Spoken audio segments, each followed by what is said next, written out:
Wow. Hail, you silly foxos. This is a Fizzy Foxo. Fizzy Foxo on the side Twitch. Blah, blah, blah, blah. Oh, my brain messed that up. The fizziest Foxo on the side Twitch. There we go. Brain function. Hooray. And hey, Dash, and all you Watch Truckers video viewers, especially on YouTube. It's high in a few months. Hello, hello.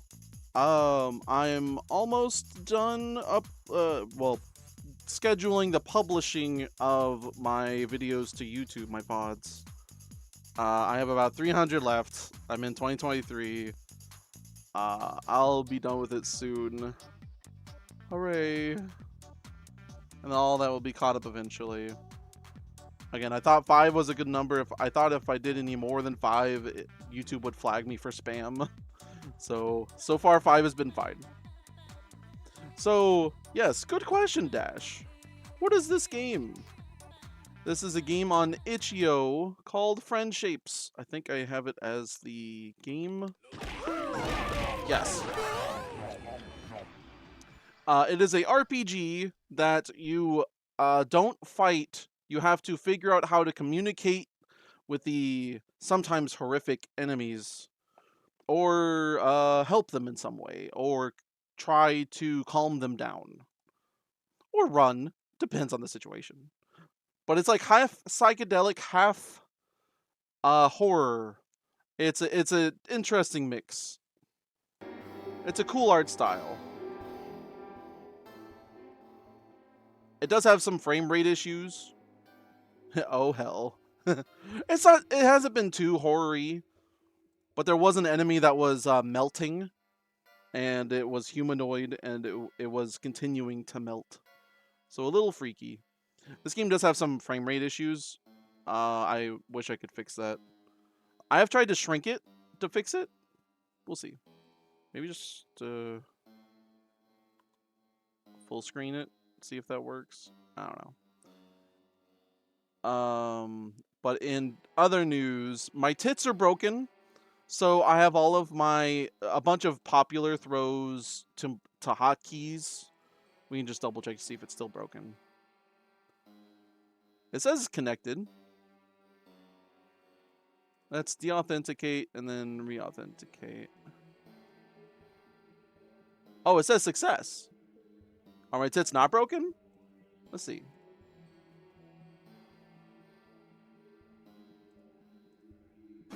No, it's no longer banned. Oh, that's good.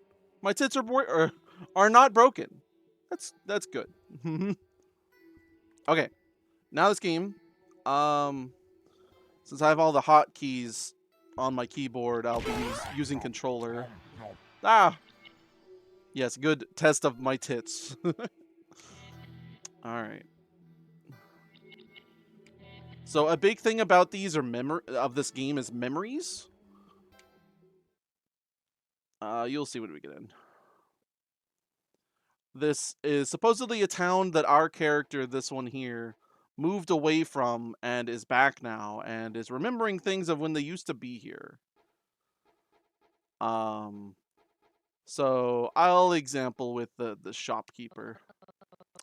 It's still laggy. No, hold on. Has good music. Pretty chill.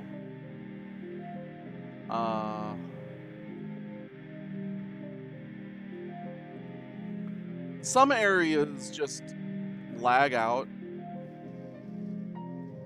Sometimes adjusting the size of the image helps. We'll see if that works. Oh, hi, Mark. Are you wishing to trade, Mark? His name is Trademark. He calls us Mark. A shape approaches. We got the bars on the left being a health, mentality, and stamina. It's Trademark. Trading and saying Mark seems to be their general deal. Trademark brushes down their coat. Oh, whoops. Today's a good day as any for a deal as good as any with Trademark. jostles the bag on their shoulder. We had just went through a dungeon, so it's good to restock on some things. The enemies you encounter will either hurt you or lower your mentality. Like, they deal mentality damage. Here, I'll get that bar out of the way.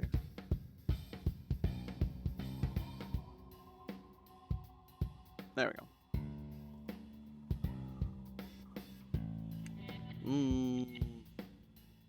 We got 6 of those.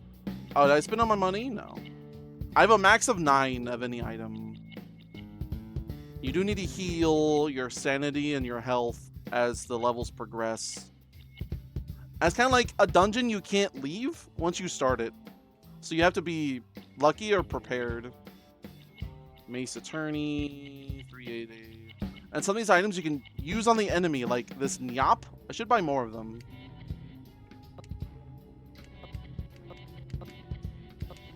Let's go to 8.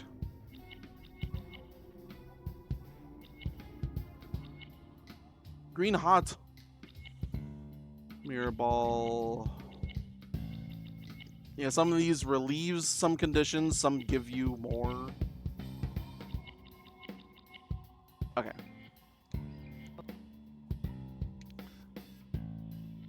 Oh.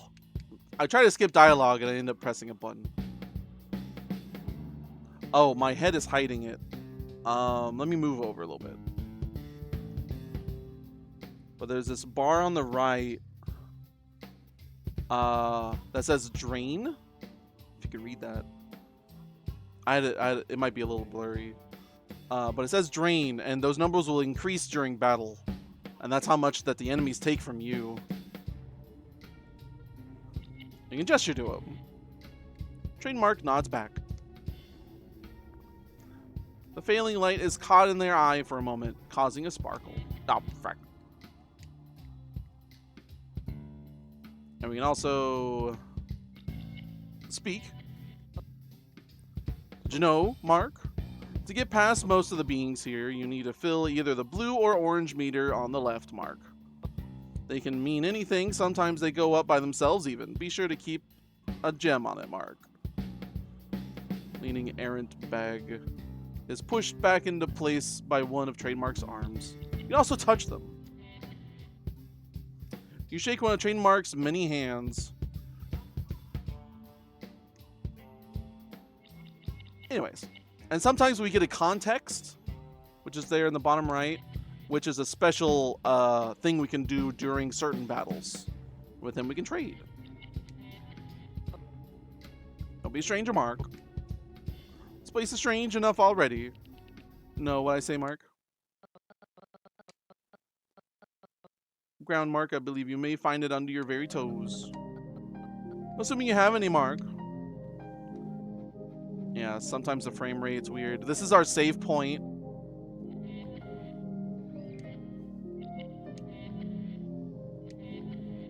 Memorize. Okay.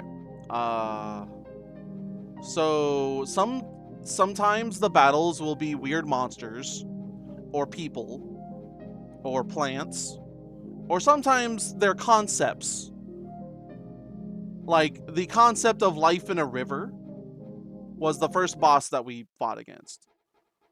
And there used to be a sunset here, but the concept of life was the sunset, which we took from the sky, and now the sky looks like this. Not sure if it was a good thing we did, but we did do it.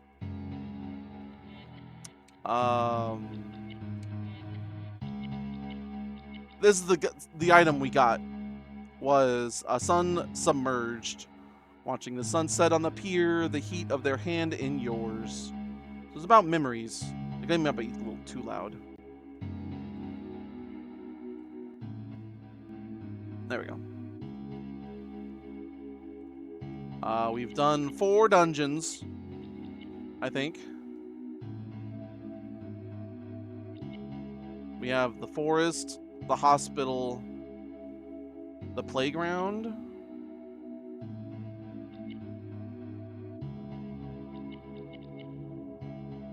Anyways. Yeah, oh my, indeed.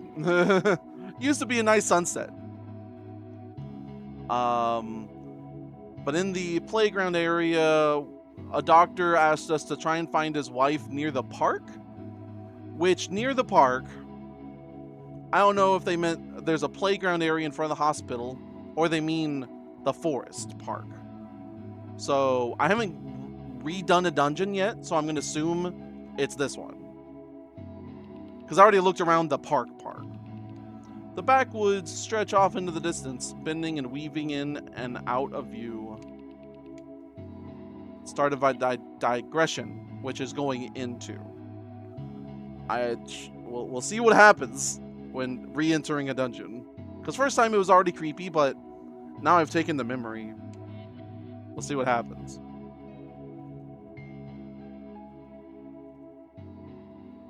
Traversing the backwoods. Looks about normal, but the text is red.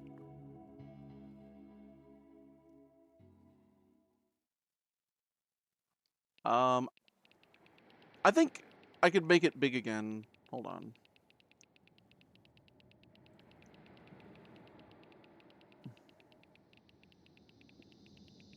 I have the text crawling slowly because there's some text that gets skipped automatically. I think this one's okay. You move down the now straight path for a small while before turning around to see if the entrance is in sight.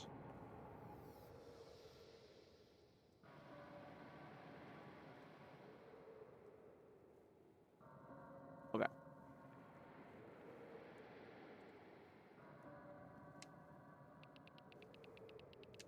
There's a tree directly behind you, despite not being there a moment ago. Deciding against investigating further, you notice the light reflecting off the tree's bark is eerily similar to that of how skin shines. I think this is what we saw before. You wander deeper into the digression, the paths, trees, and scents twisting around you.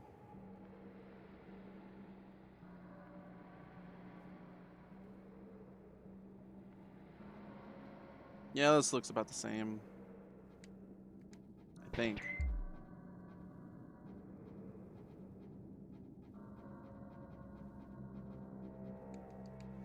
If I remember right, his wife's name was like Pim? That's his wife. There's a bag here. The lumps in it are obviously nothing. It didn't just shift. Hello, are you the doctor's wife?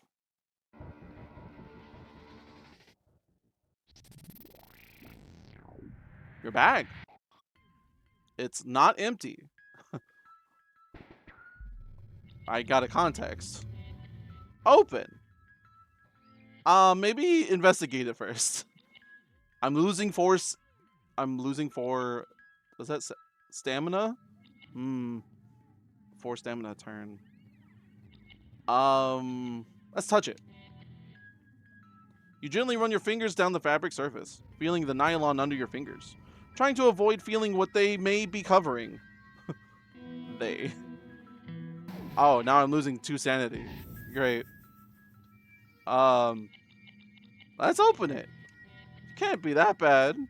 Trying to psych yourself up, you're frozen to the spot in indecision as it sits there, unmoving or moving. Oh, I don't have the courage to open it? Ah, damn. Why is there a bag here?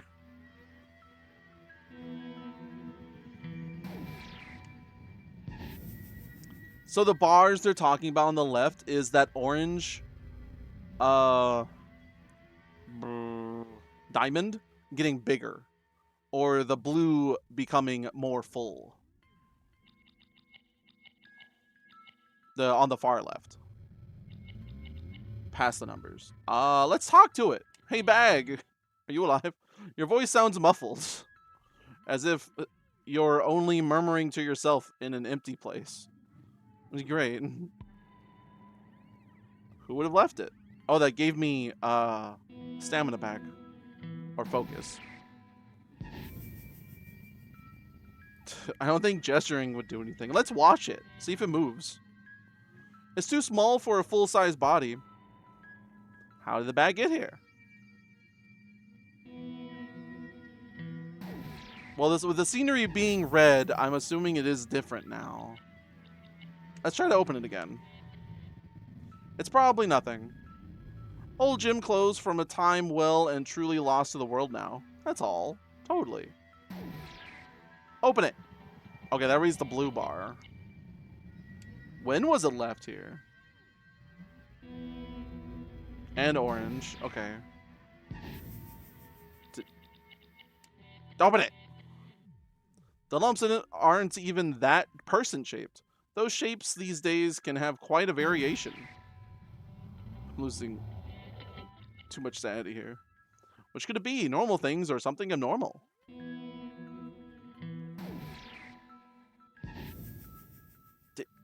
Top of the bag! Oh, oops.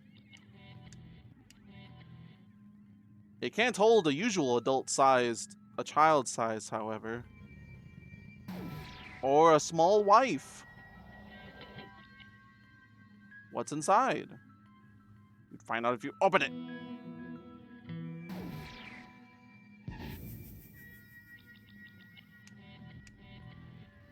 This is too much. It's just a bag. Out here. Alone. In near pristine condition. Lumpy. Waiting. Oh. New context. What's inside? I've lost a lot of sanity.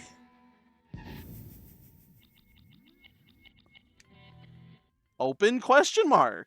Yeah.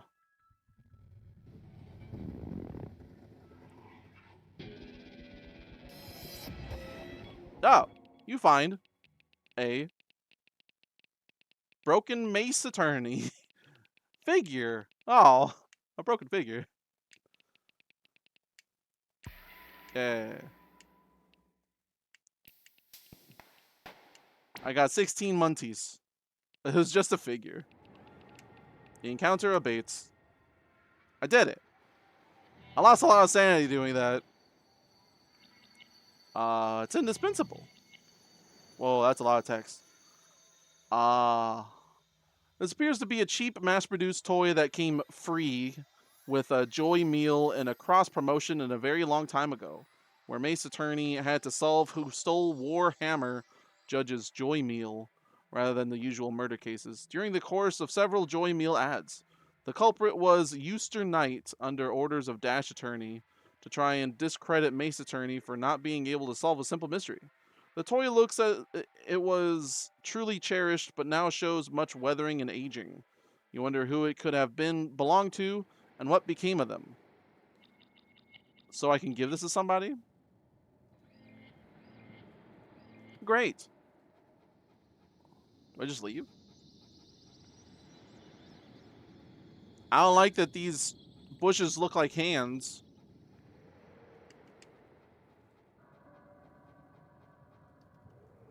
I think that was it. No doors. Bye. Oh. I have to go somewhere. And just go past the bag now? Oh, I can. Okay. I need sanity. Dairy eggs. Yum. Okay. Following a light from between some trees, you happen upon a campfire in the center of a grove. The flames are a dark purple, giving off an off-green light that illuminates the two occupants. One is slender and almost featureless, their tall frame bent in a complex tableau as they sit on a log, leaning towards the fire. To say they looked up as you approach wouldn't be entirely accurate, as their face is devoid of features, save for a near-perfect circle of a mouth, which they turn to you casually. It's more complicated with the other occupant around the fire. You can only assume they turn to look at you, as their head as a vague shape made up of smaller geometric shapes, all rotating perpendicular to each other, occasionally passing through one another. They have less of a body and more of a frame, skinny skeletal limbs, and a torso that is little more than just a thin, supportive trunk to help hold up their impressive size, almost twice your own. Neither seem especially surprised to see you, and soon enough you're staring at the fire, feeling the purple and green healing your body and mind. Sitting in companionable silence, the three of you watch as a very furry creature walks by above the tree line. Legs like huge stilts and eyes like searching lights. You think it sees you and are sure when it changes direction towards you. Some kind of soup is simmering over the fire, and the stilt creature lowers itself to lap from it without protest from the others. You reach out and stroke the back of its hairy head as it drinks. It lingers some, enjoying the fire and friendship before slowly raising itself and wandering away. It's about time you got going too. You say your thoughts and goodbyes to your new friends, answered with a friendly ooh sound from one and the click clack of wooden shapes knocking against each other from the other. Healed 15, 15, and 30. Nice. Oh, yeah. Sanity and focus. Yeah.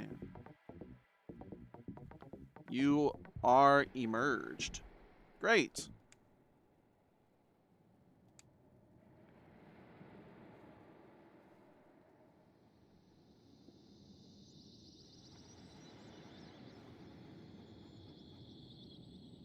Oh, this is it.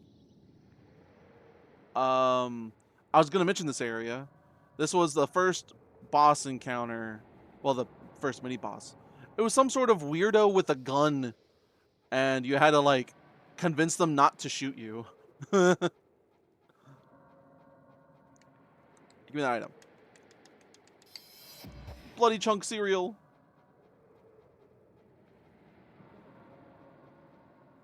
Luckily, they did not shoot me, and they ran off.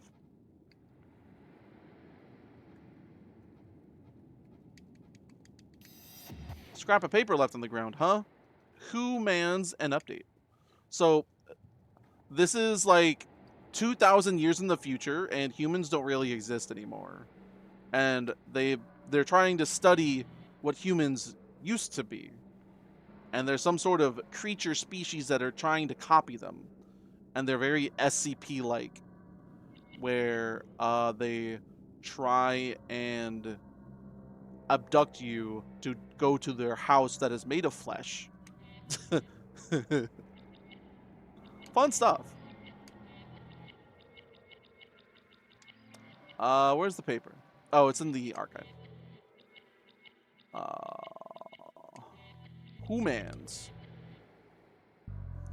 Uh, First year rocks 4749. Day later, addendum. It was thought for a while that a connective tissue was the extent of the Hu chord's role, but no. It appears these Hu chords, these tubes, they have a mind of their own and may possibly be the closest the organism has to a main body and how the organisms truly survive. A Hu house apparently died by what my source only referred to as overstimulation within its flesh walls. As it died, it began to collapse like that of an inflatable bouncy castle, shriveling to almost nothing. The Hu cord was observed drawing all nutrients from the dead Hu house, causing this effect. It was then observed it detached from the sorry remnant of the Hu house, and the Hu man wandered here and there calling out for a house. It's assumed that if the loose Hu man had found another Hu man with their house intact, they would move in together. The Hu cord allowed the Hu man to drag it along for as long as they were able, before they collapsed from an amused lack of energy. Buh, this is a long one. They too were drained by the Hu cord, which then disconnected from it and began moving with a combination of whipping and rolling.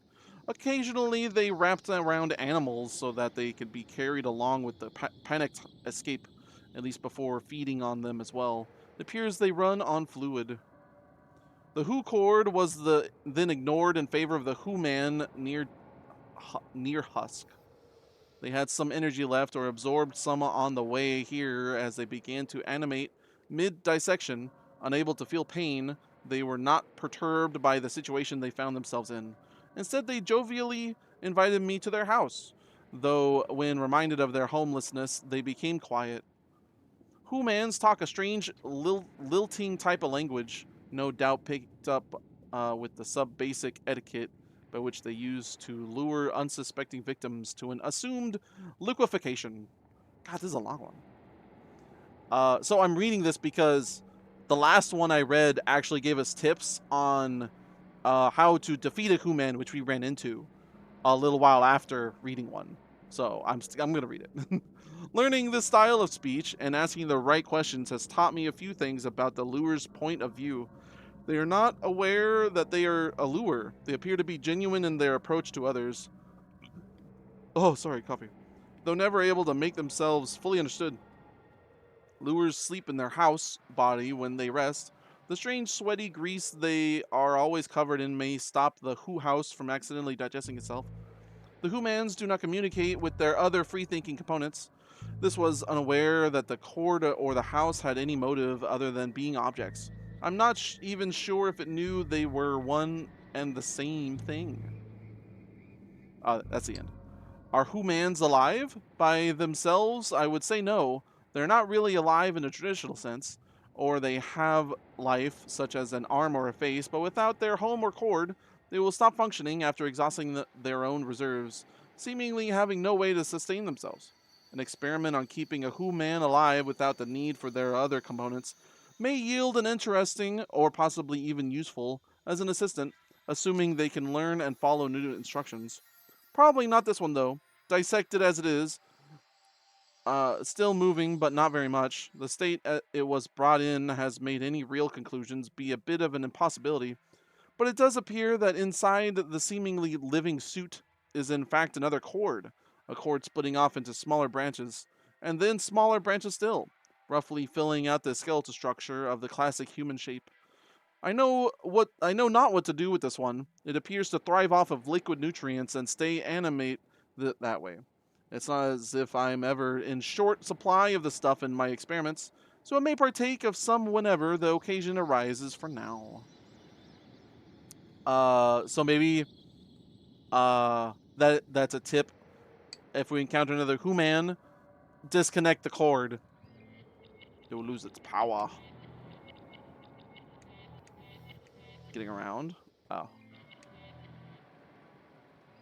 Tips. Okay.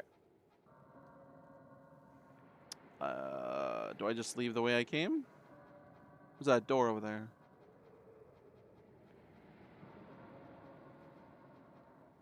Yeah. More coffee.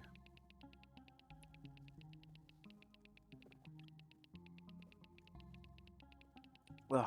A flash of color through the trees slows you in your tracks. At first glance, it looks like a skull the color of flesh, but moving closer, you'll find its strange form of life. Do I approach? Yeah, sure. Why not? Is this the bush that gains sentience? Oh, it is. It gains sentience. It's still here.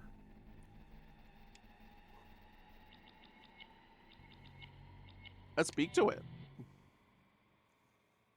Shudders as you talk, soon shivering along live waveforms to your voice. Touch it. While you touching it, the spongy surface breaks out into small lumps. They remind you of goosebumps. Small nerves shiver and move almost imperceptibly as the wind blows. Keep touching it. The lumps seem to cover itself. As your fingers linger on it, you feel shifting and constant growth under them. When you pull your fingers away, you can't help tasting it. Keep touching it. What you think of as a rudimentary tongue appears to recede inside it somewhat. Brushing it around the mouth causes the surrounding area of it to harden. Keep touching it. Curious, you try to touch it again, but you're surprised when the calcified edges close on your fingers, much faster and harder than could be expected. It's cool and is learning to make speech-like noises, but it doesn't half creep you out. Talk to it. Two swells on it begin to grow as it vibrates to your voice. Soon the two grows stop and rotate, locating the source of the noise. It's gained ears. Hooray.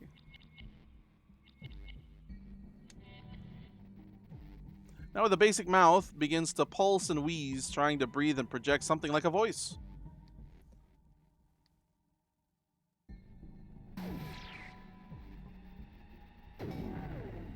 I didn't get any gauge from that. Touch it.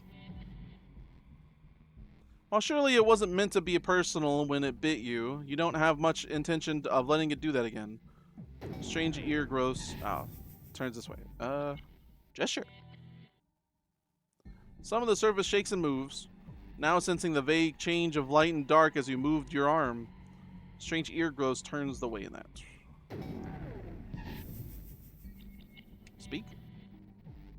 As fascinating as it is to help it evolve, there's a line where it's getting very uncomfortable continuing some of it. The line here is teaching it speech.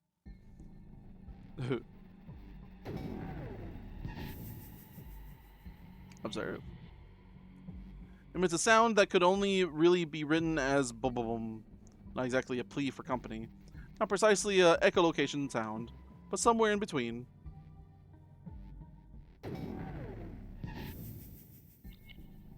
Gesture. The new rough texture on the surface dents and opens to reveal reflective, moist-looking spots you can't help but consider to be eyes. Watches you with their many shiny eyes, almost like a spider. You watch the light reflection surfaces, basic eyes wink and shift with your waving reflection.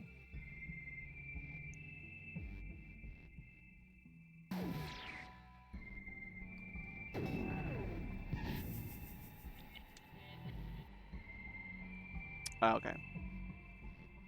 It's done doing that.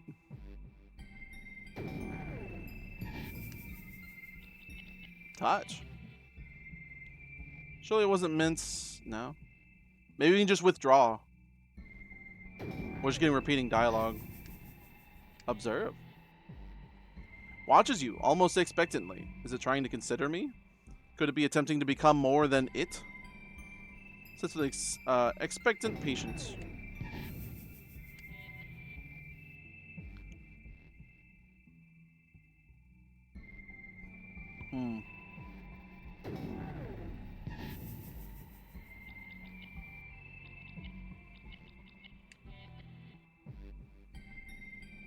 No, I think we're good. I think we can just leave.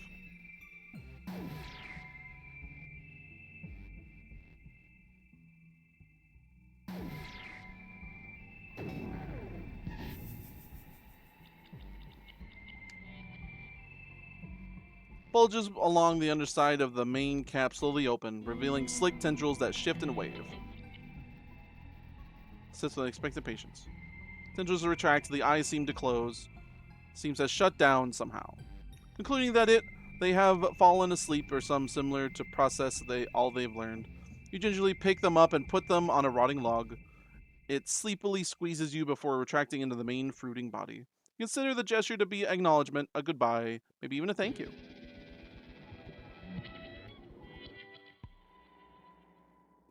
I healed. It's so slow. Okay. Recover 4, hooray. Gatherer's Pulp. Don't remember that item. You are emerged. Thanks.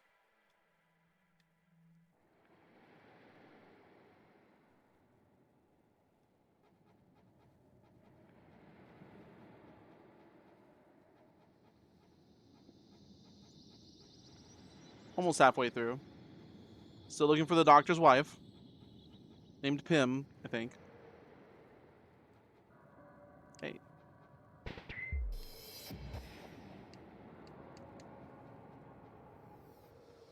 What was the item?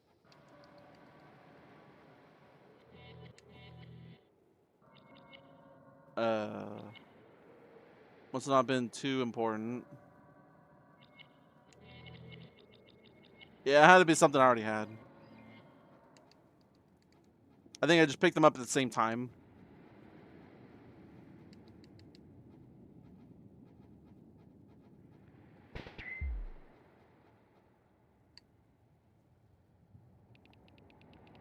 Did I say almost halfway? No, a quarter. A shadow in the trees becomes clear as you approach. Peeking closer, you see they're seemingly just looking for some nice rocks. Let them continue uninterrupted.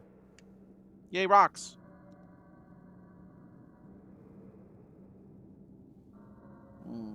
Yes, the low frame rate forest.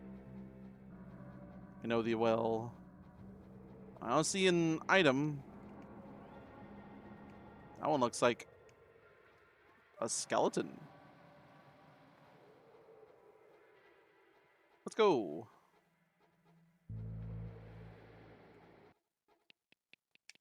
There's a rustling sound off to the side with a noise like uneven hoofbeats drawing closer until... Deer? Oh. Oh. Hello there. You've been shot. Silent alarm hasn't any strength left. Oh.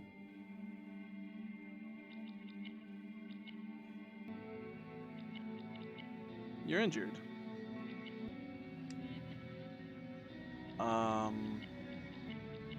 Use cloth rag.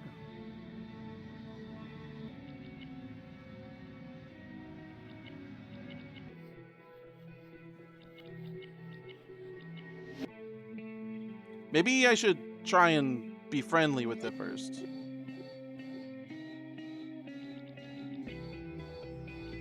Let's gesture to it. As you make soothing and calming motions, the silent alarm bobs its head and shifts position. Silent alarm cries silently in racking, heaving sobs. Okay, well, it's acknowledged me. So let's try that now. Cloth rag. Try and clean it on the shape. You gently bandage the wound as well as you can. You don't know how much it'll help, but you figure it's better than doing nothing. You try not to worry about the embedded pellets in their flesh. Well, I don't really have tools to get that out. Silent alarm shifts seemingly more comfortable to your presence. They should be more comfortable with being approached.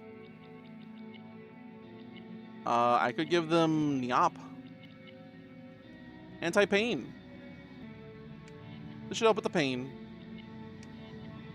The Nyop calms silent alarm down. It makes something of a sighing snort noise and relaxes somewhat, even leaning against you slightly. The trust and cessation of pain, even for a small while, helps you feel elated.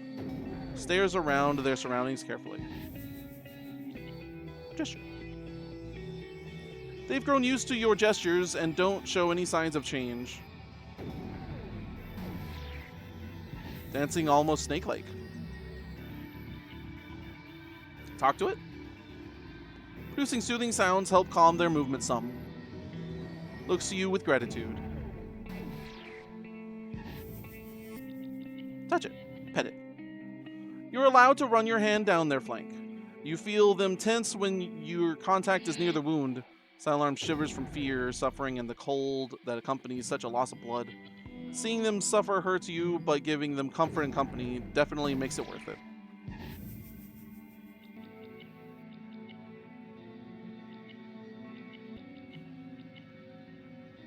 Almost filled the orange bar. Touch it again. Feel better, but it doesn't do much for them in this state.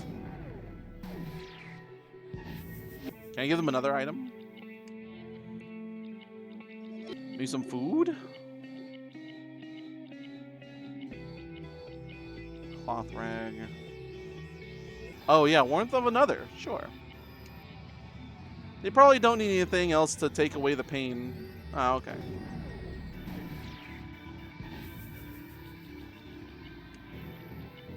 Waffy. I used the Nyop already.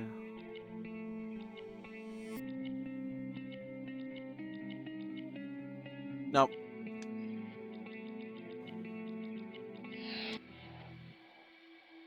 Seems you've done all you can to call them down with your voice alone.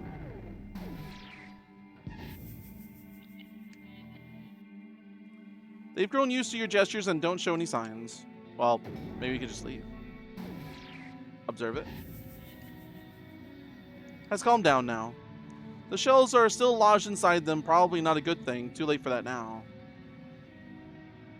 Fire alarm stairs. I mean, I can't. I didn't have any tools. Jumps to their hooves with renewed vigor from your help and bounds away, giving you a quick glance as they disappear into trees. Your thoughts on why they leave so quickly are interrupted when you hear faint, deliberate shuffles in the long grass through the trees. Hiding, you see the dumpy, intimidating shape of the silent stalker as they pause in the clearing where you help Silent Alarm. Obviously drawn by their blood, you manage to sneak away, glad you could help such a creature escape such an end. Oh. Yay. We helped a creature. Find some silent blood. Ooh. Counter abates. Spot a rock that has an absolutely perfect cube-shaped hole in it. There's a similar feature on a nearby tree, only instead of it being a hole, it's made of the same material as the strange rock. You are a corpse. Thanks. Thanks for that.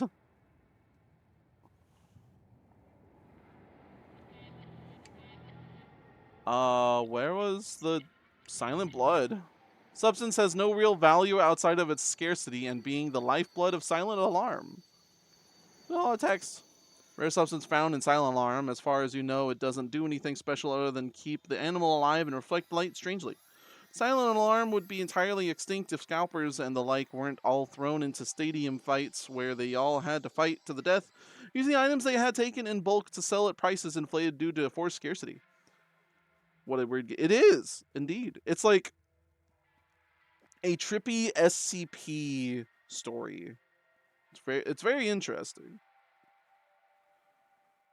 The show was pay-per-view and all the money was put into helping species that were near annihilation. Say what you will of the age of Anarchio, they did not pause to stop injustice dead, nor to spite it by using the punishments to help fix the damage it had wrought. Oh, sorry, coffee burps. Oh my goodness. I also had a bunch of Coke earlier. Of course, it's generally agreed that the raising suspected radio wave-based madness of the planet was a catalyst that brought the Age of Anarchio about, and that which ultimately went on end the world, on to end the world. Nonetheless, the final justice against those otherwise involved in slowly killing the planet was the sweetest swan song to go out with for much of the late population. Great. Yeah, apparently their planet's slowly dying. Oh, last time we were here, when things moved in front of the foreground, something was following us. Hi. Oh, are you the stalker? Oh. Don't look at me. Okay, I won't. I tried to interact with them. A voice emanates from a thick line of trees, cutting through all the backwoods sound, causing a vacuum of sound that only it can be heard in. The voice bids you to come to it. Come here, it says. After a pause, the voice continues saying that it's found something. Edging closer noisily to see if you can catch a glimpse of the speaker, they repeat the phrase again with the same inflection. You catch sight of white skin through the shuddering leaves and failing light and freeze up for a moment. A chance gust of air freshener scented wind moves the leaves further, clarifying the scene somewhat. An absolutely still, remarkably pale body sits in the dirt, their back facing you while presumably staring at a featureless rock. Ready to run, you try to bolt backwards but fall over a shape that hadn't been there before. At first you think it a rock was too soft for that. Scrambling up, you glance behind you and see a white-robed and hooded figure on the ground that had moved right behind you as you peered into the foliage. Not wanting to see the slumped figure pick itself up, you dash for a different tree line to break from their line of sight. There's what looks like white up ahead in this place's strange light, but you continue moving. Before you realize what's happening, you find yourself in a football field sized clearing, absolutely full of the white-robed and hooded figures. Oh no. None move whatsoever as you push your way through them for what feels like hours. Hoping against all odds, then they stay that way. You finally reach the opposite tree line. Glancing back, you only see trees from where you came. Wow, none of them were actually there. Great. I lost sanity and focus for that experience. Silence is a distant star. Okay.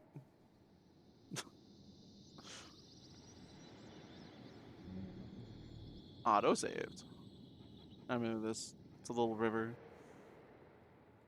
Is that a face? Sure is. Can't talk to it. I'm really surprised that there's controller support for this game. Time to go. Oh. Paling moon. There's a face. Probably best to ignore it. Down in the sky. Best stay there. Lest ye arrive here. Thanks.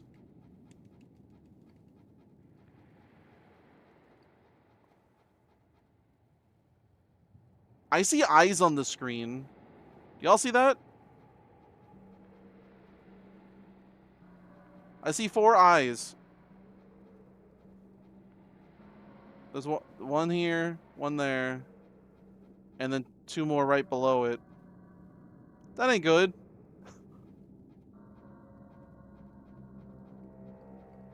Yeah, you can see them more clear in this purple. I don't know if y'all can see it, but I can see it.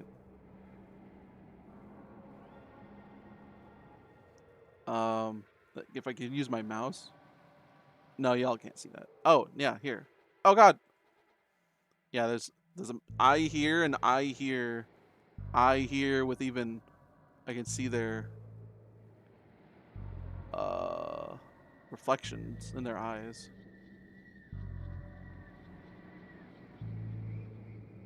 Yeah, let's not stay here.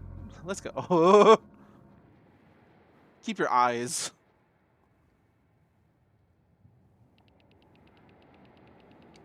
Hearing a slow, deliberate trudging in the undergrowth, you take off in a direction away from it, thinking it could be the silent stalker. Soon, you see a strangely vibrant color shine from between several branches leading to a small private clearing.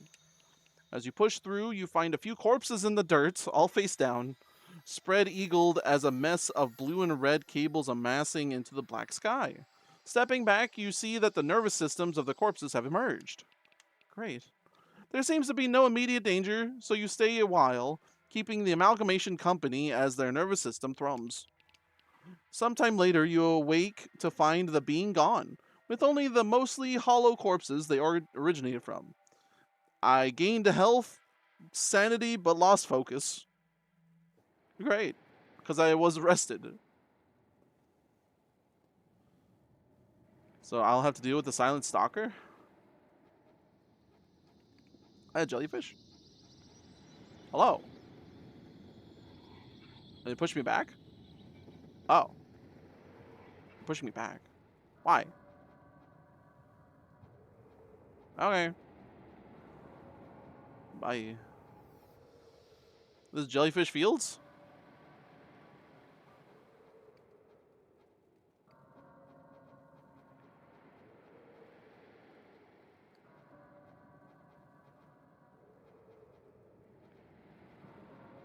Certainly don't remember jellyfish in this area.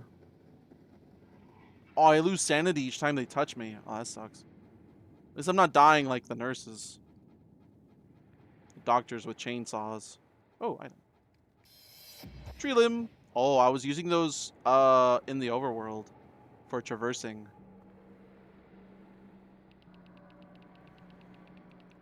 Dad texting me.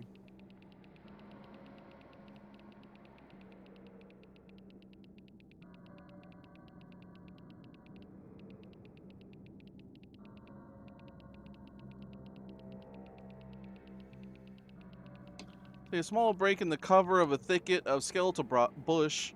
A distant, ragged breathing becomes more and more apparent over the faint clicking of the branches around you.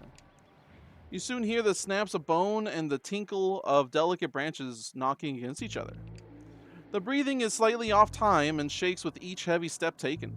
Peeking out between the bones, you can only make out a very vague figure of a wide, dumpy shape. That's me. Now silent and surveying the area. From the distance, it looks like Edmonton. Oh, their hazmat suit giving them a particular shape.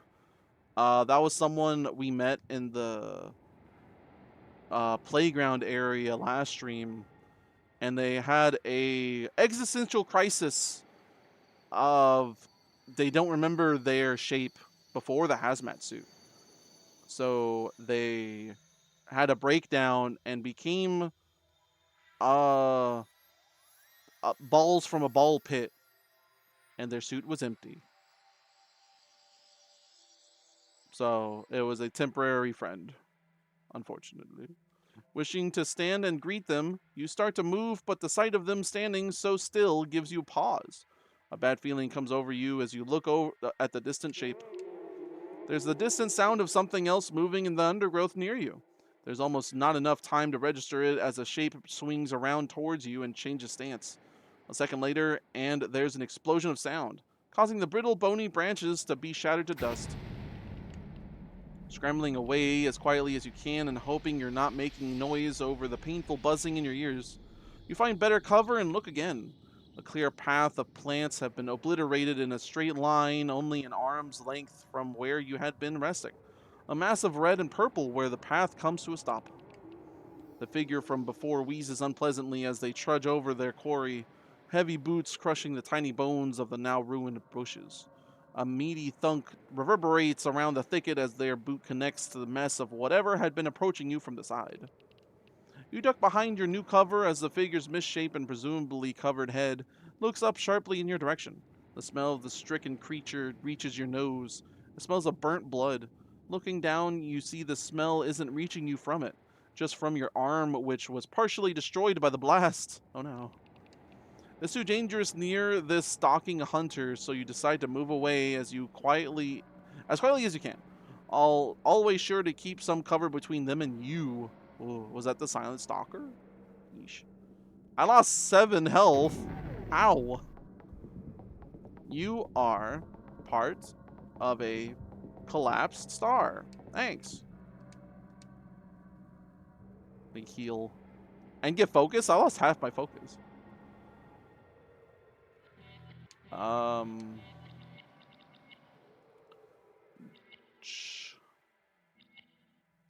Drink some sody. Just focus.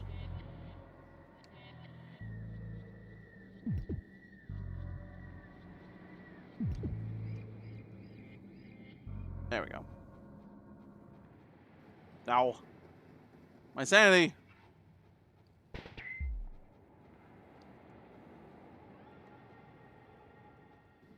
Damn it. Was that a tree? Oh man. Oh, I didn't see that. Okay.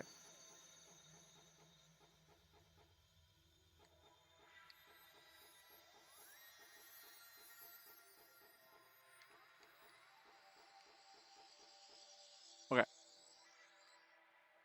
Coffee.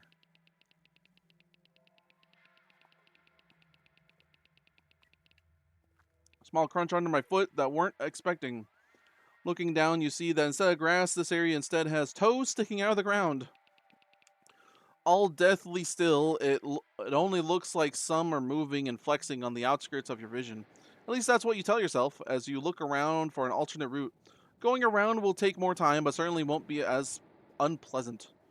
Nah, just walk through. Step on the toes. Bracing yourself, you gingerly step fully on the first of many bunches of toe grass.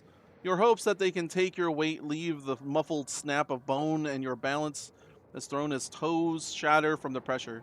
Desperate to not fall fully into a grass of toes, you stumble, crunching more unassuming toes harder than you otherwise would have. Now, having already started, you almost skip hurriedly to the other end, apologizing all the while. Sorry, toes. The trees are impassive. To your kind now. To my kind? That's not good. I don't even know if I'm human. I'm something. I'm a shape. Is that blood?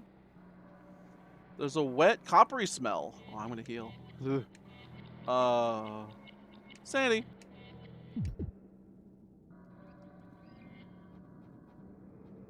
Another campfire.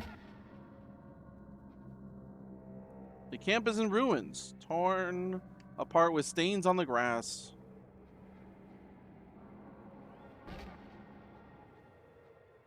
Saw this flower earlier. A shadow looms. Oh, my character's looking around. There's heavy rustling and the smell of wet carpets getting stronger until a shape emerges from the glooms. Is it the hunter?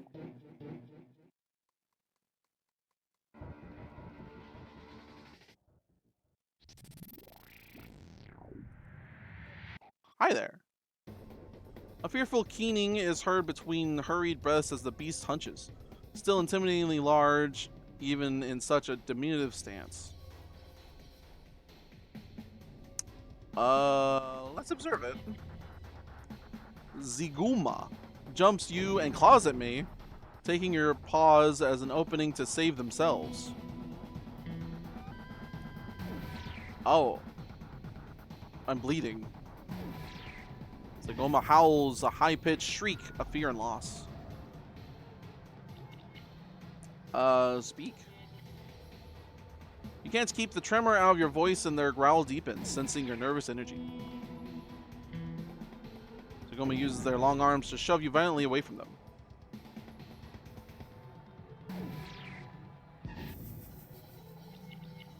Gesture.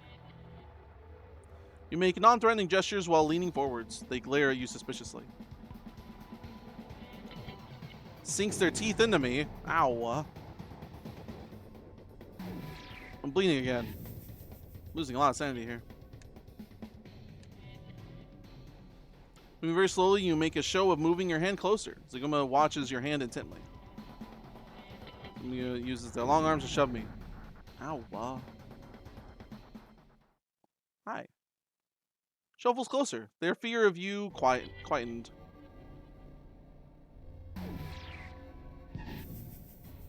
Now can I talk to you? The only indication that they hear you is a slight tilt of the head. It huffs heavily, the warm breath still reaching you despite the distance.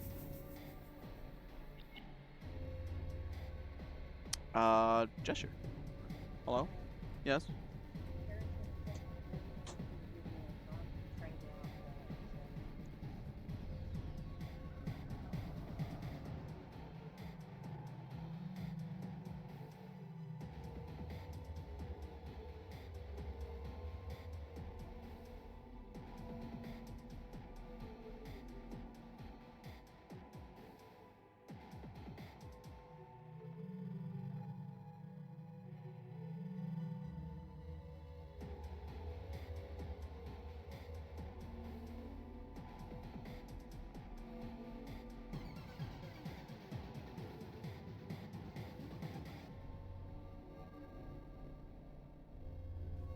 Okay. Gesture again. They stare incomprehendingly at your attempts at a calming gesture. Survey surroundings carefully. Probably should heal or give myself sanity. Let's touch it. You reach a hand out, and with what you can only assume is a huff of consent from them, you gently and cautiously place your hand on their forearm, which they raise instinctively but without violence. Tilts their head to the side, listening out for something. Okay. Do you have your receipt? Yes, I found it. I actually found one at the digging in the kitchen when it was outside. Yeah, and all the flies and everything were out there while we did that. Wow. Touched again. Seems content with having their long arms stroked. They watch your hand move as if hypnotized. Also, blah! I heard the pets. I was talking to my mom, sorry. I Blah! cannot believe it. 51 months. I don't want to hit backspace, it might trigger things. But thank you for the 51 months, Neon. Whoa, that's so many months. And a tier 3, amazing Neon. Strongest Nimbet, most powerful. Speak. Only indication they hear you, slight tilt to the head. Is listening out for something. I'm losing 4 sanity.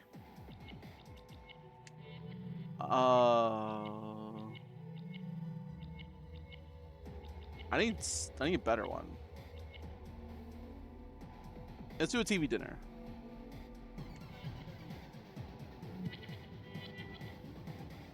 Nom.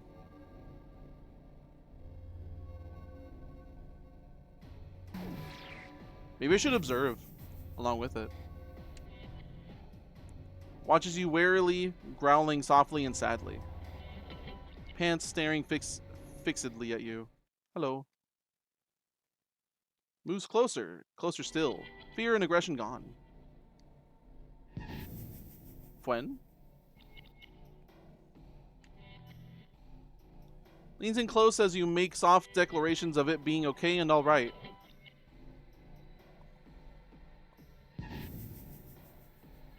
What's that yellow icon on the left?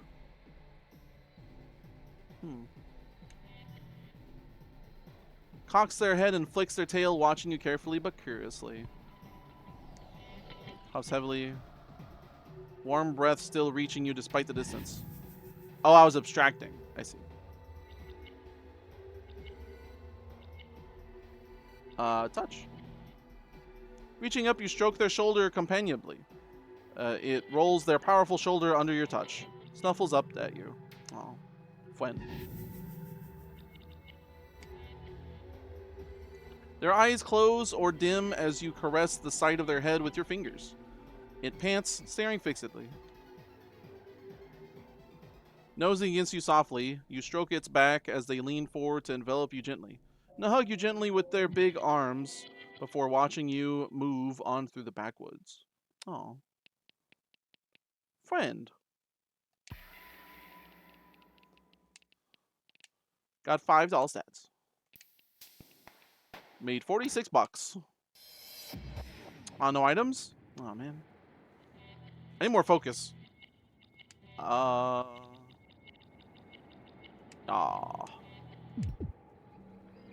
Okay.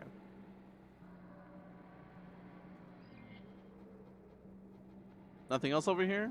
Wow, jellyfish. Oh.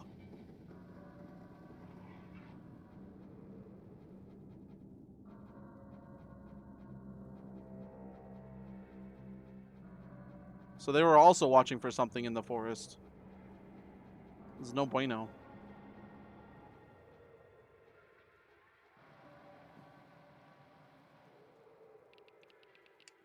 A light catches your eye from above through hand-like leaves of the trees, eager to cut you off from any and all light. You see a star above a tree, almost as if the celestial body has alighted onto its tallest branch. It looks very close. It's not a star. You are elsewhere, out of breath and unsure of where you are, but you know better than to follow any stars anymore. I lost focus. Why not? Very true. We're almost through. Oh. We opened this in the hospital. We opened the friend room before, but we didn't, the door wasn't open. I see myself in there. That's not good.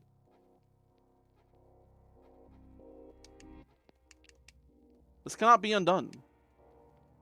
I can't go in. But I see myself in there.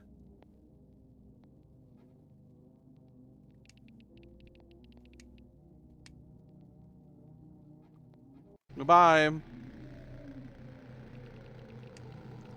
Turning a corner in the backwoods, a faint squishy sound you'd been hearing a while suddenly increases in volume as you almost walk into a wall of flesh.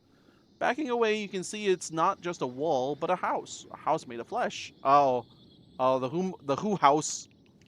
To call it a house is generous. It resembled a house the way an inflatable bouncy castle resembles a castle.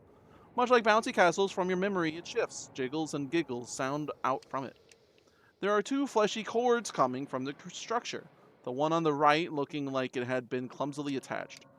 Circling the house, you see what look like are supposed to represent windows on either side of a door, which opens wide as you watch. A damp, warm, and humid smell washes over you. Not entirely unpleasant, a warm yet unspoiled butcher's up shop smell. The inside is mostly dark, the light only faintly coming through the undulating walls, veins running through it like wiring. Despite looking like mincemeat, it almost seems inviting. Shaking your head to clear it from the cloying, near hypnotizing smell, you look at the two cords heading off in different directions. Head still spinning, it occurs to you that at this point that you should follow one of the cords, or you may find yourself inside that house. The right one said it was lazily attached. I'm going to follow that one. Following the weaker, more bloodless tube, you leave the house behind you. Your head slowly clearing. The warm, familiar fumes emanating from it must have been messing with you. The further you follow the tube, the more unhealthy it looks, occasionally having to avert your eyes from strange bulges within it, like some sort of horrendous snake. Already nauseous from your experience so far, you're pushed over the edge when finding where it terminates.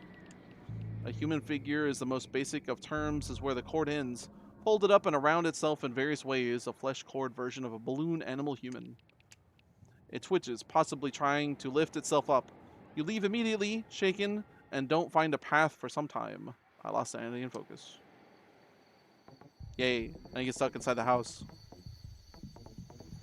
Your kind's corpses will nourish this place.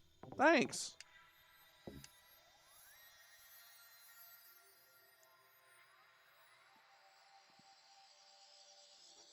I'm also low on focus again.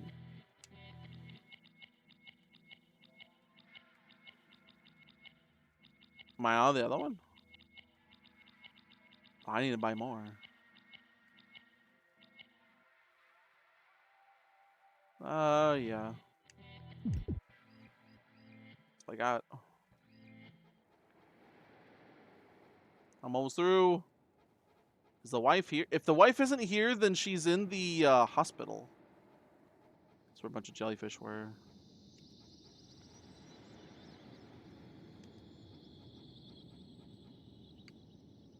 I feel like we dealt with the bag before. It feels familiar. A rhythmic creaking grows louder as you wander in the dark created by the trees. A faint whooshing sound adding to the rhythm as you approach. The noise is that of a taut rope swinging on a branch. My cart Jinzil is already watching you, amusedly as you step through the foliage, a view becoming complete, with them sitting upon a rope swing attached to the branch above. My cart Jinzil. What? Who are you?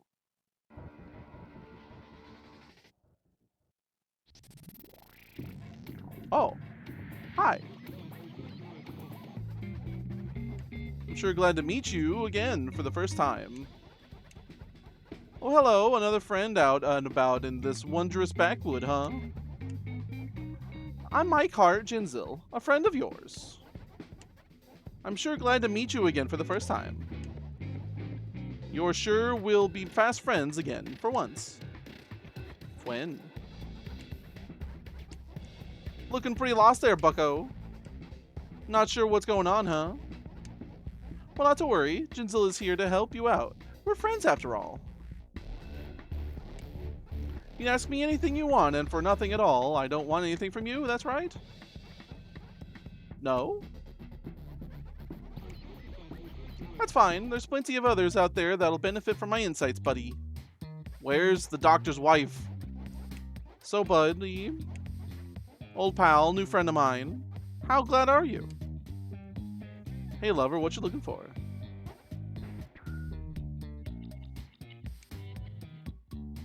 Edmonton trademark escapes Mr. Dak. Best not cross him at the moment. He's got at least one of those powerful rocks. Huh? Powerful rocks.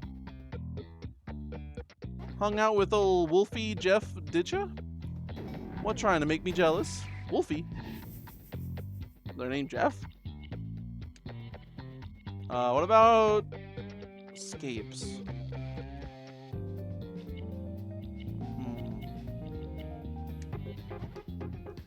Wonder how they save? Oh yeah. They create a new dimension within themselves and destroy us all if you don't do a good enough job. Damn. We found that lovely house deep in the backwoods. We should make that Who house a Who home together. Damn. Oh, trademark. The credit they take from you is much more than you think. Feeling a bit soulless? Yeah, well, that's what's going on. The Trademark takes my soul? Hope you're gonna get back at that psych that slapped you. Don't let it get away with that. Psych. It's been a while since I played it for the first time. Yeah, what happened to Edmonton? Transcendence comes in all shapes and sizes, don't it? Mike Archensel puts their hands on their hips expectantly, with only a hint of shaking their hips around. It's all in the hips. That's all the questions. Well, oh, there's more. That's a lot of people. Jesus.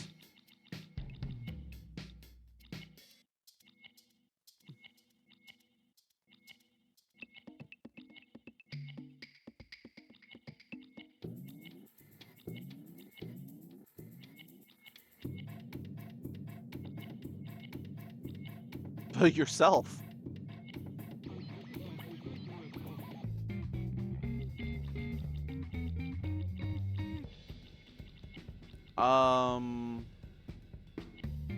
Sure, high five. He knows so much because he caused all this. Really? All this what? The world dying? Met tall, dark, tall, and handsome boy, have you? They're quite a catch, especially if they catch a hold of you. Dr. Hydra. They're an overgrown worm in a suit that likes taking others apart. What's not to get?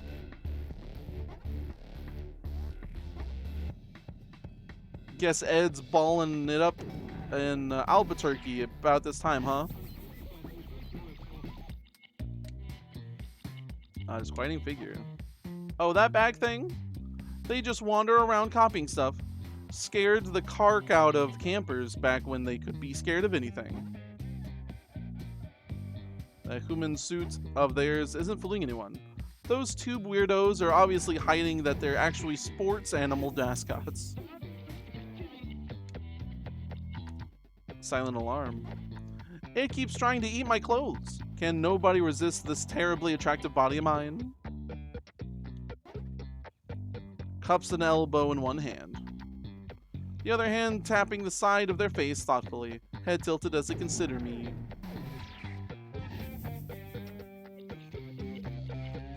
They have their own theme. Zygoma. Should be more careful around that thing. It's eaten like 5 people. Of course there's no evidence. How could there be when it eats them up all at once? Chomp. They say when you pact with scapes, the world is destroyed. Another just like it taking its place. Similar, but not exactly the same. Makes you wonder where we go when we're left behind, don't it? Plus all the ones left behind before us, too.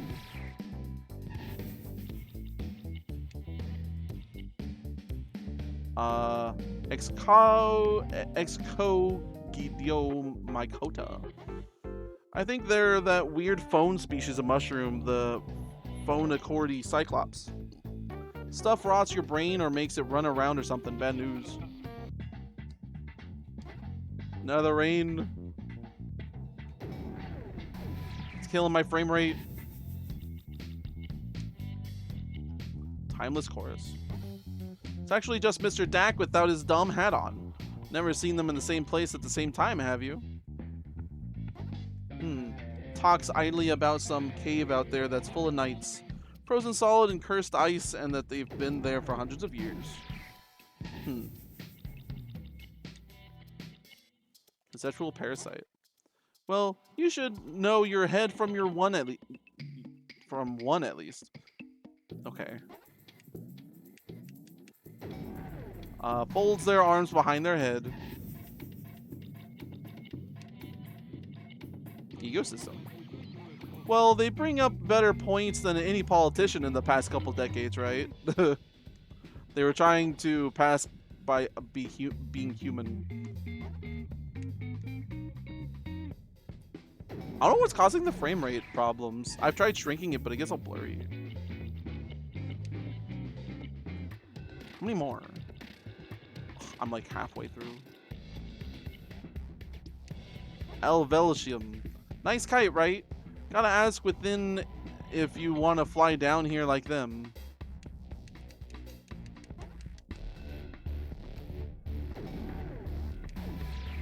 I need to know where the wife is.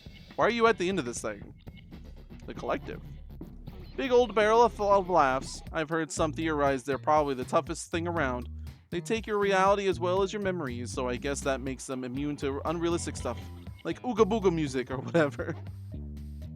Ooga Booga music.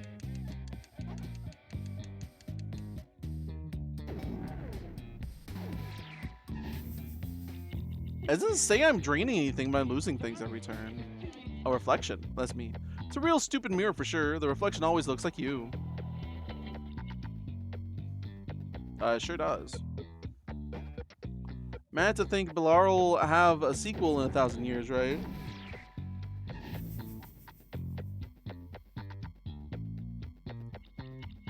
Wow. Who man? What about them? Some weird guys pretending to be humans. As if any of those exist anymore. You stepped all over that tree's toes. Man, that's too bad. They're great company when not in excruciating pain. Aw. Sorry. I just thought they were grass. Psych. They're spooky ghosts that are here to torment the living, the usual.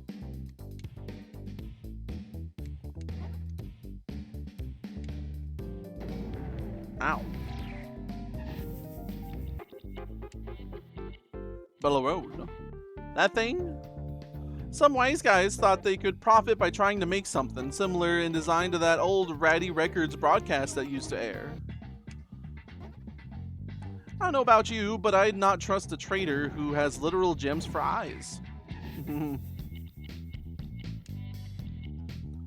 Protoplago. It's just a semi-conscious balloon guy. What's there to know? This is where you think you should be right now. This dank backwoods? Well, if you're sure, I'd have thought you'd prefer to be doing something valuable with your time. Ouch. My sanity! Delphic, low sanity. I'll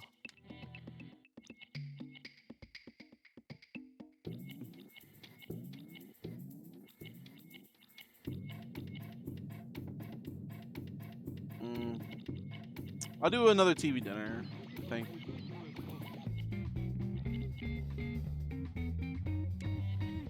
I'm low on both. Nom.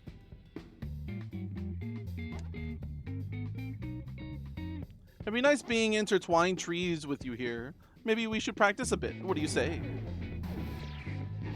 Stop flirting. You squeeze your eyes shut and take a deep breath. You ignore Jinsel's teasing kissing noises. They're funny. Abandoned mascot.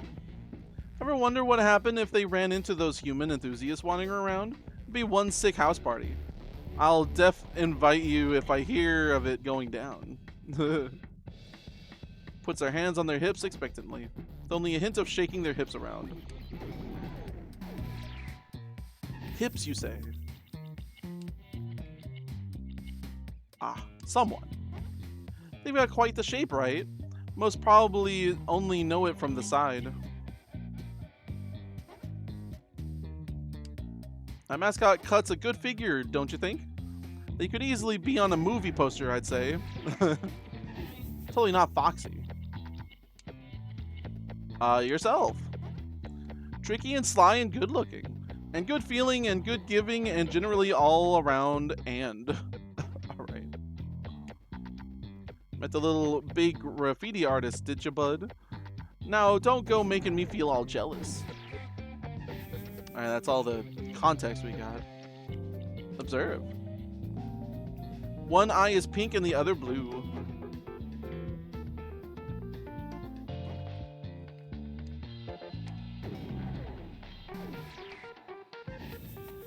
Gesture. Says that that is true in a manner that suggests they'd rather be talking about something else. That doggo's been looking everywhere for you. Surprised it took him this long to sniff you out. But that was a memory, though. Unless you're talking about the Zygmore. Talk? Hello, you. What are you wanting to discuss? Riley blows a kiss your way. Oh no, they're so flirtatious. touch. Wanting to be able to tell what's real and what isn't, what's clothing and what's skin, you reach out. Nothing is made clearer. I'm gonna ask it about the doctor again. Or them, sorry. Certainly showed him a thing or two. Don't mess with this unless you want to end up like him. Oh, you met that one? Eh, not a fan. Tell me about their wife. No.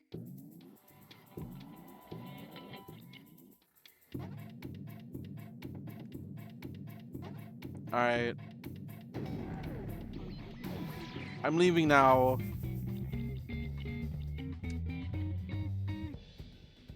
Gives you a small wave. Blows a kiss and slightly hip checks you as you walk past. Received warmth from another. You emerge from the forest to a clearing overlooking the lake.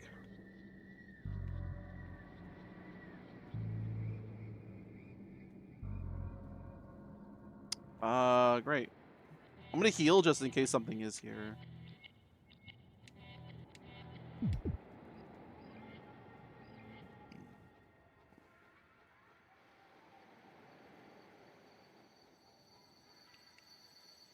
Re-encounter.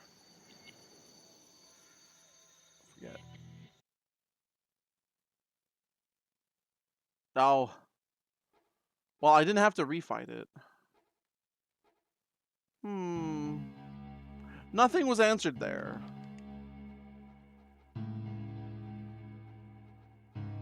I didn't find the doctor's wife.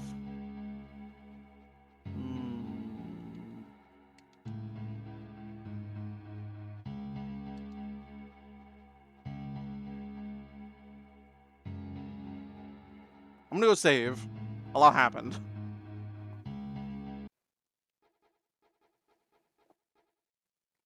Only thing is, what's near the park is the hospital.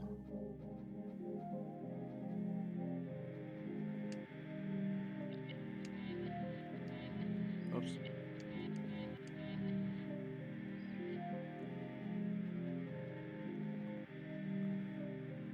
Jinzel said it's all your fault, high five. Is that true? I'm gonna go ask the doctor again.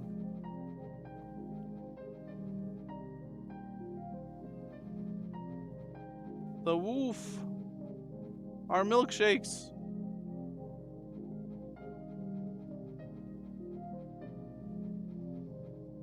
Yeah, still into the road.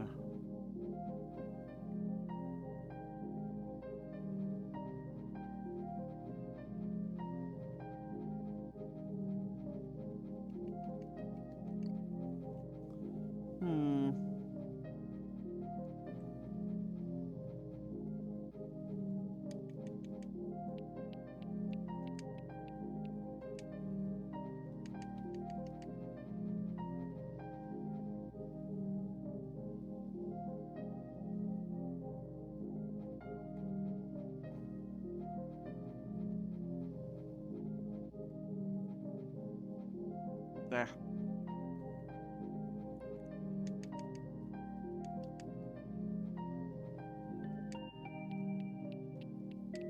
Top figure. So you're looking for your wife near the park.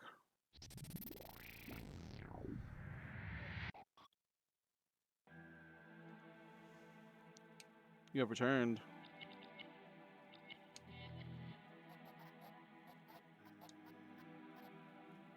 So that's how it went. Quite a loss. Talking about Edmonton from the last time. It's like you happened upon him. How was he? A weird doctor we ran into too. Obsessions. Burn one that is obviously carrying more than their fair share already, but beginning not to summon up some of my wife. Was that who she was to me? Sure, she must be. Who I was. Dr. Hydra, as he seems to prefer being known as now, mentioned something about the situation in this area. While I'm loath to admit it, I did have a hand in it, though once I came to my senses thanks to someone close to me, I stopped in its tracks. If you can find my wife, Paim, yeah, I was close, then I can relinquish the information I have on what is happening, much that it would pain me to recall. It took her leaving to make me realize what a folly I was lending myself to. What a fool I was, not considering her fears and concerns. If only I could show her that I halted. I get ahead of myself sometimes. Please have a look around. I believe she had headed off to the park nearby. Used to be one of her favorite places. Does it mean this park? Playground park? Well, some time ago, she may have returned here when I was lost in rumination. Slipping past some door nearby. I'm afraid I cannot say. Well, I don't know which you mean then. Don't blame yourself too heavily. We all have our own paths. Park. An amusement park? Is that what you mean?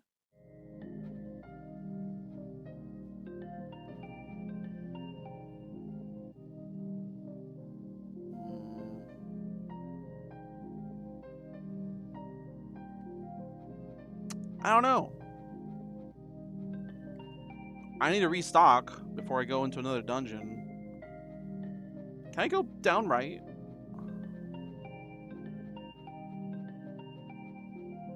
Oh, I can go up. Up right. Huh. Oh, even change perspective.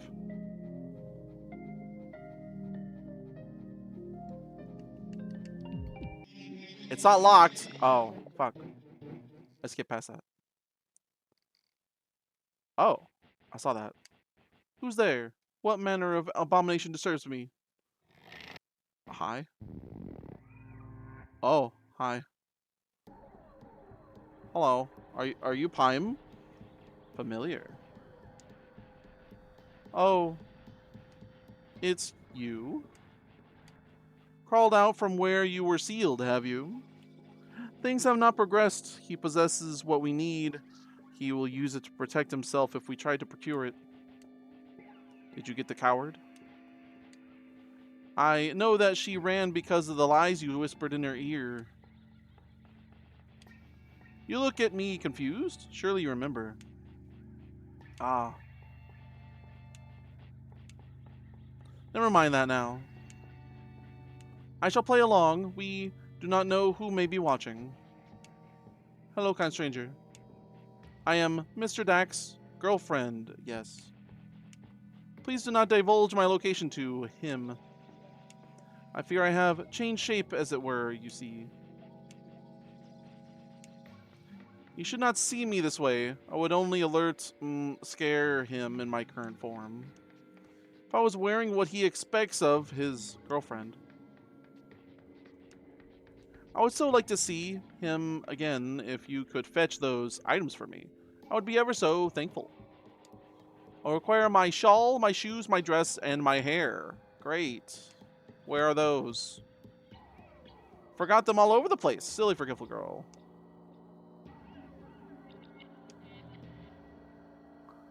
Yeah, where are they? Look around where you have already been. Ow. Perhaps knowing what to look for will aid you in spotting them. No, no. That means I have to go back. Unless they're just sitting in the overworld. That'd be nice. Observe. The lurking figure is full dark with the white sheen around the edges. Alright. I'll go try and find your things. Return once you have my things. Bye. Great. I have to go through that again. Unless they're just sitting in the overworld. Just walk down. Down right. I didn't even see that area. Yeah, he even said of a door nearby. I haven't checked. Damn. Alright, I gotta look out for glowies. Or they're in the dungeons I've already been in. I don't see any glowies. Or, well, they said places I've already been. So not gonna be somewhere new. No glowies.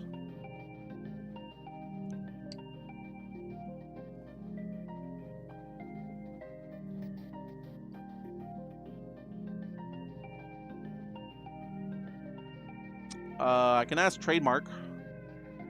But I need to shop with him anyways. Oh, hi, Mark. Trademark. Kofi.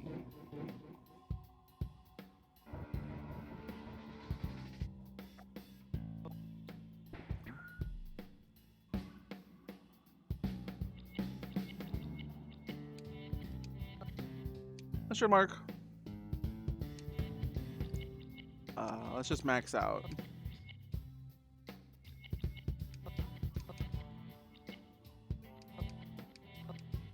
I have a lot of money.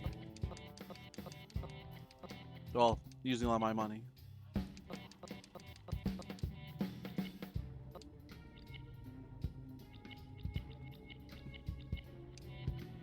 How many rags?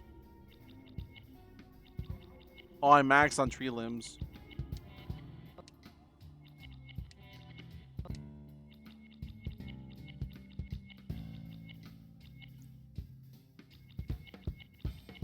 No new items to buy.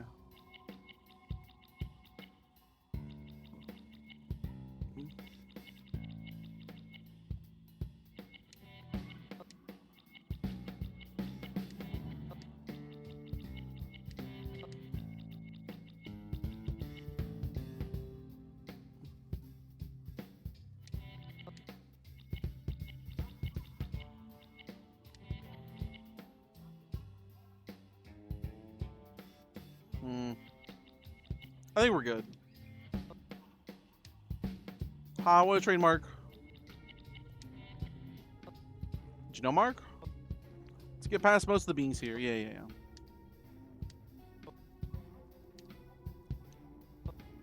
Why are your gems eyes? Why do you have so many arms?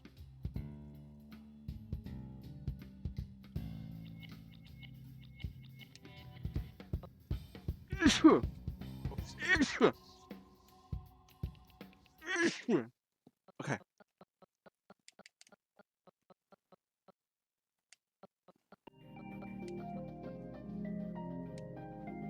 Save.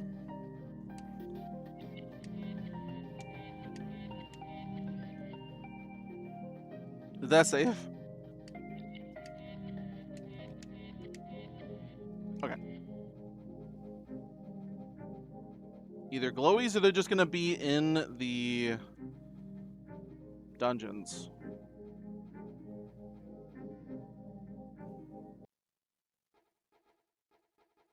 Let's check towards the hospital.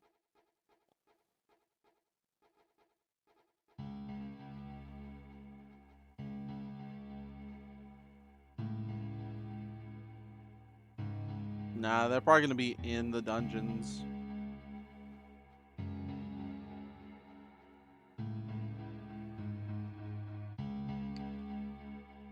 Will it say it? No.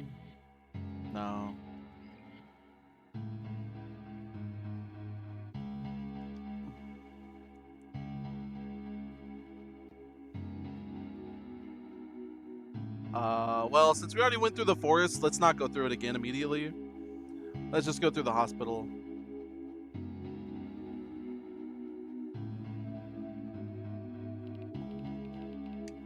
The unevenly patterned tiles continue into the middle distance. Start of digression.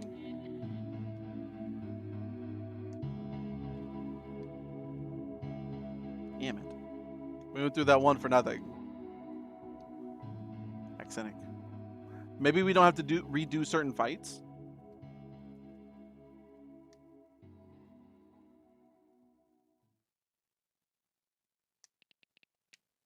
The start of the first corner, you turn to see how far you traveled. Only see that there is a corner directly behind you. In which way you go will only draw you deeper into the digression. Nothing for it but to move ever forward.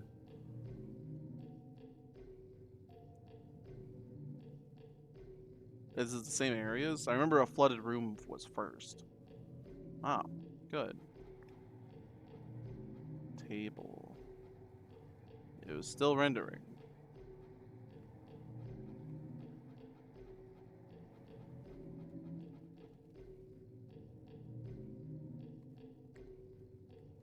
Where am I? Boom, boom, boom.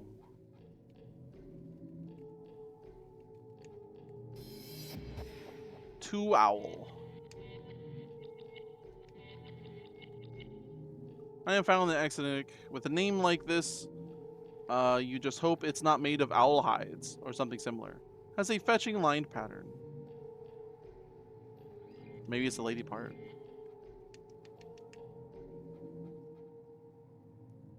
Twowl.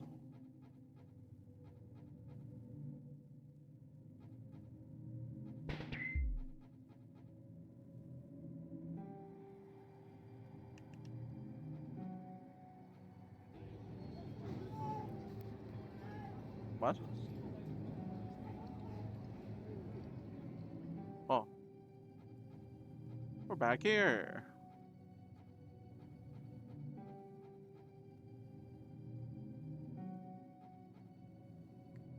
What about no? Nope. Nope. There we go.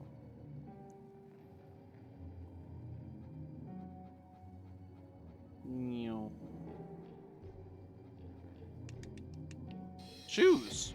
Oh, that's 2 items.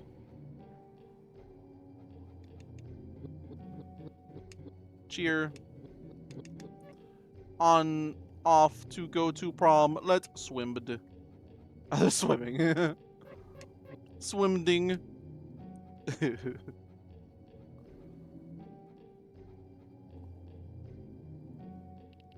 Oh, there was one more section.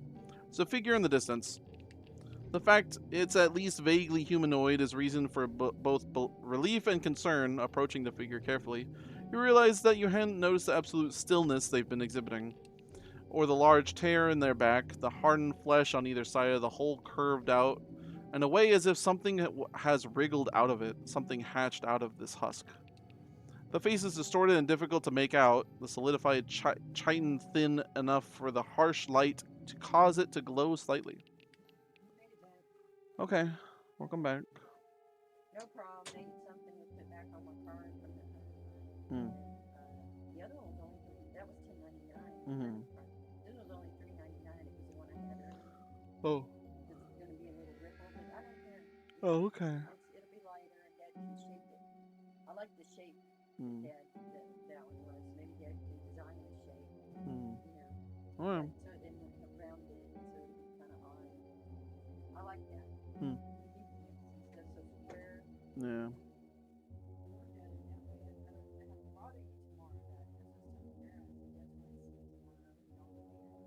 Hmm. Okay. Leaving the area quickly, you decided it was probably an expression of happiness with some slight trepidation, rather than screeching terror mixed in climactic pleasure. Joker stops the infection spreading to her head. You don't want to see a conversion. Woof. So we found 2 parts. Give me the other 2. Where am I? And they weren't blinking. I just kind of interacted with things in the scenery. Hey, this is the playground. That's not good.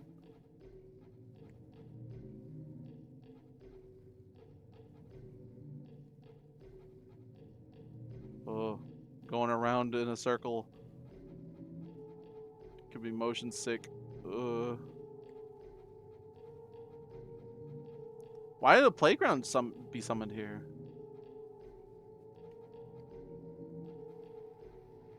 Oh, there's someone there.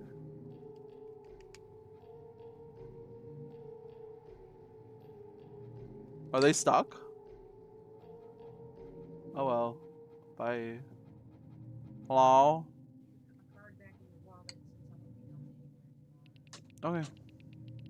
There's only 302. Alright. You're welcome.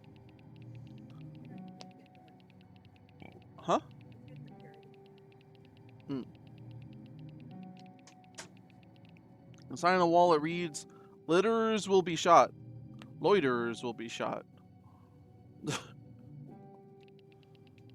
Best not to hang about here. Pipes bend and tiles click as they wiggle around. I shouldn't skip those. I keep forgetting. They auto.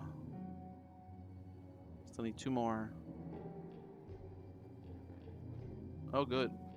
Hallway.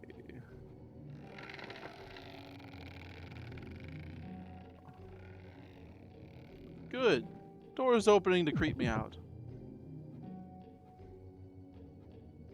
That one's like halfway in the floor. Is shit falling?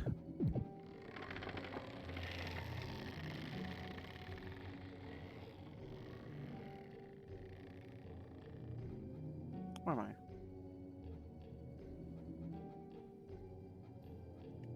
Chubby?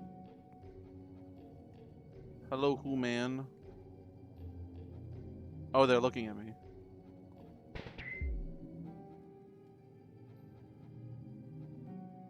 There's a dead one. Hi, friend.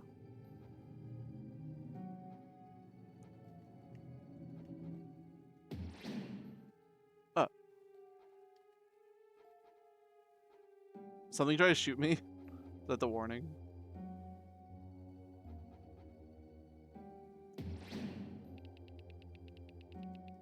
A glint catches your eye. You turn and it's too late. It's a mirror that hasn't been covered in grime, slime, or some other stain. Stare. I think you used cloth rag before. Let's stare at it. The view is too much. You're rooted to the spot, unable to look and unable to look away. I lose a sanity. You try to divert your eyes to numb your mind to it, but they stay traitorously focused to lose 2 sanity. You blink as you shift your head. You're down the corridor away from the glimmering surface. How much time has passed?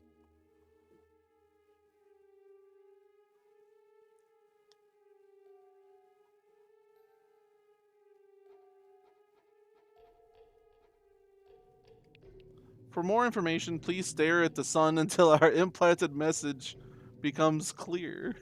Oh no, don't stare at the sun. I wouldn't recommend it.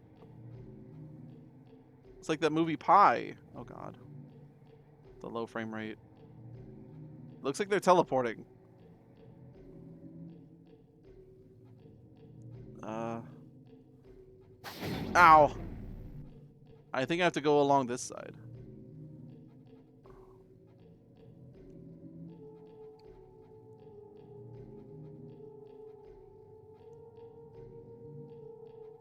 Ah.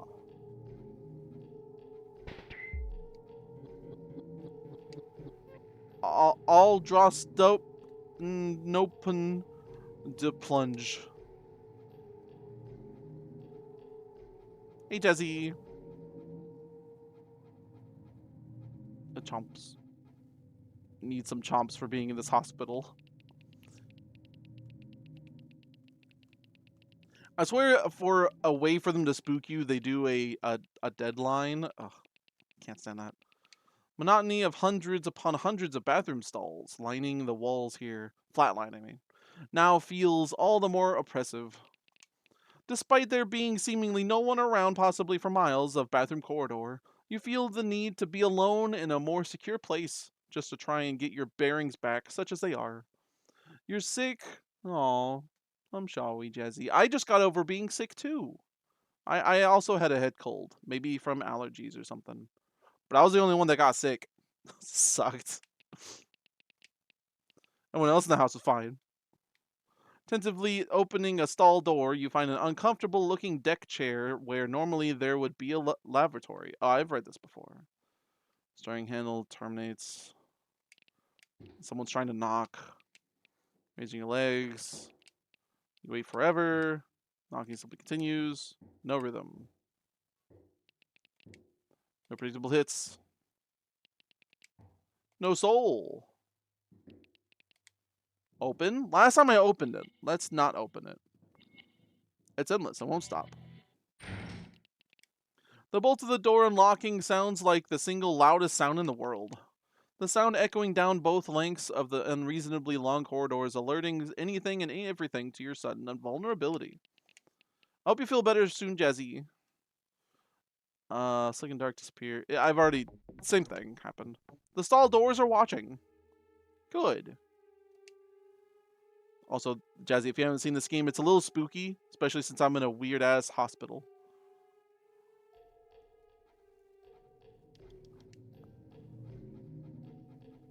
We're looking for, clothes for a woman to wear to make her look human. Or them to look human.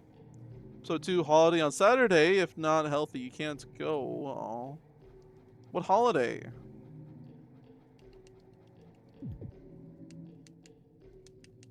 I touched something. What do you want? I couldn't go back, couldn't go forward. Some female clothes. Oh, nice. Why can't... Camera, do something for me.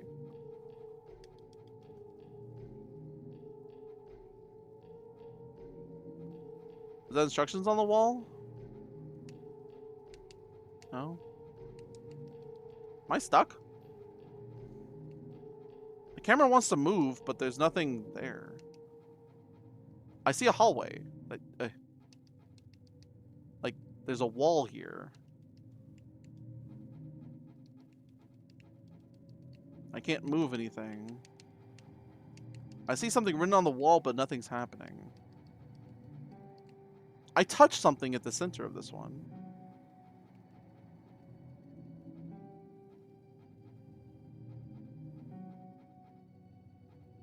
Oh, there it was. Oh, jeez. Still looking for women's clothes. I have 2 of the 4 I need, I think. You spy something that looks like a changing room stall further down one of the dozens of paths you've been traversing. Of all the things you've seen recently, what you see shocks you the most, making you stop and gasp before holding onto a wall for support. A person. It's me. A normal-looking person, at least from the distance, nonchalantly walks into view from a corridor connecting to the upcoming T-junction. The stall is at in and enters a changing room. The sign above for changing room booth reads, "Time for a change."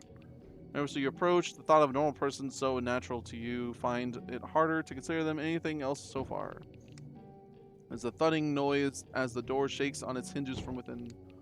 Sound escalates as the door vibrates stronger and stronger, almost like a washing machine, hitting the hardest rinse cycle on faulty bearings. The sound stops abruptly. The silence that follows, booming as the echoes down the halls, finally die out. There's a knock on the door. Open? I think we said no, yes before. Let's say no. You leave the time for a changing booth, heading down the passage you first saw the figure walk from. K-bye.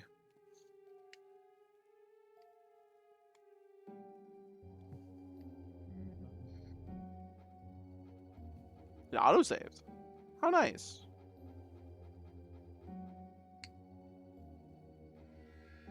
Oh, we're back here. Good.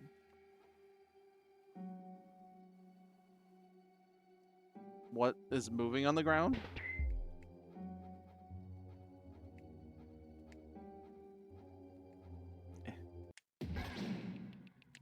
A lump of tiles burst apart, revealing an encounter. A shape. Oh, is it the... Oh, we encountered a hole in the last one. Something exists by the definition of being a lack existence in something else.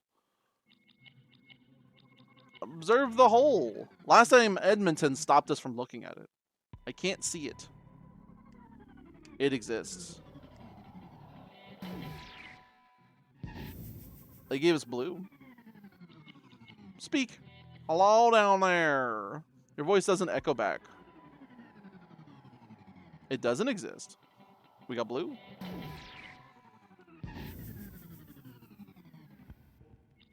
Touch? Touch the hole. You gotta say to reach towards it, or rather the lack of it. It exists by definition of something else's non-existence. Still getting blue. Talk. Gesture to it. There's a distinct lack of sensation when waving near it. It clings to existence via the absence of another. I don't know if we're gaining or losing blue. It's sometimes hard to tell that animation. Speak again. What is there to say to a conceptual parasite? Is there anything to actually fear? Oh, we got orange.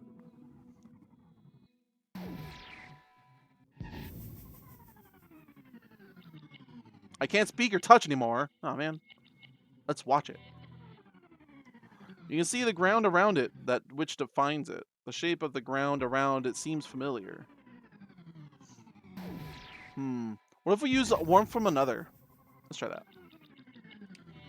Make it feel like it's someone. Shit.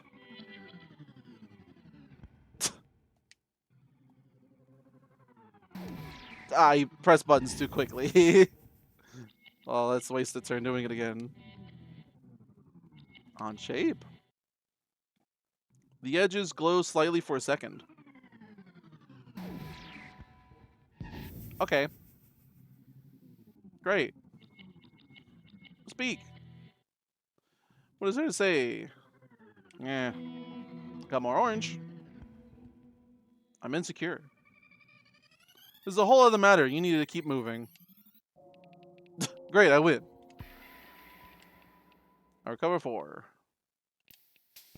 I make 26 bucks. Find some moon, rubies, pain, and God's appendix. Great. Not the items I needed, though. I need women's clothing. Oh, that was the way out. Damn it. I can't tell what's the way out. I can't look around. A sound you not noticed for some time. Sun catches your attention. An odd squeaking, what sounds like leather or linoleum becoming more distinct. Visibility is down here, the same darkness of where you expect the ceiling hides much of the surroundings. Both the gloom and sound worsen as you come to a halt in an inexplicably 4-way intersection of tiled, bleach-smelling corridors.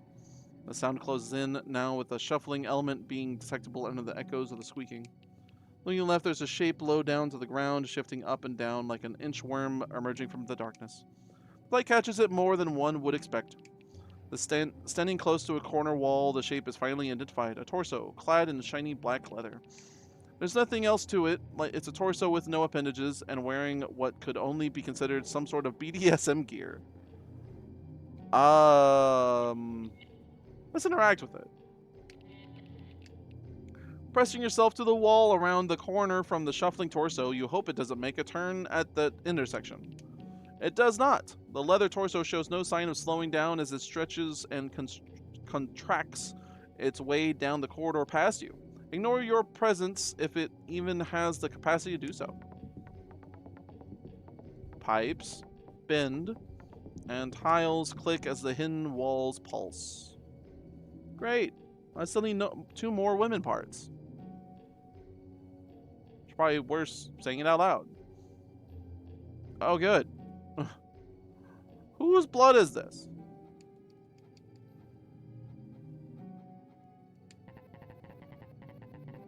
Clean, dry.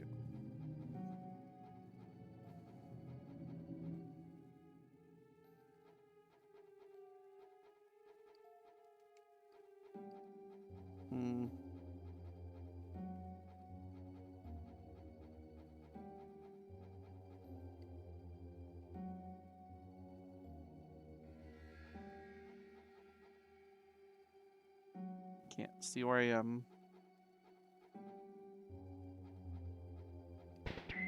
Oh. Weird ass camera angle. It's like following me.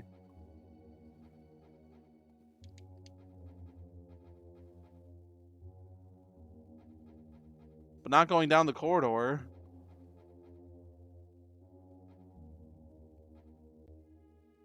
Come on, camera.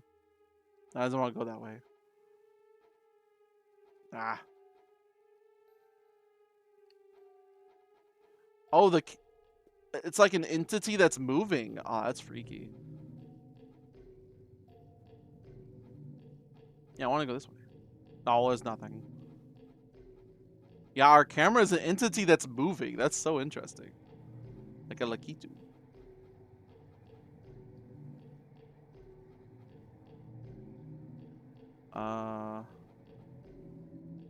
Any women parts in here? No. The lump of tiles burst apart, revealing another hole. Oh. Uh-oh. It's cold and still. I need your shirt. Or pants. There's no music. Hello? Speaking is not recommended. It moved once, but now never will again, you hope. Great.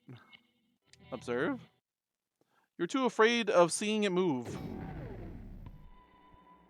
It represents life, but does not move.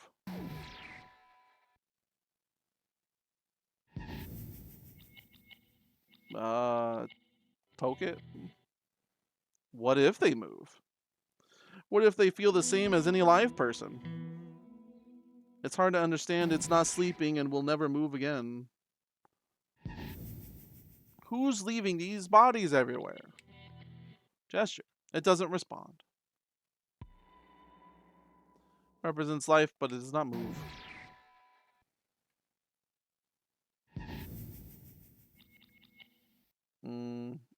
I could give it warmth of another. See if that would do anything. They look warmer. You're not sure if that makes it worse or not. A chill comes over you. Please don't move, you think. The world will end. It doesn't look like it's in pain. But maybe if I gave it pain, it might wake up. Let's go with that mentality. Pain. It's been through enough. Fair. It's not alive. Don't let it realize. Speak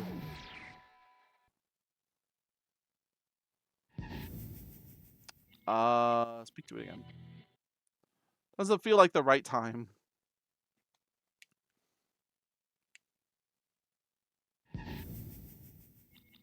Touch it. You really, really don't want to. Well, you gotta do something. Unless we can leave. Sometimes that is the right option. Let's see if anything happens from doing these last two again. Is it just a shell? A jacket to be cast off?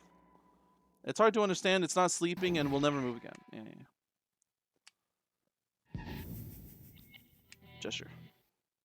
Futile. It shouldn't be here. Let's observe one more time. Is it the only universal representation of the entire sum of a being who was once not here, arrived here by means of an uncountable amount of coincidences, and is now gone again? That's having dark thoughts. Great.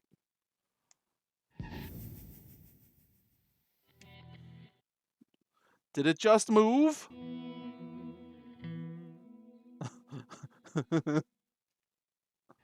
Was that blue or orange? Okay. Get an orange. I think the bars. You lose your nerve and book it away from the body, getting lost for a while in your blind panic.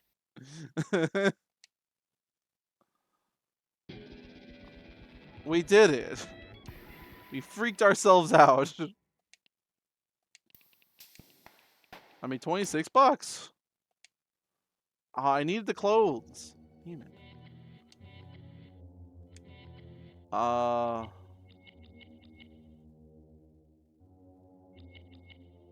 Coffee.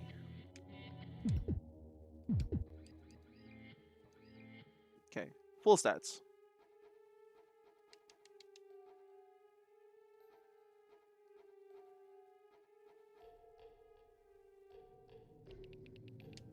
There's an unidentifiable shape in the gloom on top of a cabinet. On approach, the shape turns out to be some sort of plush bear.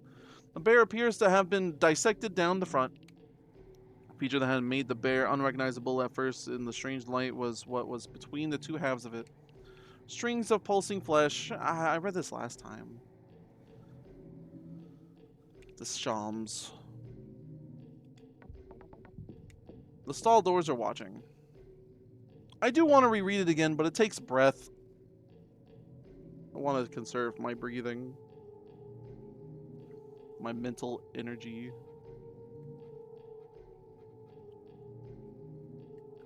I need the lady parts. Don't say that out loud.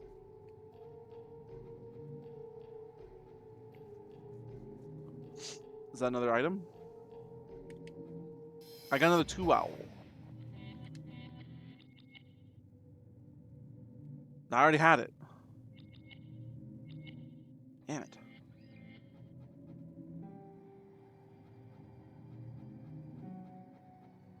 So I can get the same items again? 2 of them are here.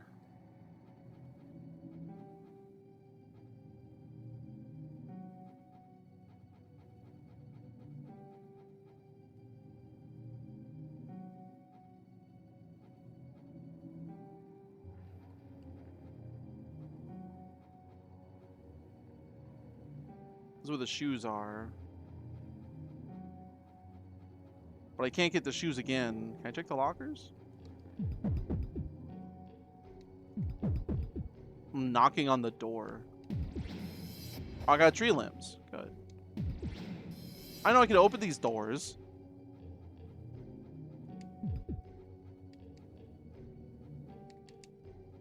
Not these doors.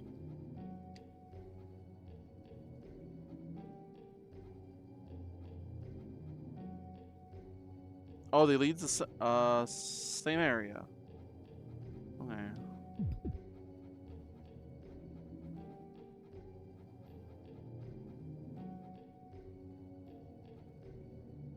Yeah, they do. Where?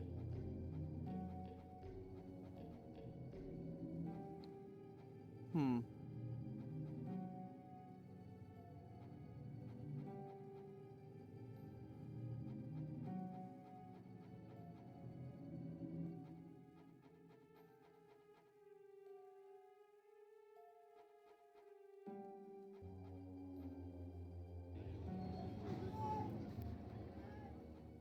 That room has a lot of weird sounds.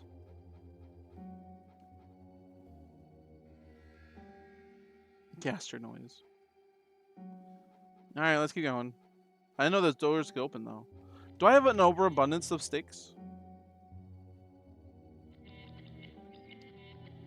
No, you can only have a max of 9. Way. Day 2 owl? Cheer. On, off to go to prom. Let's swimmed. Swimding. Yeah, I did have 2 owl.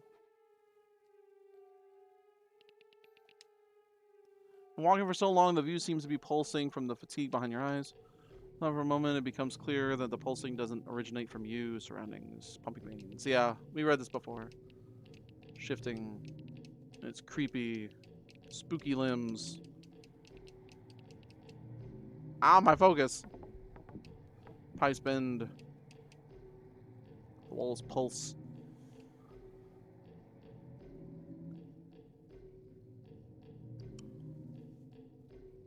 Okay, we haven't checked here yet. A swimder.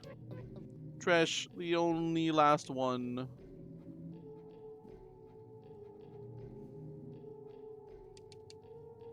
Mere trash. All trash should be skeletonized. What I get? I'm valiant? What happened? I skipped the message that came in.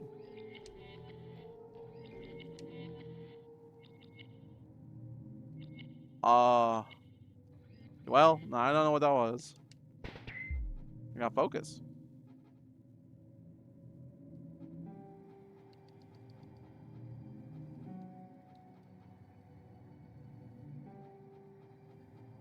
I'm coming.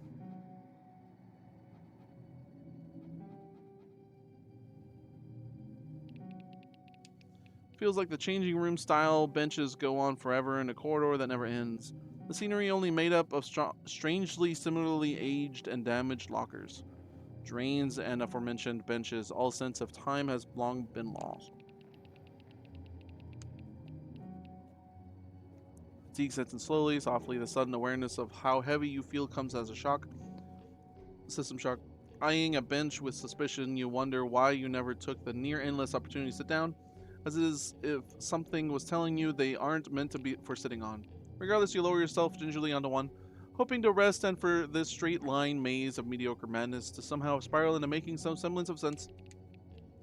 Nothing feels right in this place, even more so than how you imagine regular changing rooms feel. An awkward, sterile, semi-public space made for privacy. Looking left where you came from is just a middling purgatory of repetition. You sigh looking to the right, expecting the same view in the direction as well. You are too tired to jump in shock at the old man sitting right next to you on the bench. He huffs and puffs, the sound of phlegm and faulty plumbing rattling damply with each breath. Not knowing what to do, you wait, but they never seem to steady or slow their breathing. Something wet touches your hand, which was helping support you on the bench. It's sweat. The old man is sweating non-stop, seemingly from every pore at once. You can tell because, as well as deciding to sit next to you out of nowhere in the seemingly infinite corridor, he's also not wearing any clothing. Right. Inching away from them, you find yourself already at the very edge of the bench. Glancing over at the oddly discolored man, you see they're almost touching you with how close they are, though they look even sicker than they sound. The sweat runs down them so furiously that it takes their skin along with it. Their bent forward forms starting to distort as strands of flesh slew towards the ground like stalactites. Distracted by the grisly sight of a damp feeling on your foot, you look back up to see the last of them melting and slipping through the varnished planks of the bench. You decide that maybe you're not that tired after all and continue walking. I gained health, but I lost sanity and focus. Ew. There is a planet of blood, meat, and teeth. Yeah, iron lung. Bum, bum, bum. This song just reminds me of Squid Game.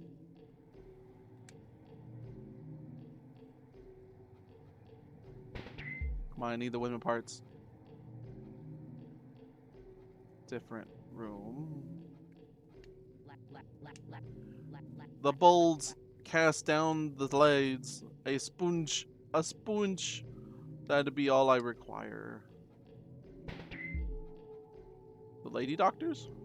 Oh, a door. Whoa, it's locked.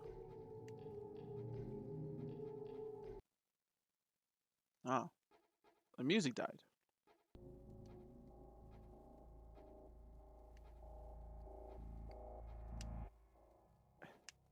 Give me the green. It's a weird diagonal thing. I can't look at it. Sponge. I got sponge. I still haven't found any more lady parts. Damn it. I need 2 more. They probably won't be in the same area. I'm guessing they're going to be in the playground. Oh, there's the bird. He's back again. He's a secret agent. The little sponge. I have you now. Have this keyed. I found it in my last pageant. A mere headless corpse of his former self. Tank. What does keyed say?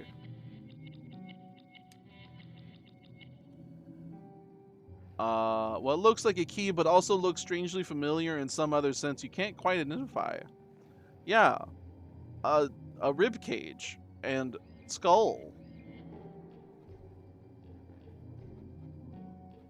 This is new. Great. Door open. Save me. A large fist-like appendage whistles past your face as the bulk of something whose shape you never quite understood lumbers out of a stall. I'm Zoe. Yelling with multiple voices, it barrels towards you, clumsily missing and destroying several stalls situated behind you. The figure yells in pain, despair, various voices that make up I almost said Italian. Litany, breaking and going ragged. Help me. The plead echoes down the hallway as they drag themselves from the wreckage, arms and hands lifting their bulk as broken tiles and splintered wood painfully embed themselves beneath. Barely managing a sidestep, your ankle is suddenly a burst of pain and the grotty, bleach-stained ground comes up to meet you as you're dragged along. -2 health. Ow. No more, I'm who-made. Your memory of the next few moments are hazy, battered and bruised by the omnipresent stalls and floor as your captor trundles on, you dangling behind like an afterthought. Figure turns a corner by running into the wall, tightening the muscles in their many legs and bursting down the next corridor, slamming you and the arm holding into the corner's wall. I lose 6 health. You wake up with little recollection and a large bubbling line of stains heading off away from you. You decide to go another way. The darkest reflections confound and surround. Yay, we're at the end again. Is it going to be the mirror or something new?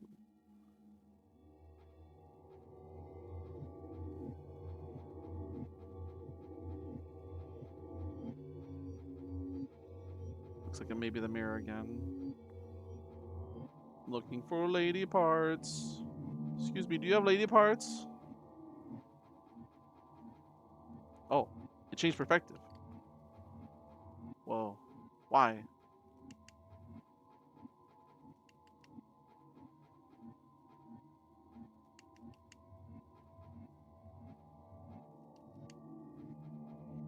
I didn't do this last time.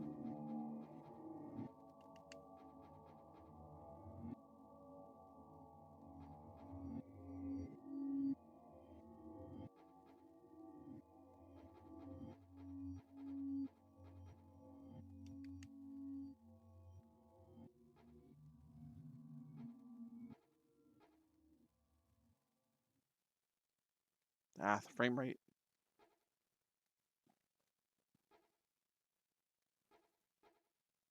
Hello. Damn it.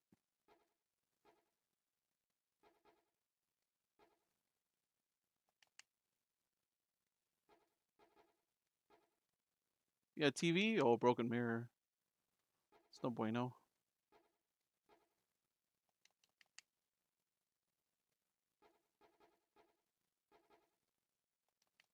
Hmm. But why am I first person now? Because I got close enough to the mirror?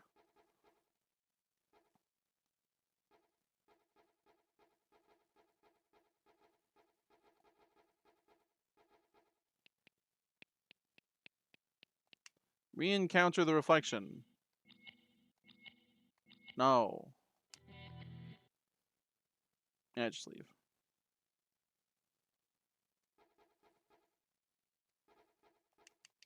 Damn it.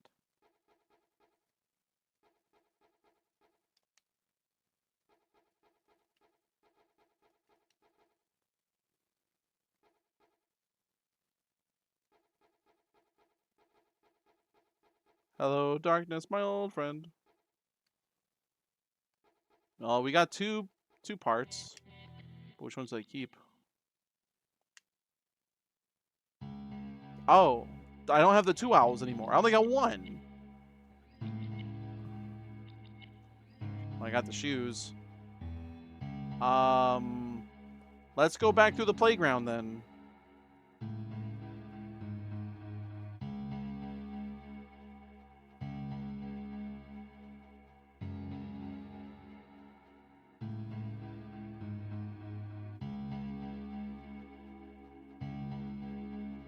I think there's only 3 dungeons right now.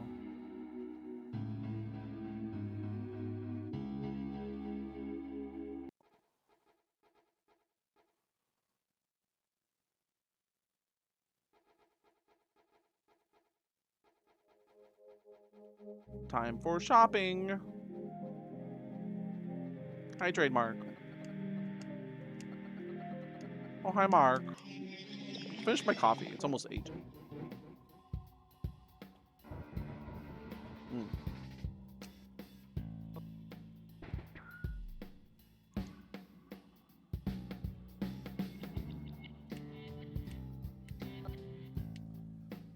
History Mark. Nothing new.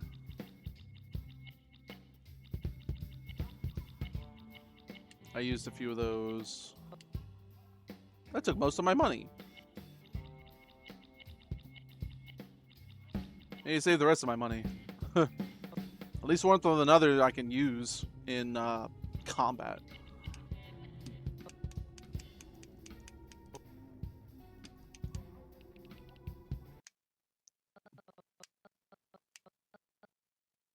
And under your very toes, like the toe grass.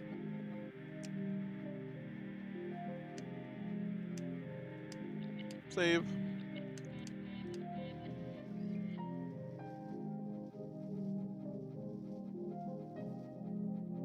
Alright, let's do the playground again.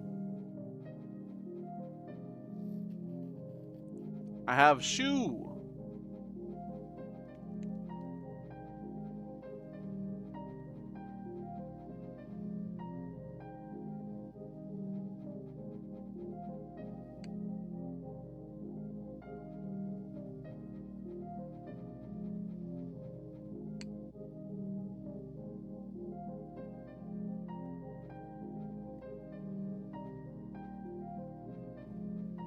Strange that the item wasn't glowing because it makes them harder to find. I already have her shoes. I need hair, dress, and pants, I guess.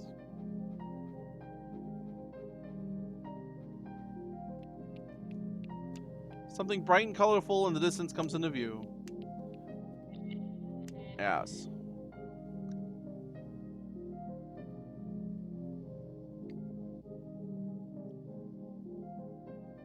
But now we're in here without Edmonton. It's gonna be different.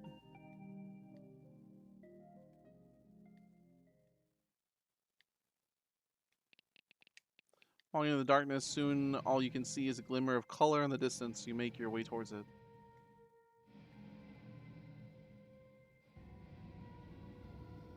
Are we gonna encounter the animatronic again?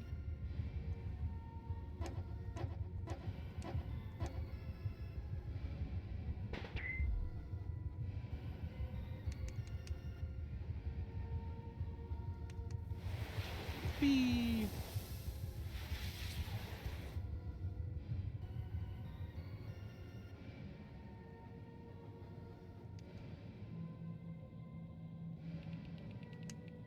A brightly colored vinyl cube. There sits a paper bag. It's plain aside from goodie bag written on it in thick pen. Picking it up gingerly, it feels like it contains something weighty at the bottom. There's an unpleasant sound, not unlike that of taking a slice of meat off of a meat stack as you open it. All you can make out is various strands of hair and strangely a few feathers. Like the chicken? The smell of whatever is beneath that has you quickly sealing the bag once again and leaving it where you found it. These remnants of joy stand forever forgotten by the dead. Spooky.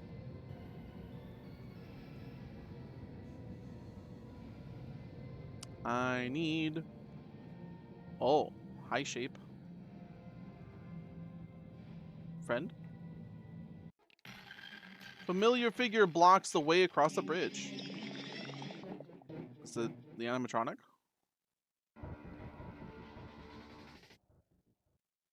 Wolfman? Oh. Oh no! He's withered now. Yes, detected. Initiating recognition subroutine failed. Please self-diagnose Gnostic running. Oh no, it is Five Nights at Freddy's.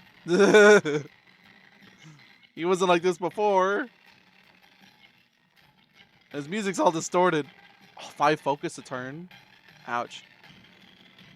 Let's try and talk to him. Speech pattern error. Warranty out of date by 9999 days. Please recycle. Respan responsibly. Bellarone twitches and whirs. Let's fun notice audience compliance and involvement is remanded. I got a context. Play along. Things aren't as clear as they felt they were before. You don't know what to do. Fun time. Me. A loud whirring noise begins to emit from Bellarone, sounding like an overheated car's cooling fan. They start to do their bend to the knees up and down pseudo dance, though even more jerkily.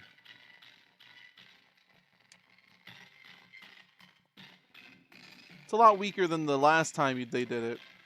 And it's also shaking the rickety feeling bridge you're both on as well. Oh no. Your swaying and gripping of the safety rail must have been seen as you joining in, as they continue to swing the bridge left and right for some time. My frame rate. Error, end of side 1. Please turn the tape over. Bellarone abruptly stops their jaunty bouncing. Initiating, please, Ren content module sadness. Sadness. Flip the tape over. Material feels spongy and puckered from age and neglect. But please, display. Display. Sometimes it run fast, but sometimes it's slow. I don't get it. Maybe it's all the text. Let's gesture to it. Bellarone's eye visor glitches as they spark slightly. Please. Please. Quiz time activated. Query.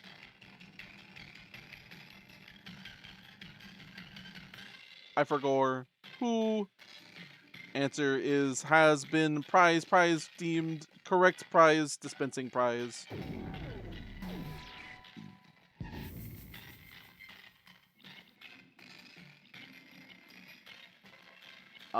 Speak.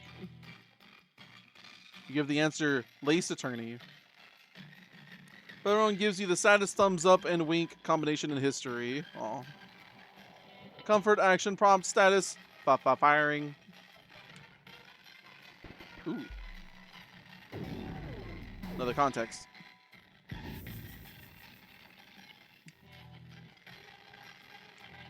Play along. You know what to do.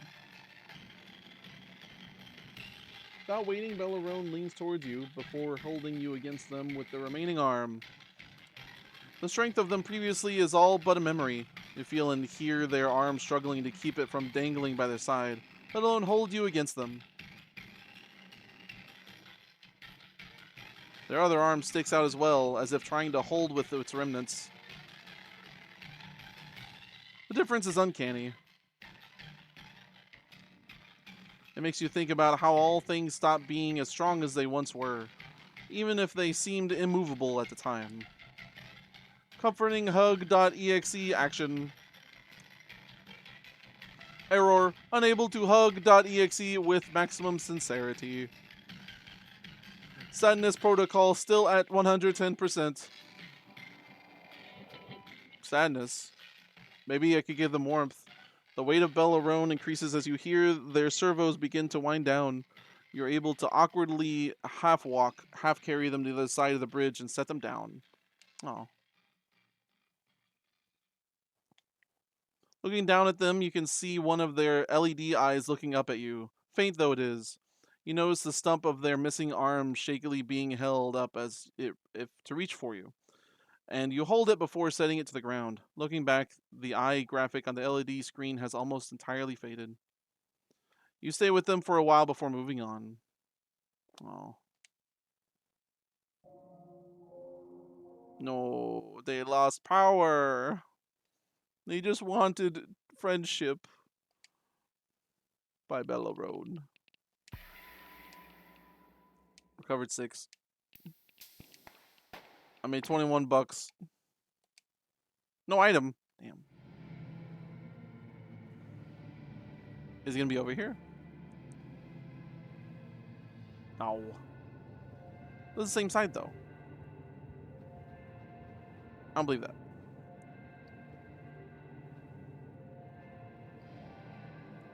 Yeah, there we go.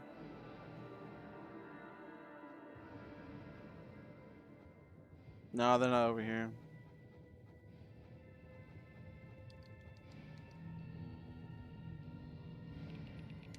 Arriving in an enclosed area full of hanging, dripping sandbags, you find yourself in an especially narrow corridor. Pushing your way through the bags, which slap you wetly on the rebound, the contents of which you'd rather not consider, you find a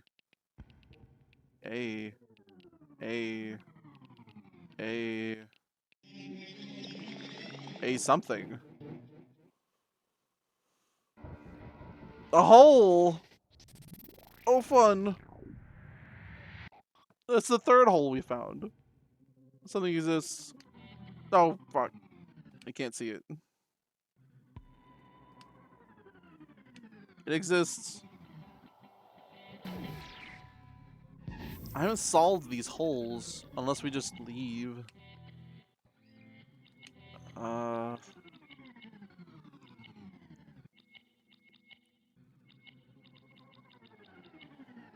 I can't use a tree stick. I use a warmth of another on it. To feel is to feel pain. It doesn't exist. Damn.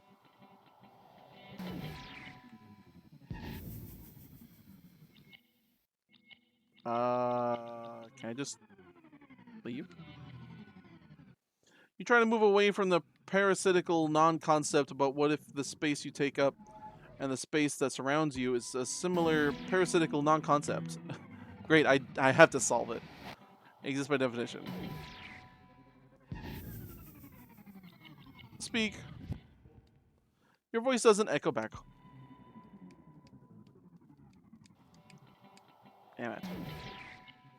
It filled the orange, though. Distinct lack of sensation.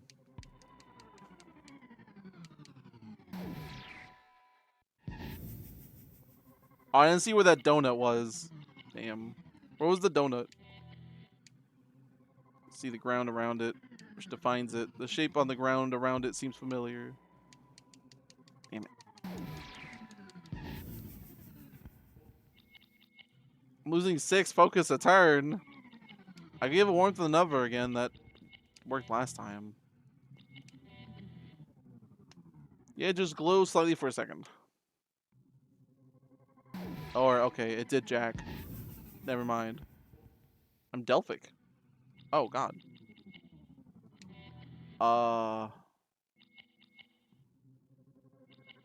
Losing 3 a turn. That's like 5 turns.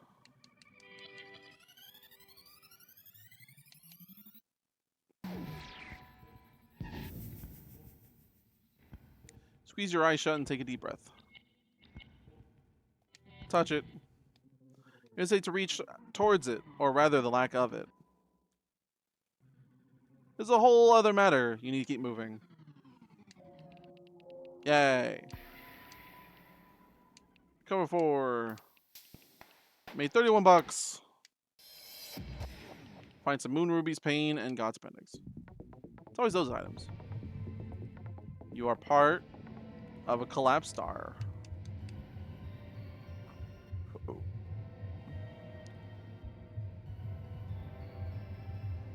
Ah, yes.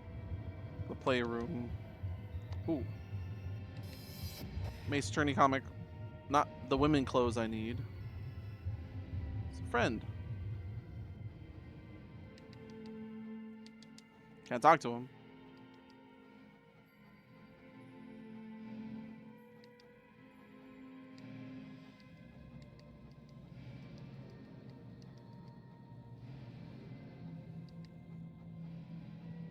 Big fella's still here. Can't talk to you, but your eyes move. I'm gonna get my sanity back. Hold on. Dairy eggs. Okay. Passing through a door, the still air of the play areas is traded for the dusty, stale atmosphere, the claustrophobic staff-only pathways. The dingy corridor is infested with ladders, chairs, ruins of metal skeletal structures, industrial-sized paint containers, and metal chairs. Soon it becomes impossible to move forward without either climbing over the unstable mess or shifting something out of the way.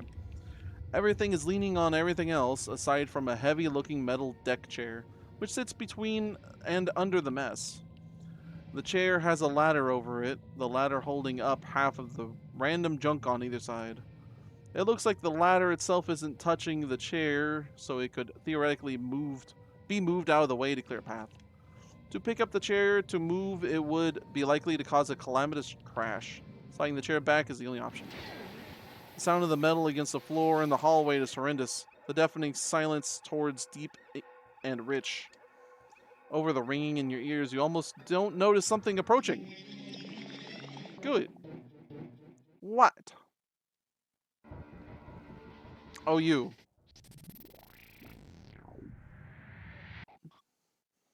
There doesn't seem to be much left. Seem to be much left. Hello? Hey, mail. More gates.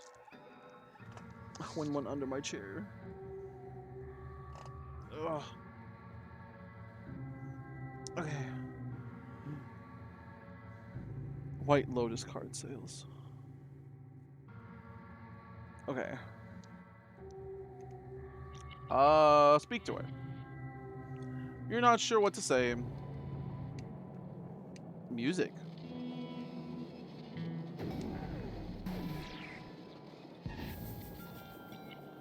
Gesture to it. Hello. You wave, but it doesn't seem to do anything. Music.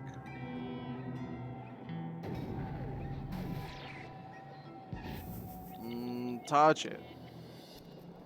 They look so frail you worry about damaging them, or somehow contracting what made them that way. Applause. Let's observe it. Parts of the protoplago are too thin to see sometimes. Music applause.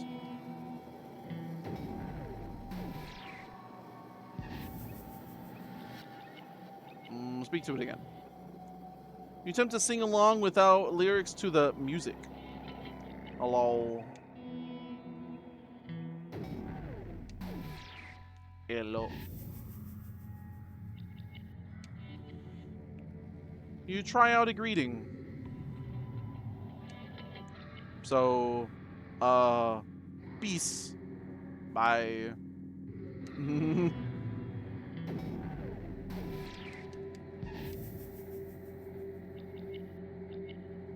Dodge it. You're afraid to make contact with them. You... What? The... mistakes.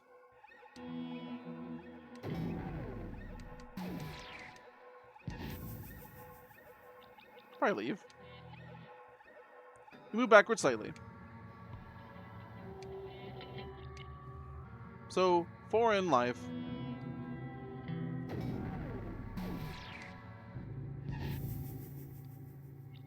Gesture. Bye. Nothing seems to have happened. Music.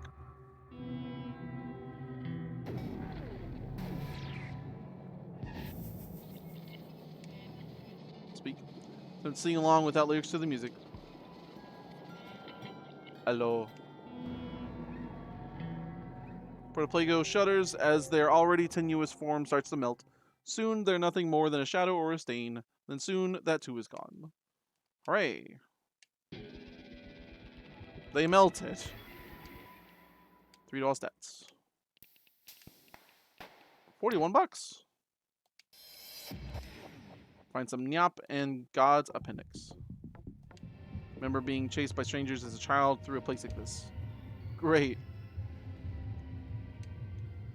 I guess other children are strangers.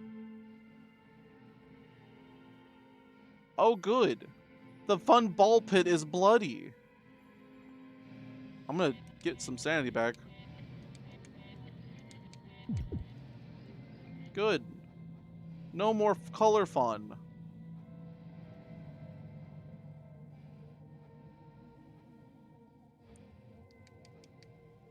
Still need those dang women parts.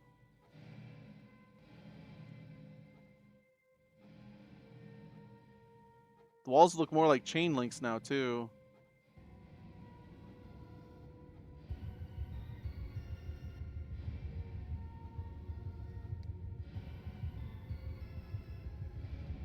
The ground looks freaky, too.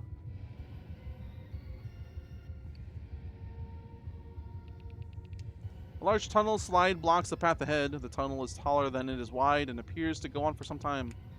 Adorning the top of the entrance is a sign that recommends a blind descent. Use cloth rag. You tie the cloth rag tightly around your eyes before you push off.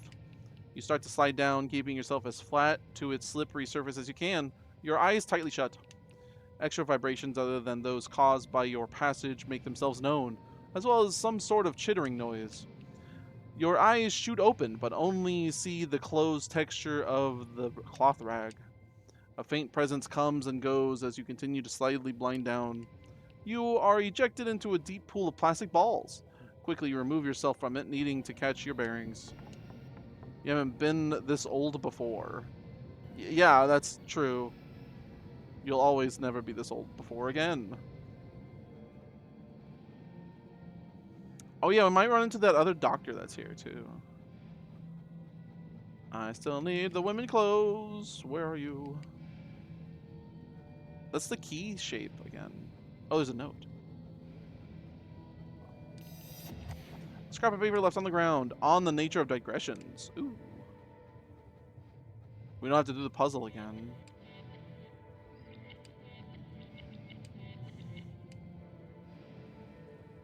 Tensed by Moth, 4750.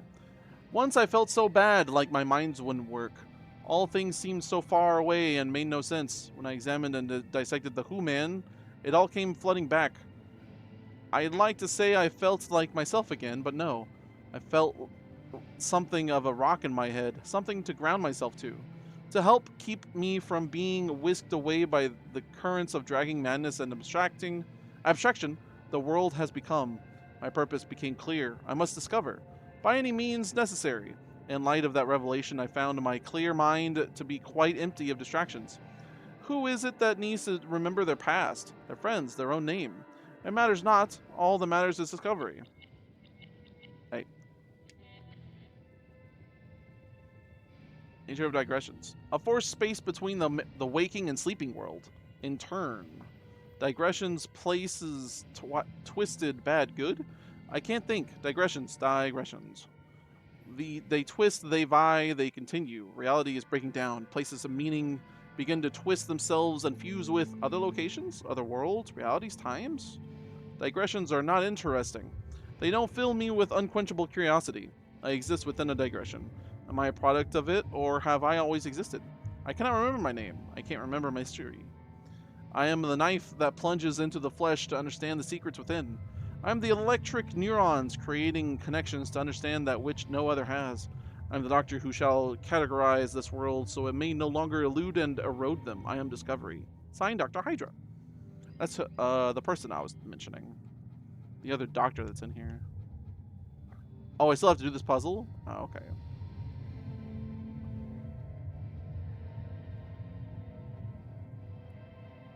That's a different one, too.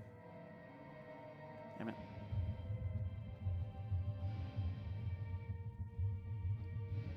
Fuck. Damn it. There we go.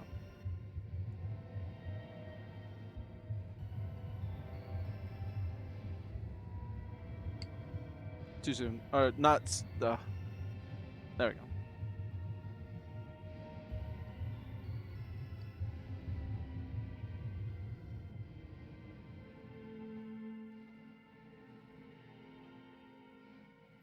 Pink, green, blue, red. Oh. Yeah. Anything behind you?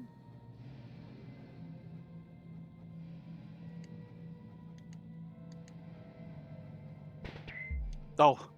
Okay. Random free focus. Okay. There's like a blue square back here, though.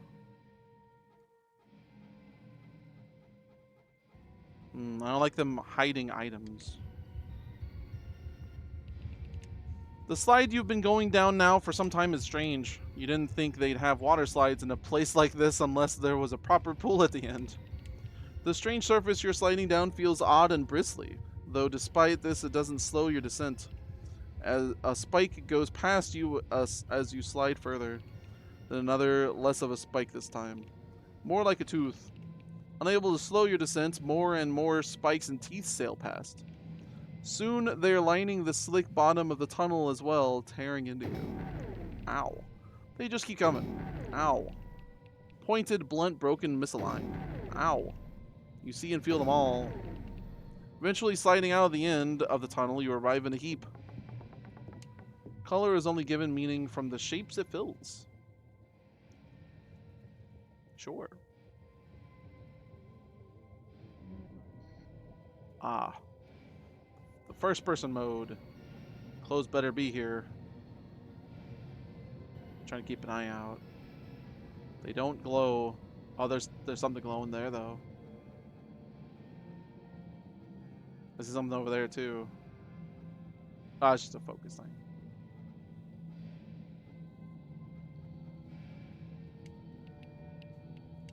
Found a box of bloody chunks. I think I'm full of those. I'm full of chunks.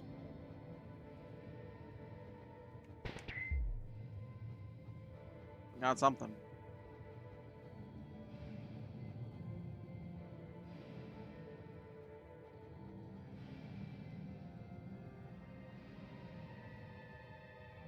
Oh, they actually move?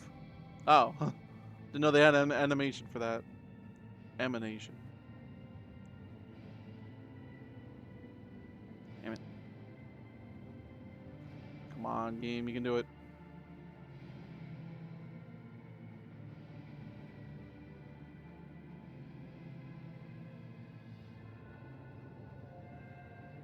Still no women clothes.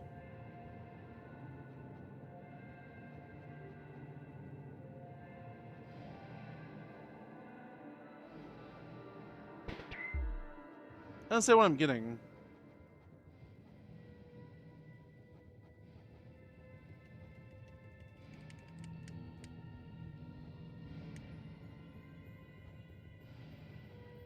If I don't get any clothes out of this one, I'm going to deliver the shoes I got.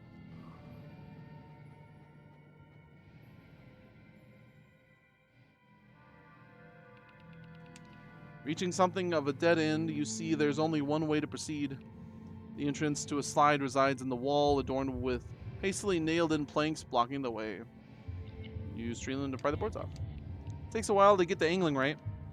Once you've removed one plank, the others are easy to deal with. Boards removed, you are able to use the slide. Gingerly looking into it first, you can't see why it was boarded up. Halfway down the plastic of the slide's tunnel is traded for thin air, and you drop into darkness. There's a racket as you hit a thankfully deep pool of plastic balls. You're able to make your way to solid ground to continue on. Yay. Nothing bad happened. Oh. Is that the dress? No. Come on, man. Also, these walls are stone now. I don't think they were that before. Come on, man. Yeah, things are still watching me here. Pain. I can't inspect it. Oh, no, I can. Pain is a lie. If you feel pain, call. Pain is a lie, but if you feel pain. I see a note. Scrap of paper. Michael Jensel file. My card. My pen. I plan to go to the pantomime with Alex. I get there to find him there and with some other people. So I go past them to use the bathroom. First stall on the far right I open has a short, squat, shaggy green monster with a wide mouth sitting on the can. It starts to roar, so I shut it and move further into the room. Most of the panto actors are here, seemingly using this place as a changing and prep room before the show. One of them bursts from one of the stalls, splashing water on her face and psyching herself up for the performance. After entering, I find there's electrical equipment piled up behind this stall so high that I can't see it past the wall. There's a young lady lying on top of them near the ceiling, surrounded by controls. After saying hi, she asks if I had to go poo, cause that'd be awkward. Thankfully, no, the toilet is up against that wall, so being so close to it gave some mild privacy. I can't go though. I could only go if I went in the waking world. She asks if I want to see something cool, and there's a monitor in the stall both she and I can see. I'd rather not miss the panto. Entering the theater, it's tiny. There's no stage or chairs, only 3 rows of 3 or 4 sleeping bags on the floor. I'm the first in the room. Soon others are entering, and Alex sits next to me. The panto is extremely strange and makes no sense. At one point, one of them turns into a large melting blue sludge thing with a single eye and a stalk. I'm not sure if that's in the script or not. Now it's halftime. The green bathroom monster is still where it was. Some actors are missing now. Others are leaving for the day. I see the director leaving while crying through his duck bill. We try asking what's going on, but he doesn't hear us. Deciding to head home, I go to the corner shop first, and Claire is there, as well as someone else with us. Claire ends up turning into a red variant of the Panto sludge monster before threatening me that I need to take care of the other person with us, while threatening me, possibly jokingly. She's stretching her opening and closing sludge mouth face towards me and away over and over again. It's making me uncomfortable, and I end up pushing her eye away a little. This caused her to go berserk, so we start running back towards my house. She's very fast, and I have to jump over my neighbor's fence as it's closest. She starts coming in through the gate to cut me off before I can jump the fence to my house, so I can make a sharp left and leap the fence to get back on the pavements and go around. She can't turn very fast. During this, I'm hearing the other person with us calling and trying to remind Claire who they are, but I think she's being enveloped. I don't look. I'm inside my house in the kitchen and see her at the window, slowly shrinking down. I realize that she's getting in through the pipes connected to the sink. So grabbing the car and house keys, I dash out, lock the kitchen door, and get into the car, peeling out of my gravel driveway and abandoning both of them. Then I wake up, lol. Okay. That was a dream they had. Fun.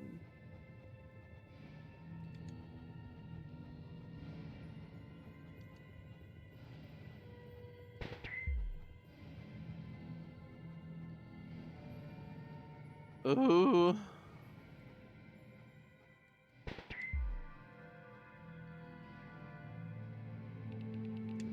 A somewhat familiar looking frame comes into view. You're sure it used to house the strange clown painting, but now the clown is missing. The background they were painted upon remains, but they themselves seem to have left no trace of ever having been there.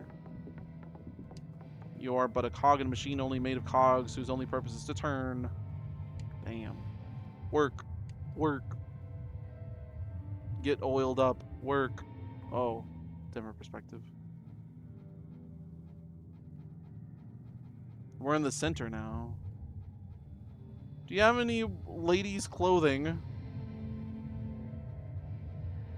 I need them for a lady so she's not naked and can look human.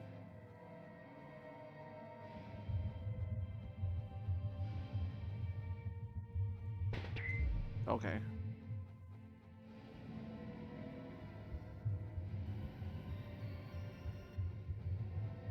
It's like a table or something back here.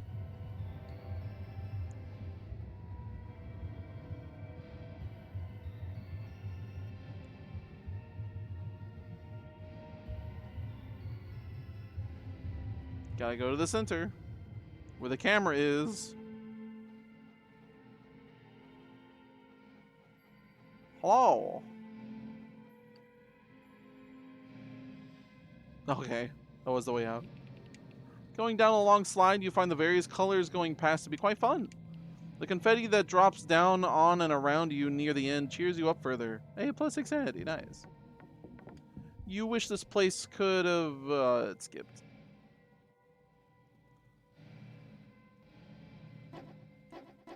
Another slide.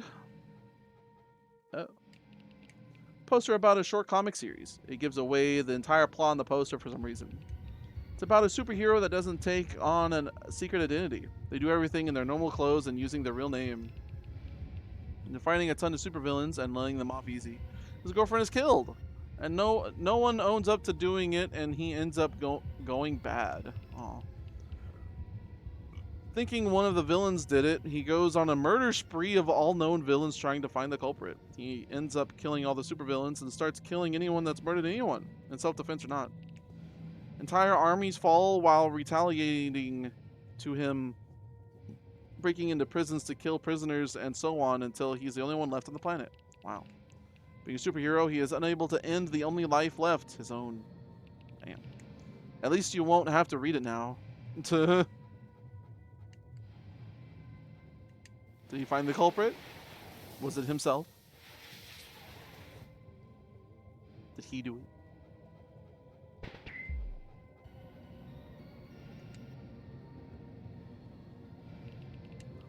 Encountering the wobbly bridge from before, you carefully pick your way over it. Despite the lack of Edmonton on it, it still feels like it's been shaken and jostled around just like he was doing before. Look down. You can see the safety net is still present underneath you between the boards. The bloodshot eyes beneath the netting are still there as well. More and more and more and more opening to stare upwards past you. You are part of Clapstar.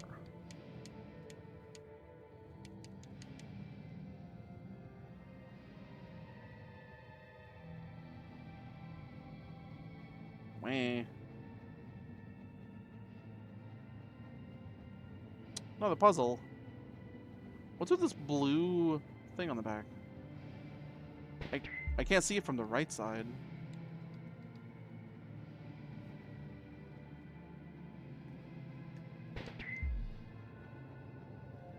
Oh well.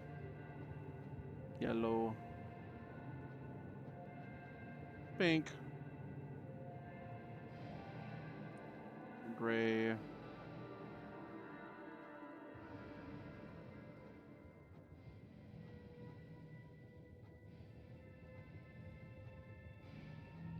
Yellow. Yellow. Damn it.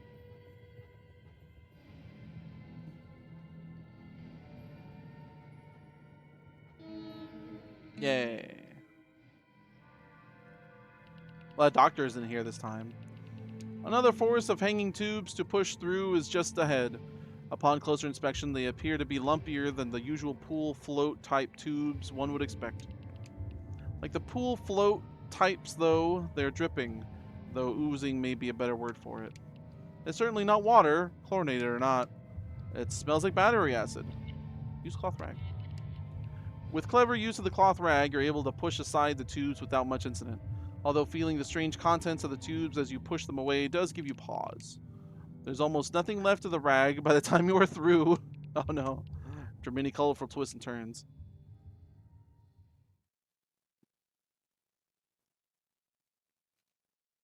Ah, we are back with the doctor. But they aren't here this time. Now, who could that be? I wonder, does the tall man need more subjects? They've been lost a long time, ever so long in this place. Been so long since a visit. Is there a subject out there? I can barely feel you. Come on out into the light of the operating theater. What do the vibrations tell me? That someone has returned once more. Oh, I am so sure you are glad to be back. Oh, but what is this? My dear partner's discovery. My fellow in ritual back again at last. When we last met, I had fretted about the subjects kidnapping, she called them. No, the subjects were needed and much better used here than allowed to wander aimlessly through life. It was not that I had been considering. The altering of time of this place was on my incredible mind. But in your long absence, you will be glad to note that I overcame that worry. The allures to discover, my friend, is just too strong. What time is it? There are so many times, so many subjects to choose from.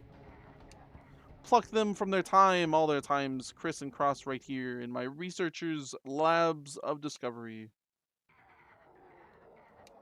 Or no? The accomplice of that other, Inmanson. I see, the same but different. Our character's moving. You will be glad to know that I have prepared for your return. I have scratched most of the rust off of my dear instruments, my tools of the trade. The sharp slicers, the tooth-tearing rotary spin discs, the metal grabbers.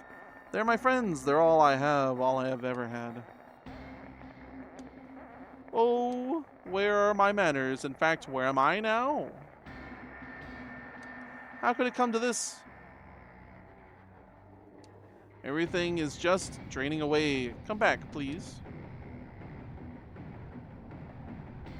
Is there nothing left? All that I had, gone. All that is left is the work. Yes. Yes. The work to discover. Now. Come closer, young child. Do not be afraid. Rejoice. Allow me to introduce you to my friends. Who knows? Maybe we've played enough together. They'll be your friends too. Oh. Hi. Oh. Nice.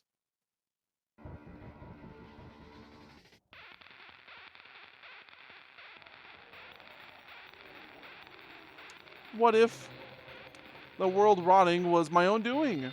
This foolish man that thought to unravel the secrets of life itself. If I am the cause with my ceaseless attempts to heal, then sure. Pain must be the real cure. Here, let me test this hypothesis. Let's discover the cure to this world together. Oh, jeez. The doctor is imminent. Oh, I got context. Ah, research papers. The notes you've been picking up along the way. My papers! I knew it! You did have them! Dr. Hydra starts poring over them, distracted. These make no sense! What gibberish is this? He's not able to read anymore. Dr. Hydra loses their stance.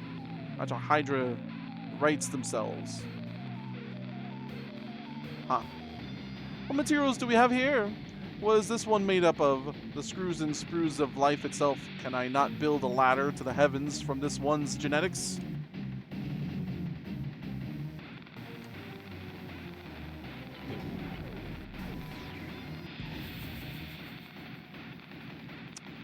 Well, don't have the context anymore.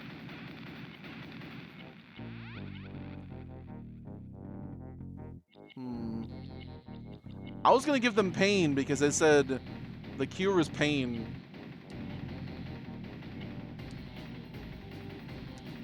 Legends of pain. Dr. Hydra recoils from the sun sensation. What manner of sensation is this? Dr. Hydra loses their stance. Dr. Hydra readies their implements, ready to slash. License? Me? What good is a piffling piece of pathetic paper to one such as I? Do not waste my time. They're aiming right for you for a direct hit.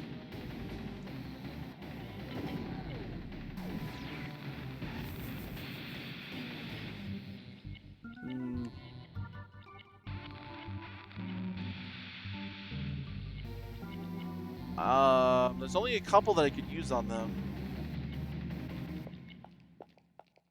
I could try a cloth rag. I don't see it do anything though.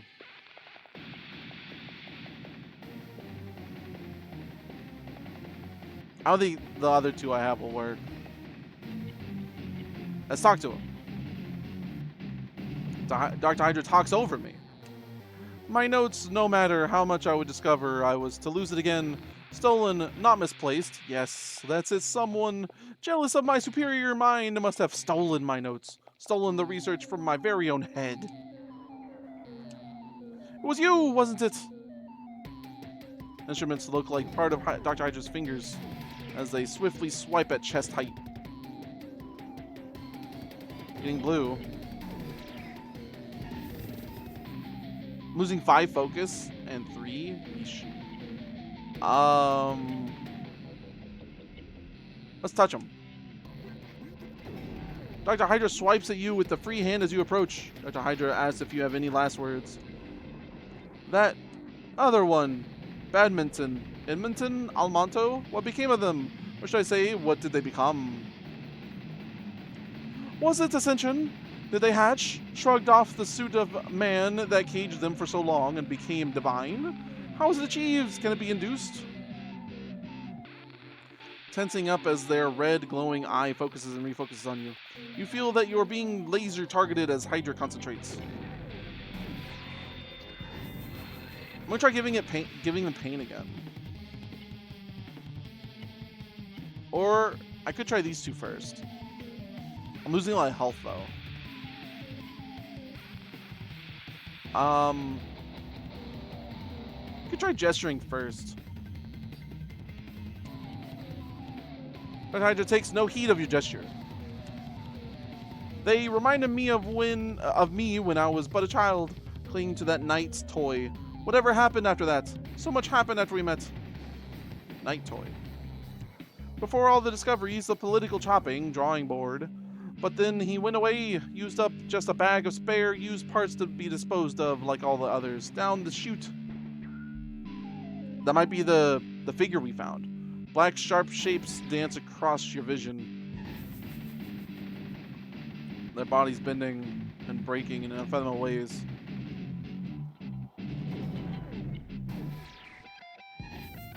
I'm gonna get my stats up. Well, what's the context? Yeah, the Mace Attorney toy. Let's do it. That is...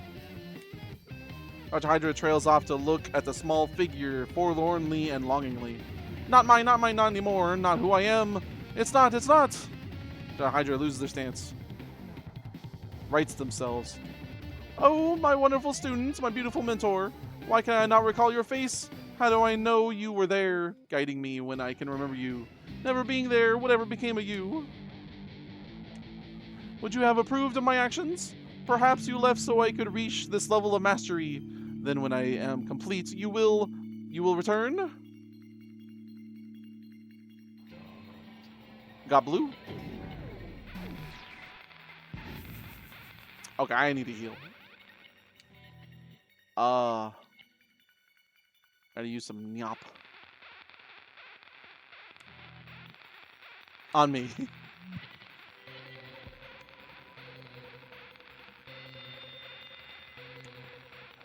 I'll get a multi-jointed arm slams on the ground nearby. Mayhap, this is the one. Maybe you should be the subject to finally set me free, to ascend to hatch, to finally reach the cold, dead stars. What would my truest form be? The absolute form of my will, the most perfect being that I could possibly be. What could it be? What could it be? I just want to... No, I must resist to tear this form to shreds. Now I may make all the painful waiting for naught. Painful. But Hydra leaning in on for support. Their other arm is held. Be no way to avoid it. Supporting arm trembles.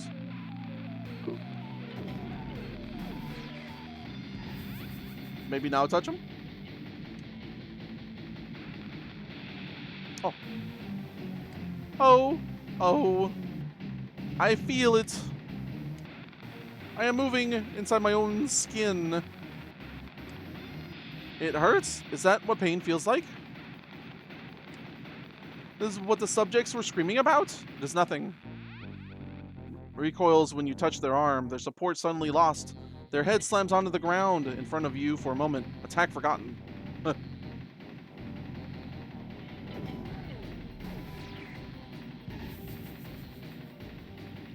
Let's give them more pain.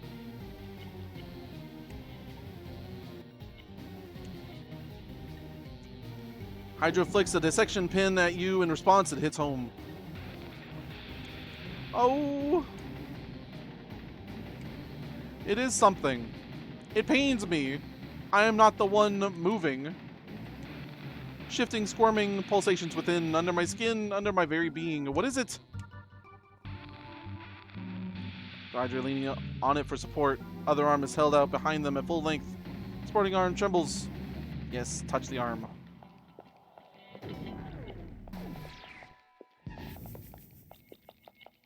Touch. Oh, it is something. It pains me. I'm not the one moving.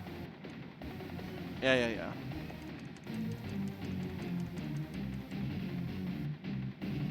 Support suddenly lost. Their heads slams to the ground in front of you for a moment. Attack forgotten.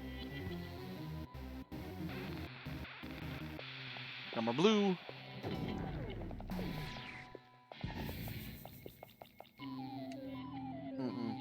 Try and talk to them again. They're not giving you much of an opening to say anything, even if you did have time to say anything. You don't know what you could say. Rider readies their implements ready to slash. They're aiming right for you for a direct hit. Oh, it's only a shell. It isn't I that scrapes free of this coil, but another. Oh, the music. Another deeper within of which I am not privy. Howling for freedom. Freedom. Don't say that. To hatch from all that I am, but not take me with it. No more the work. How disappointing. No more discovery. Did I win? How sad.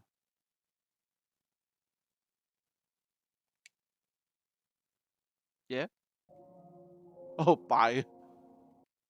Is he dead?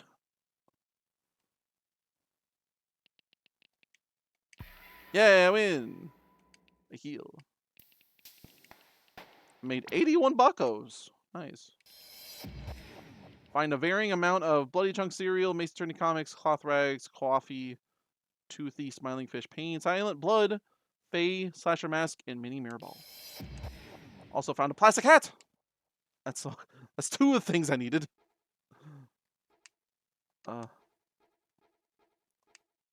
Great. I think that was something I needed. Oh, a dress! Is that two things? Do I have three of the things I need? Shoes. The smell of bleach mostly hides the underlying ammonia. There's dirt on it, similar to that found in the backwoods. Plastic hat.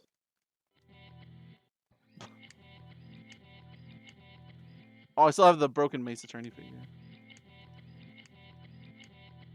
Oh. I can utilize this, but I don't want to do it here. It might teleport me or something.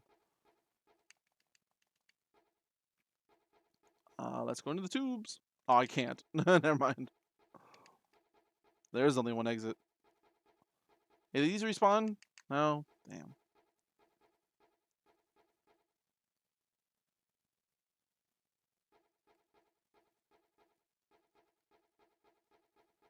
That was cool. I like the artwork of that one. Mr. Nick comic.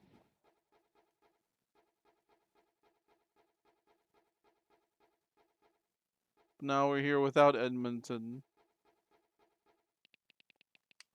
Re-encounter Edmonton? Forget. I just walked by. Bye, Edmonton. My suit's still here. Chill with Edmonton for a minute. Okay, bye.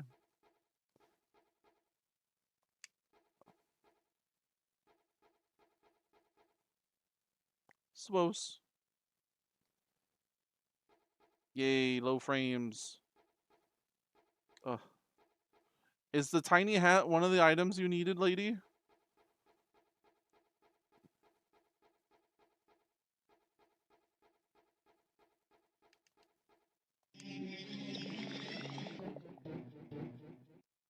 Too bad I can't look at my quests.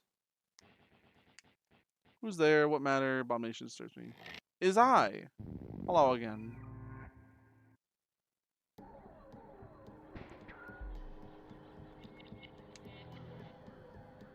Shawl, shoes, dress, and hair. Damn it. Shawl. Damn it.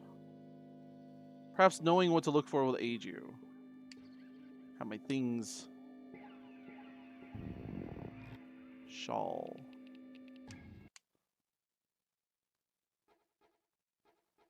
I remember the 2 owls. Were those supposed to be shawls? Well, I need to go back to the forest. I need to tell them about the Dr. Hydra.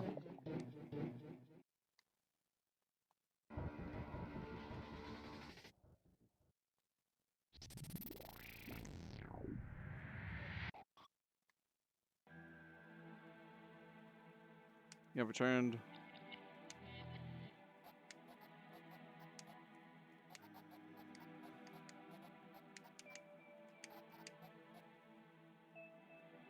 Hmm. Oh, no. The doctor assumed that's how Hydra was already.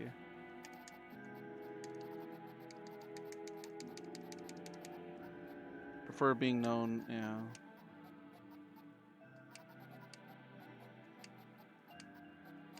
Okay.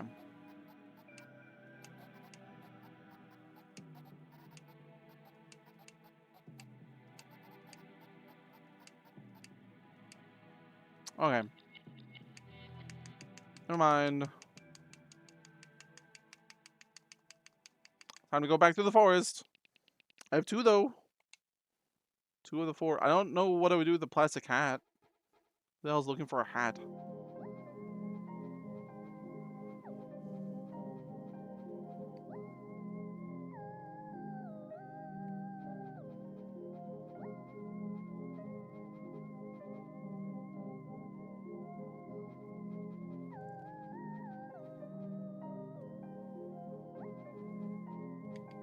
The shawl.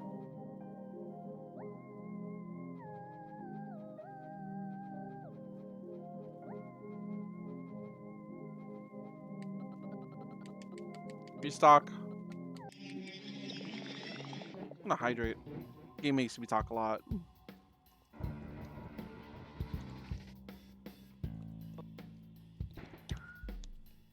Ugh.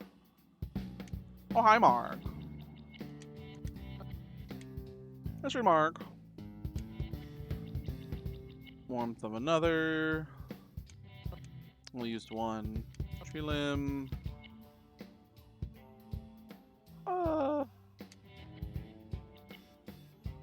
Yeah, sure. Yops are always good.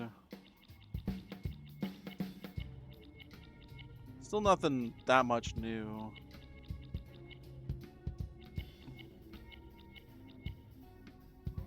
We're good. I don't use these very often.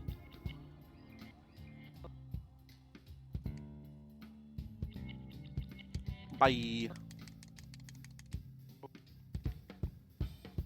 Clicking my controller triggers the talking. It's me mashing A.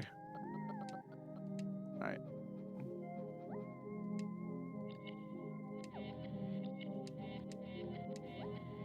Let's go through the forest again. 'Cause now I know what I'm looking for.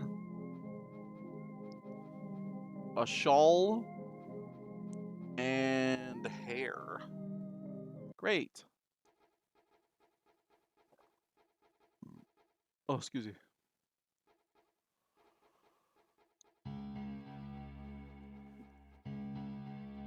Yeah, I haven't tried going off the path. Nothing. Good.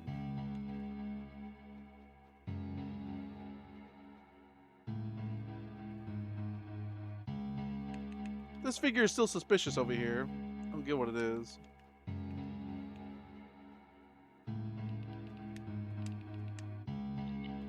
Going back.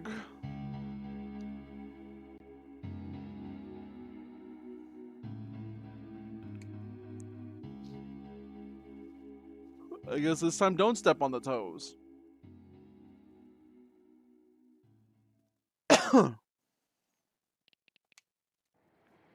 Straight path. Tree to get behind you.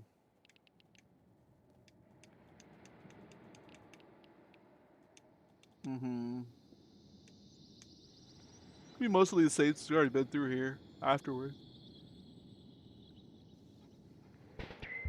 Looking for hair. And a shawl. That may just blend in with the background.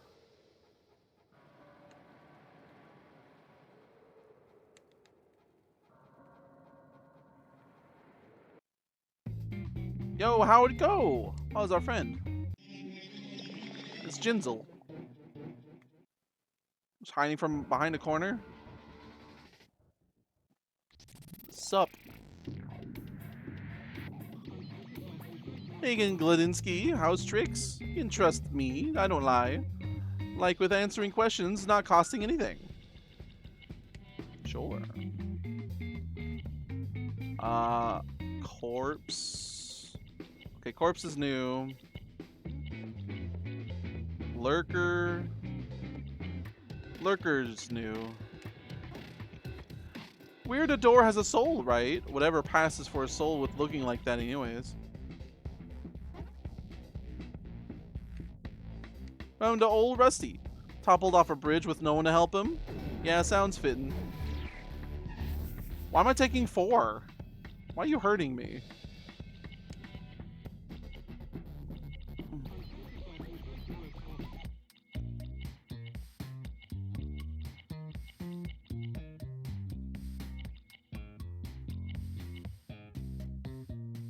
Corpse. Oh, that's just some guy that pretends to be dead. I've seen him lie down before. Try a full kiss on the lips next time. That'll get him. You want to practice?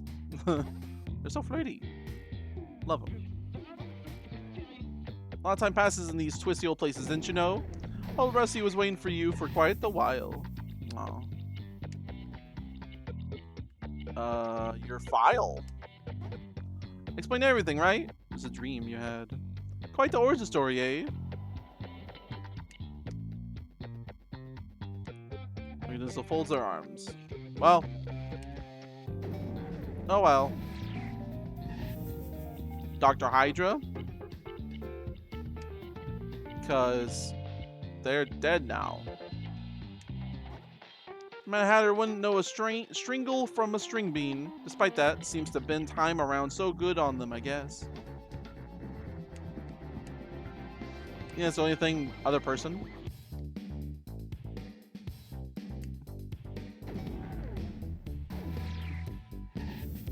Alright, bye, Jinzel. Jinzel seems satisfied from a good hangout. Michael Jinzel gives you my card. Small wave, blows a kiss, lightly hip checks you. Bye. Oh, one from another. Funny they're just from behind a wall. Mushrooms? Mushrooms start to vibrate and high rumble emits from them. Something rises out of the ground between the fungus.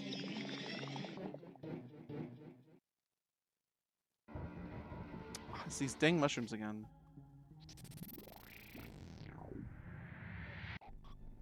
Strange looking mushroom.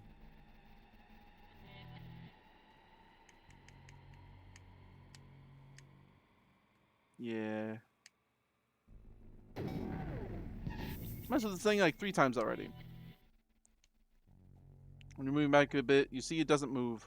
Feeling a bit foolish, you move back to it. I have to solve it? Oh, man. Ah. Touch it.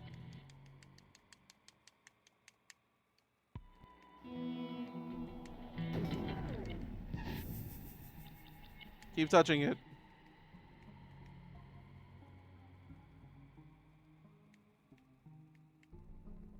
Wah.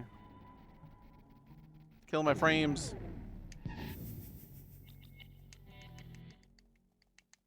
Shows as I talk.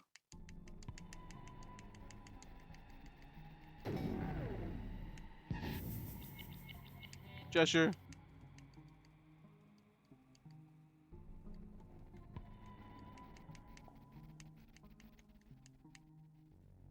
Let me leave. Large fungi, but seems more animate somehow.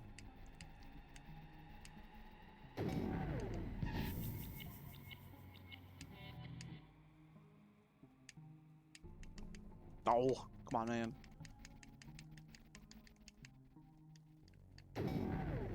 I'm in the first area. Let me be. Yeah, it grows the ears.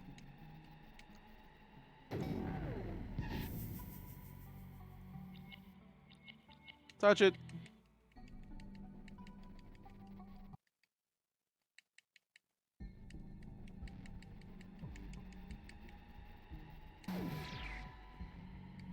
I think the orange is full. I think we're good.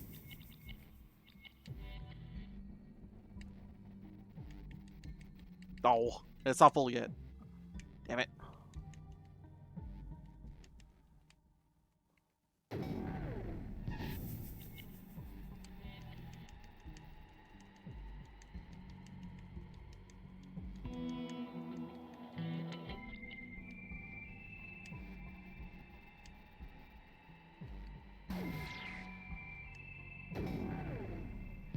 Ow.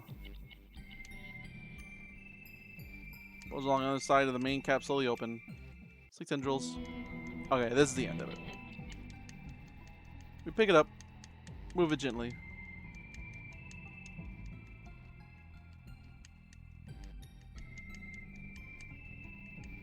Falling asleep. On a log. Bumping a log.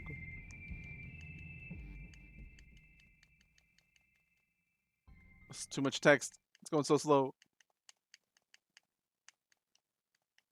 You can do it. This lag's killing me. Yay. Did it.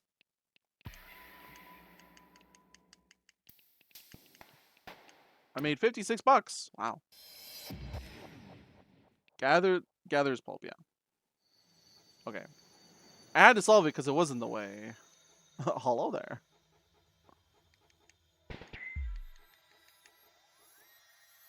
Looking for hair and a shawl. Corey. Osto layer. Still being a layer ground across the planet. Quarry was well made, so it hasn't filled with water, and the Osto is bare and clean. It's strong stuff and would probably fetch some credit if anyone had any use for ultra strong bone-like material. Some loose Osto. Try to slide down. Ground moves oddly as you lose your footing, tumbling the last half of the way down. You get scrapes up pretty bad. Ow. There's a patch of what looks like blood around where the loose Osto has been left. You're not sure if you'd seen it on the way down. It looks fresh, very fresh. It's still glistening.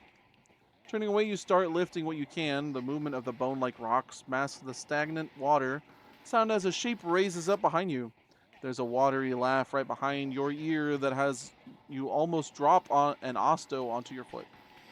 Well, well, the figure emits, leaning left and right, their body loosely stretching and bending far more than a normal body can.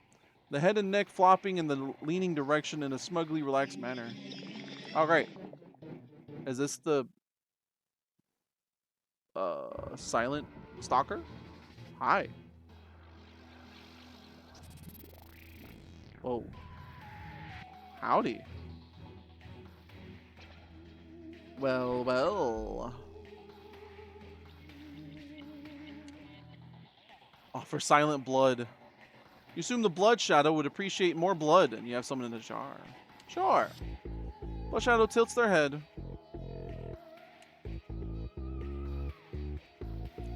Oh, blood for pain, is it?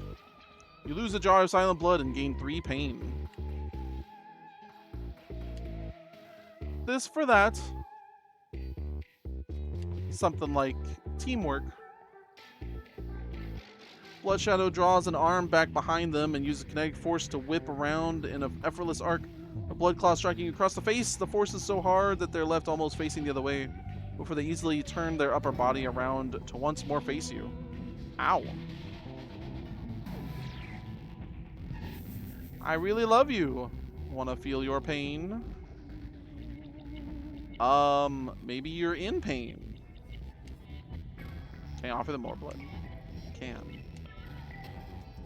How about the opposite of pain? No pain. Examining the Nop with their shiny claws, they seem sort of lost, either in what they feel, want, think, or remember. You're not sure. They hand it back to you, only slightly worse for wear. Gently used Nyop. Bloodshadow laughs. Oh. Let me hurt you. How about I hurt you? Shadow slaps your hand away irritably. The pain like being slapped by a wet sock of needles. Ow, I'm bleeding. Bloodshadow straddles you without sensation. You feel something tangible press into your body. Got orange. I'm regenerating. Nice. Speak to it.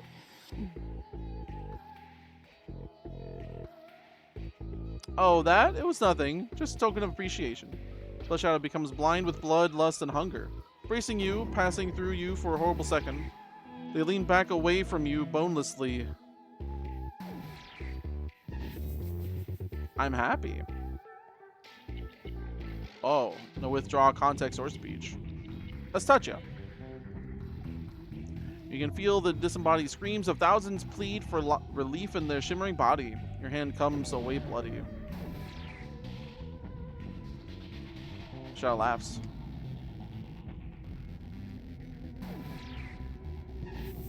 The pain was so good once. There was so much. Now everyone's dead. Or changed enough to just accept it. What a bore.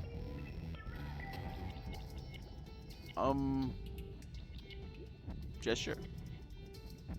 Bloodshadow nonchalantly gives a cheeky little wave back.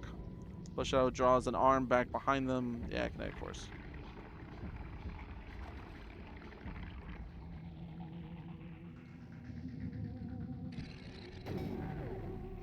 Ow. Orange is full. Can't you bleed? Bloodshadow looks back with an air of self-assuredness. Bloodshadow again. I think I observed by accident. Yeah, hydrate again.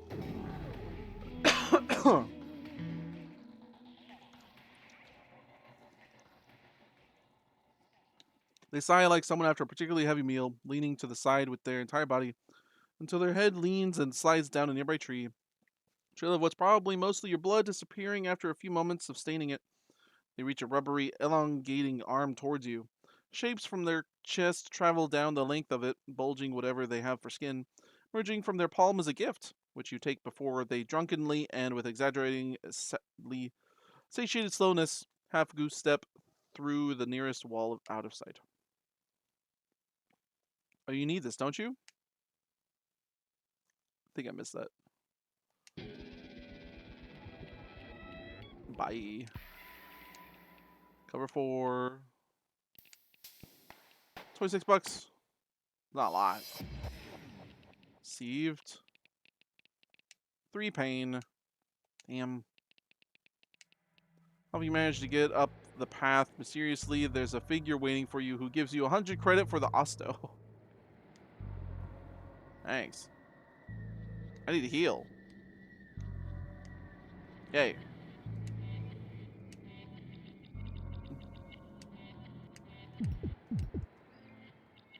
Might as well get my sanity back up too. I don't see either things I need here.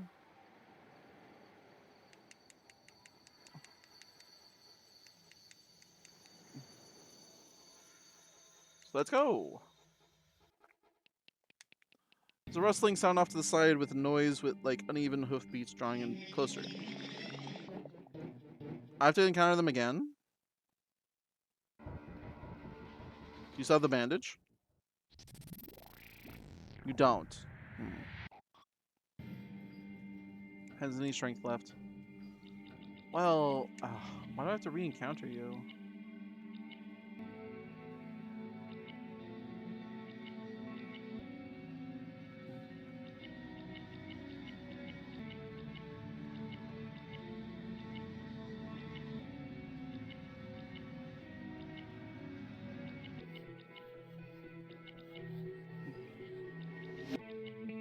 Gesture.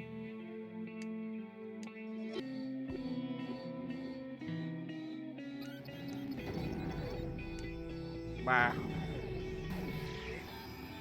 I'm gonna try and make it smaller. Like, all these frame skips are really messing with me.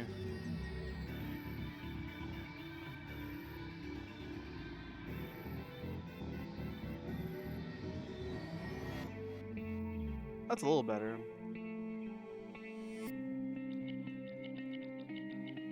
Speak.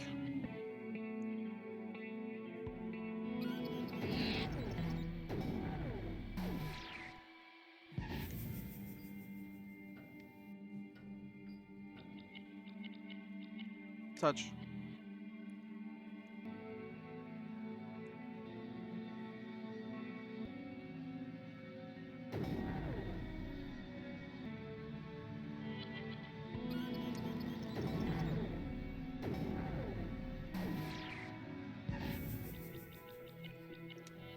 Give it a nyop.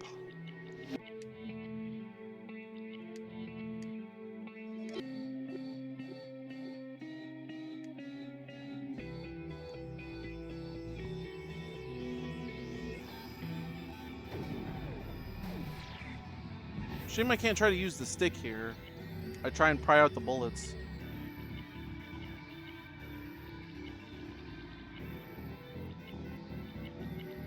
Bandage you up.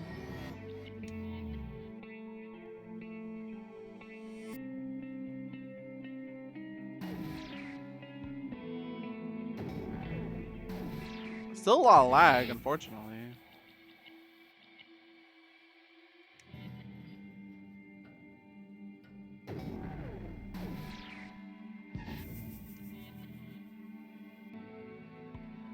Calm down now.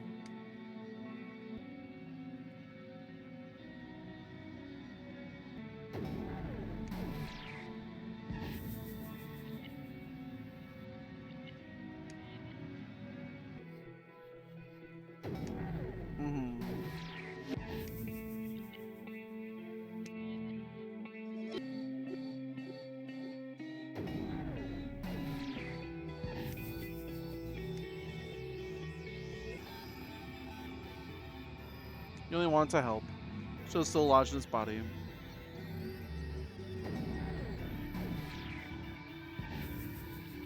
I don't remember if a warmth from another helps. Probably don't need anything else to take with the pain. Without warning, it jumps to their hooves.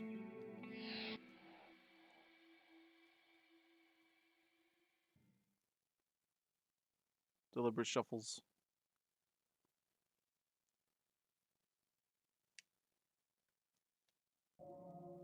Pause in the clearing.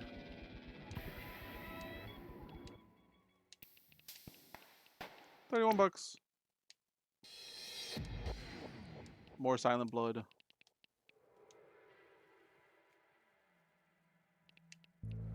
All trees are upside down around here, the lower leaves acting as grass as the exposed roots pulsate, so we need to capture as much light as possible.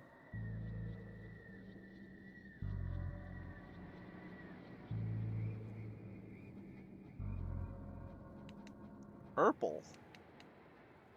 Well, it looks like it might be running better, but it's pretty small for me. Whoa.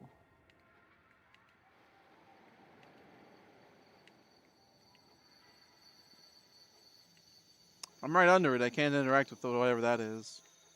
Eyes?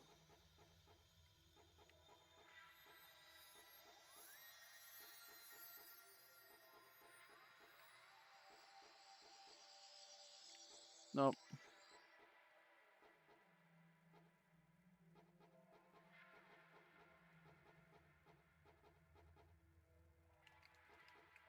Damn. Who needs the plastic hat? Shine on the trees becomes clear as you approach. Peeking closer, you see they're seemingly just looking for some nice rocks. Let them continue uninterrupted. The trees are impassive to your kind now.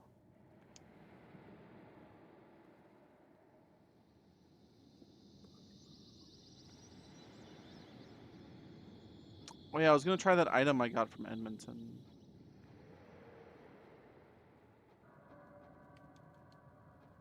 Is that Zygor dude gonna be here again?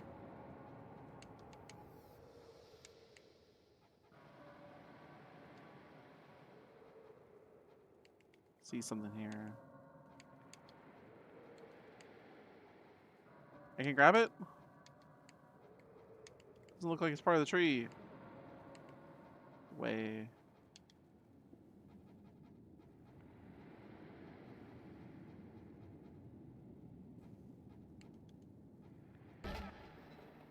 Shadow looms. Yeah, we do this again. Weird they make me redo these.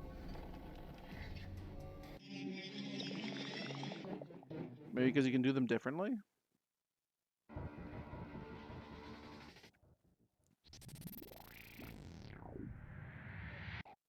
You're up close this time.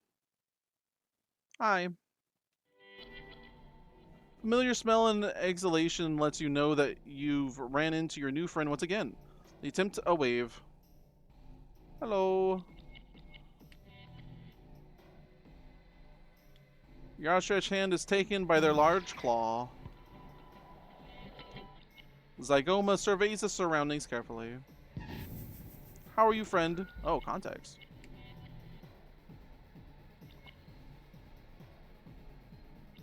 Want some food? Bloodlust takes over. Zygoma pounces on you, messily devouring your offer and starting to tear into you too. You see their pinprick eyes widen as they realize what they're doing, and they stop at once. They pause a long time. And you think they're about to try and lick you clean before they can reconsider and flump onto you instead, making a whining, crying noise. Aw. They didn't mean to hurt me. It's okay. Zygoma tilts their head to the side, listening out for something. Haru? Use tree limb. Fetch. You wave the tree limb around before throwing it past the Zygoma, who ducks slightly. They turn to watch it hit a tree and fall into the long grass between the malformed trees before turning back to look at you. Looks like they don't understand the idea of playing fetch, or maybe they think it should be you running after sticks. Let's say hi. Zygoma leans in close as you make soft declarations of it being okay and alright.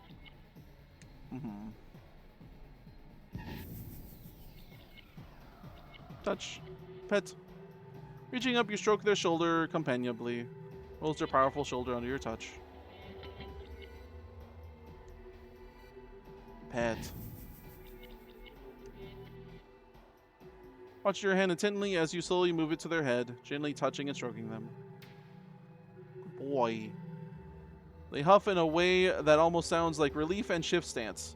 Their skull-like head warm under your touch. Warm. Snuffling up to you, the Zygoma allows you to stroke them and remove shawl you need. They look sad, but you're sure they understand you need it more than they do. And they'd rather the original owner's gift to them went to the help another.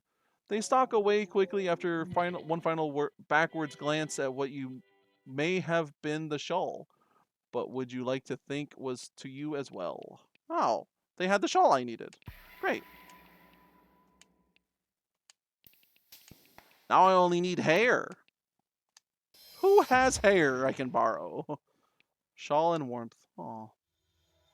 Bye, Zygoma. Can I trade a hat for hair? A friend of Zygoma's must have gifted it to them. Aw. Pair of shoes found in the Axonic. Dr. Hydra's office. Cool. Yeah, who has hair? Having been searching for ages, you find yourself thinking that there's a surprising lack of hair around here. Hey, they weren't very clear on how they lost their hair, so you've mostly been on the lookout for a wig hanging from a tree branch. The scene you find is not what you were expecting, and it isn't something you wish to dwell on. The less said, the better. Whoever it was, they're definitely most certainly and extremely dead. The skin is decayed and is fairly loose, as evidenced by half of it being on the ground while what's left is still nailed to the tree you found them on. The hair is as was described, though they didn't mention it still connecting to a scalp of any description. You have considered what it means to find most of a horribly mutilated and shot up corpse out here whose hair apparently belongs to a shadowy figure behind a door. But the smell and viciousness of the scene has you leaving as soon as you retrieved what was asked of you. I required hair! Hey! Nice! A spiny branch scratches a small gash on your face. You weren't paying attention, and now you're almost surrounded by these aggressively thorny branches. Cloth rag. Using a cloth rag, you manage to get through the bristling thorns without any further incident, though the cloth itself is left in tatters from where you passed through. Nice. So we just need to get through and deliver all this stuff to the lady. That's a good way to end it. Watch it start. Oh, that almost looks like on fire. Maybe it is fire. On my way, jellyfish. I guess I do have to play it this size. It's running a lot better now. It's tiny. You see a bird, a rare sight these days. Upon closer inspection, what you assumed would be feathers are actually human hair. They scream at you rather than caw before flapping their wing arms and running into the trees. -2 sanity for that. It's already over. It's so jover.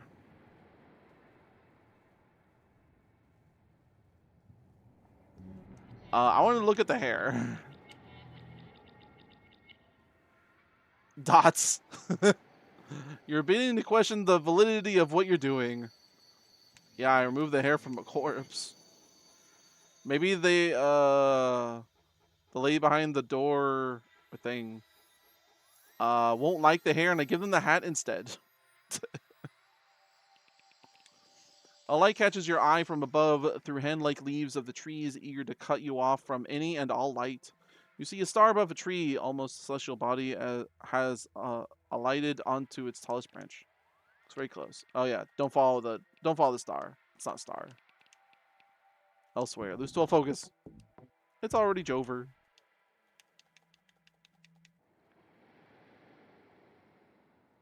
My focus.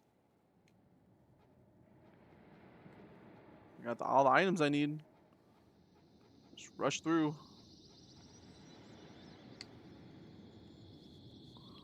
Or maybe I could leave the digression? I don't know. You spot a rock that has an absolutely perfect cube-shaped hole in it. Yeah, the tree's similar. It will all be dust soon. But whose dust? Oh yeah, the friend room. Hi, friend. I don't see my reflection anymore. That's not good.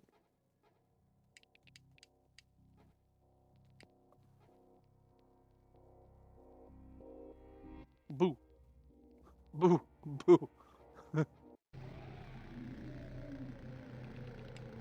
Small crunch under your foot.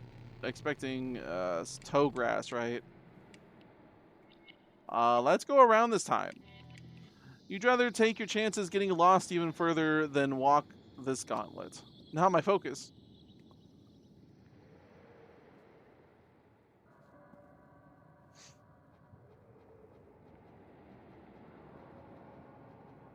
Still low frame rate here. Ow, my mind. Don't look at me. A voice emanates from a thick line of trees. Come here, it says. After pause, voice continues. Same inflection. Yeah, we read this last time.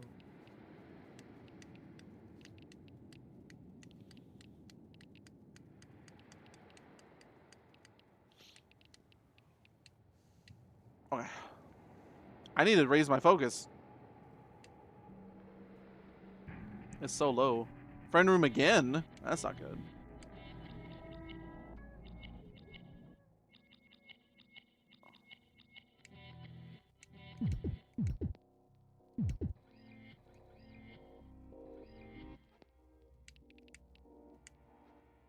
Is it getting red inside?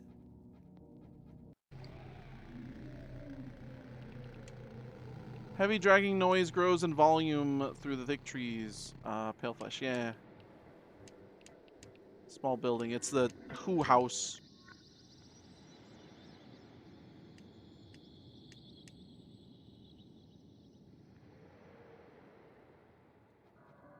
That figure?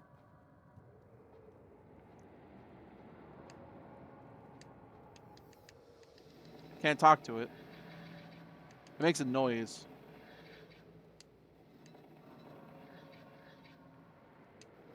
And there's a face in the ground.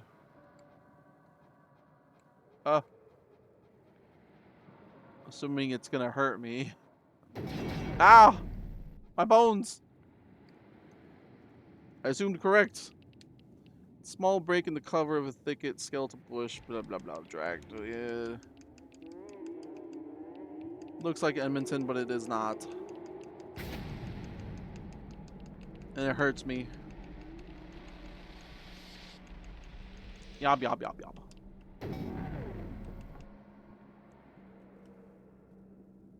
You said step on the toes this time. Jellyfish. It's a wet, coppery smell in the air. Campus in ruins, torn apart.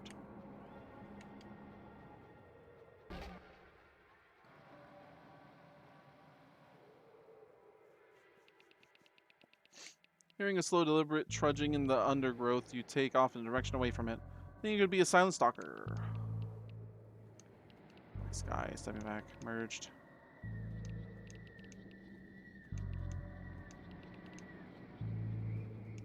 Clearing overlooking the lake. Hooray! Now it's dark. Huh. It was red last time. Maybe there's a concept of time? I'm not replaying fights. I don't need to do that. No. Forget.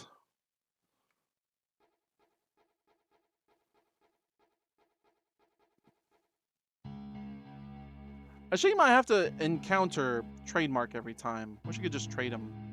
Like the save option.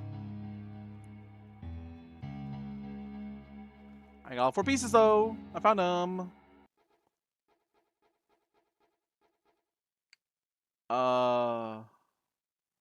One in the hospital, 1 in the playground, 2 in the forest. Let's save.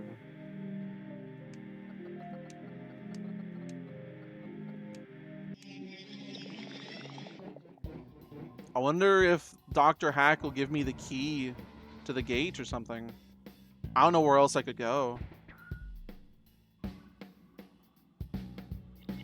Will this be the finale?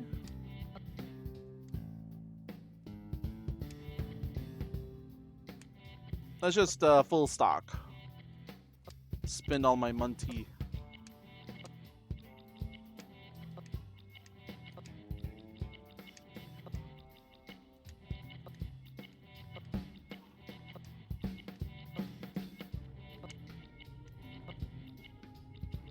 Yep, that's all the money I could spend.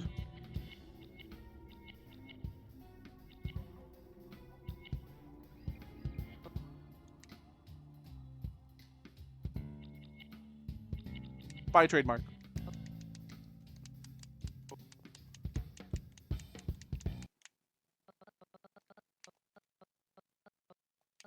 Very toes. Okay, I'm gonna save and then use that Edmonton item. See what it does. Shape paths. Oh, okay. Subscription.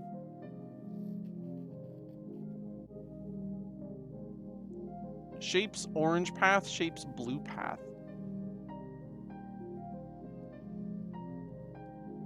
Shapes generally want something or have need to be understood. Icons down here indicate how far along the path you are with them.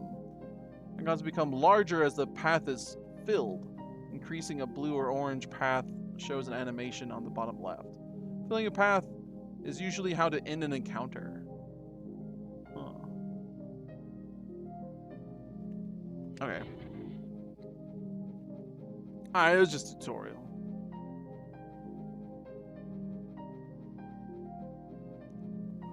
Lady behind the door, I'm coming.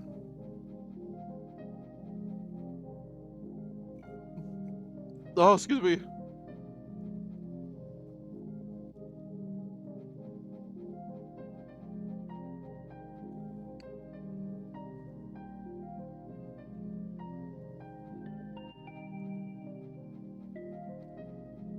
May have to get the OST for this game. It's very chill vibes for the most part until it's not. Oh shit. No. Behind the door. Over yeah. Yeah, like a Mori. Chill vibes until it isn't. Hello.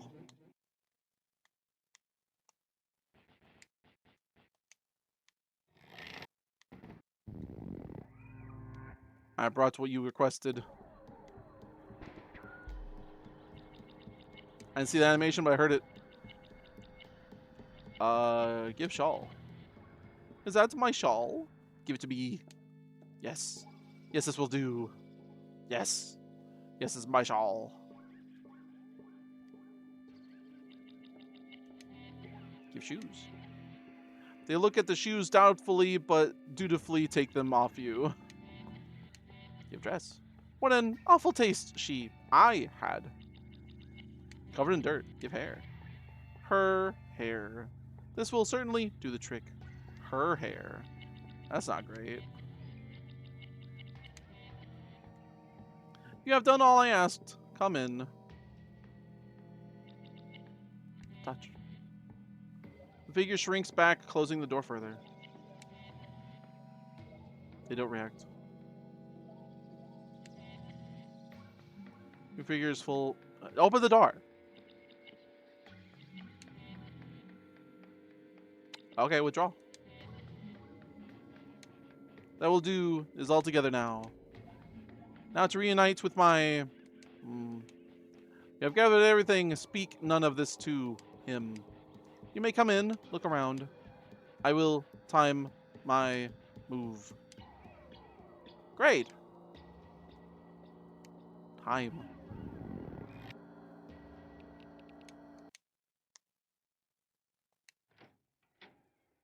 Yeah.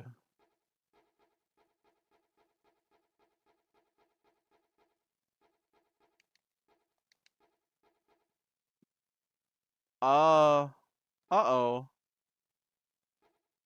I don't like this. Why are the walls the back rooms?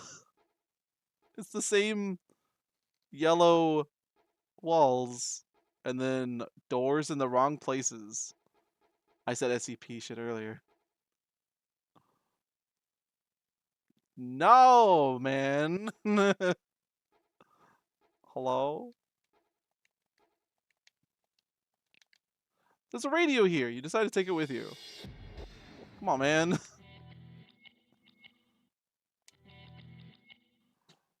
Found standing up in front of a door to a digression. Oh, it's also a digression. Great. It appears it is still be working somehow. Radios haven't worked for a long time now. It's surprising the basic internals haven't been scrambled by what came to be known as the frequency. I can't use it. I still have a plastic hat to use. Alan, do you like the back rooms? It's full of skibbity. Can I go in the door?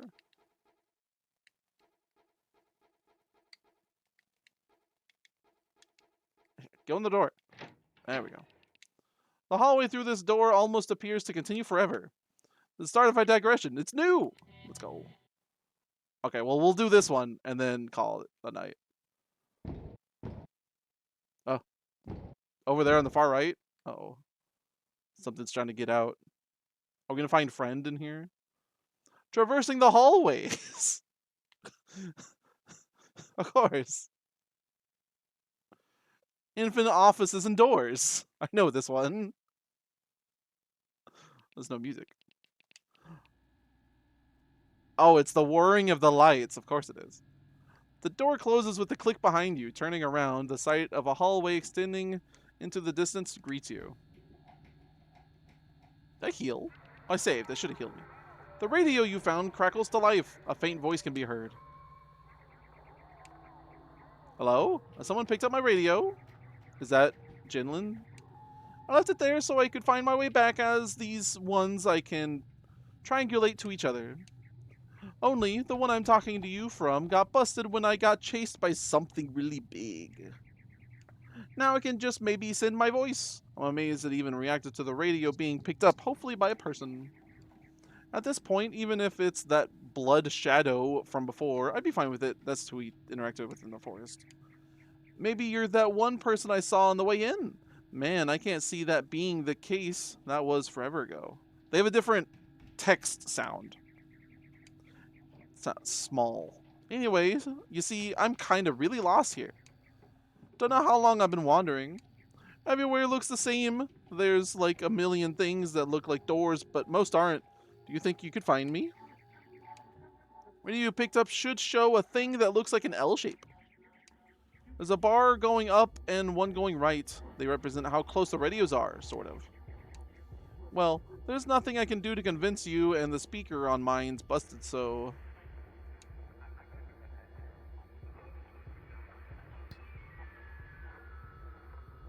So it should point me in the... Whoa. Point me in the right way. The can on the floor begins to vibrate. You're our kid carrying hotline. The wire the can's attached to slackens as whatever is on the other side approaches. Oh, great.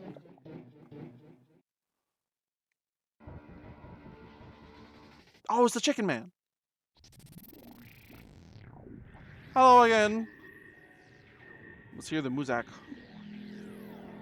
Hey there, kids. Hey, chicken man. Brandon Mascot recites catchphrases and advertisements over you. Brandon Mascot stuffs some unknown seeping substance into your mouth with surprising strength.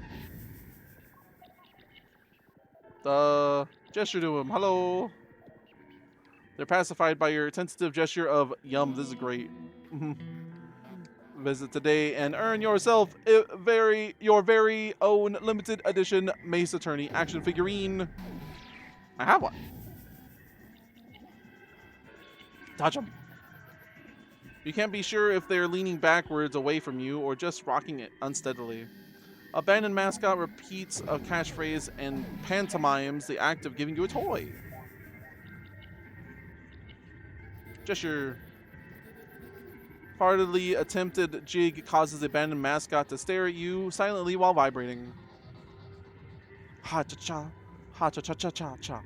Throws what you think might be confetti in the air. It looks to be from a variety of mostly stained, torn clothing. Talk to him again. They tell you about the current specials and ask what you'd like to be when you grow up.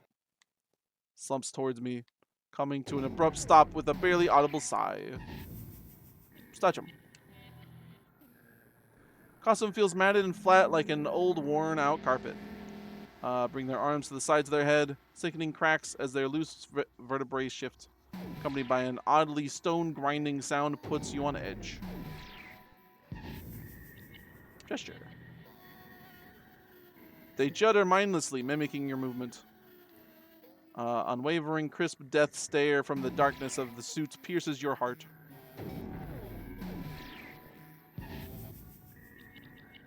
Talk to them. They're whispering the lyrics of their company's main ad theme song without any rhythm.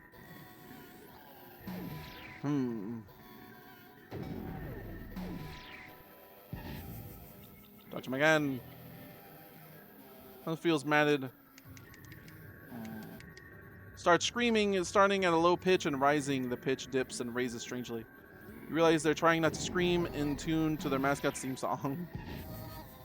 I need to heal. Eat TV dinner. Nom.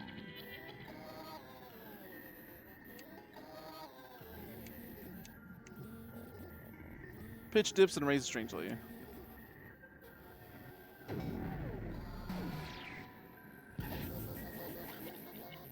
Observe? I haven't observed them yet. It's possible to tell if they're holding the suit up or vice versa.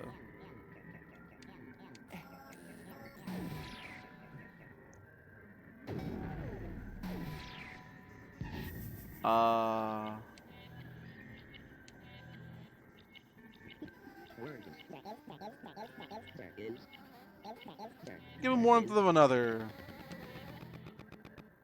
Beady eyes behind the darkness of the suit disappear for a moment. Shudders and straightens up, wheezing and twitching at each muffled click and crunch in the process. They tell you about the current specials and ask what you want to be when you grow up. Stuff some unknown seeping substance.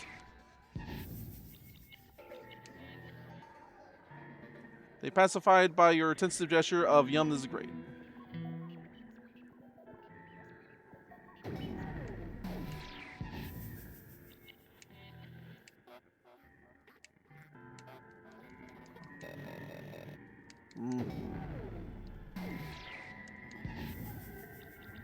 Dodge him. No.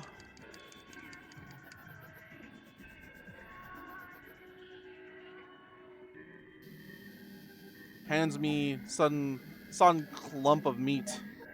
Despite that it's a balloon. Try and fail to ignore the soft staining squishiness of the gift, as well as the pungent aroma, combination of iron and sugary rot. Only hope that it was made from pulverizing the corpses of smaller animals. Pulverizing. I can't read. Speak. No.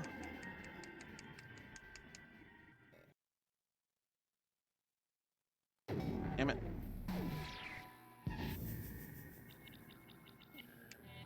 Another warmth of another.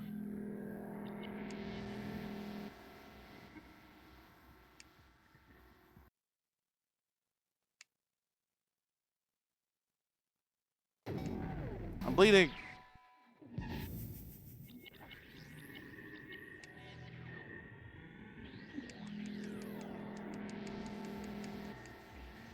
Is today and earn yourself your very own blah blah blah.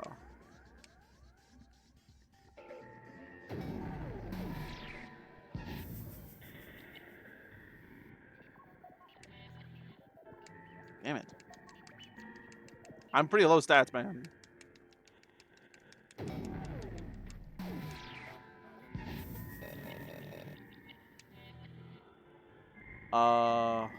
Is there one that gives me all three?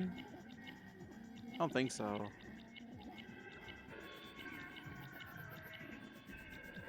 Nah, probably have to do TV dinner and then gain focus.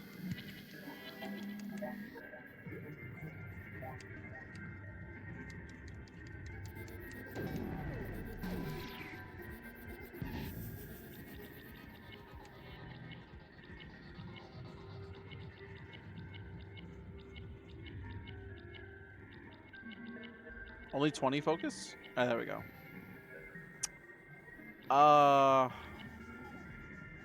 Coffee.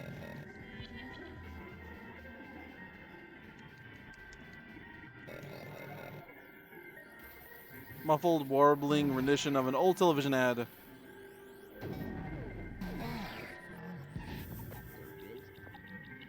Oh, yeah, it had the goo. Let me see.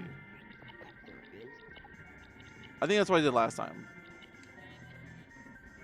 Offer isn't accepted. Can't take gifts on the job. Besides, all tips would have go to the manager. No.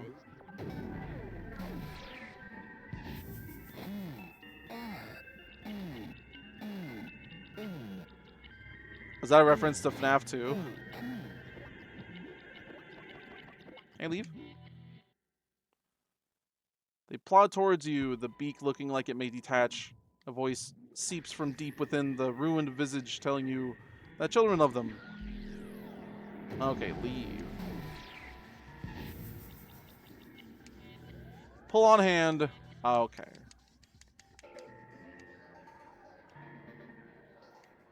He came off.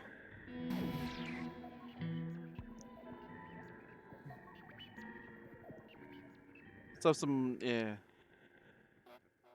I'm having a TV dinner. Deciding their designated child has been well and truly entertained and given an experience they won't forget. Alright, thanks, bye. Goose step away. Cluck, cluck, cluck, cluck.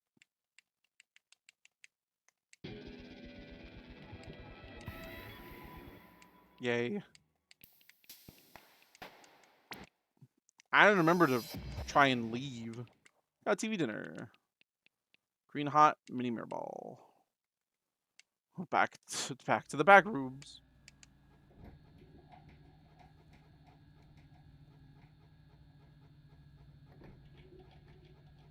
The lights aren't changing. Oh, red?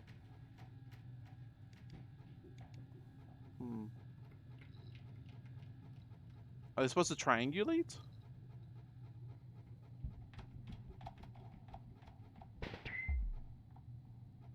Oh, I got something.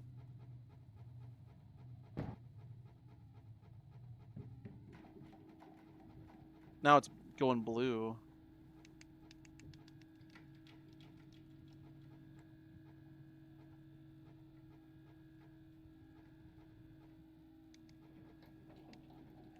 These aren't lining up with the doors anyways. Oh. Ah.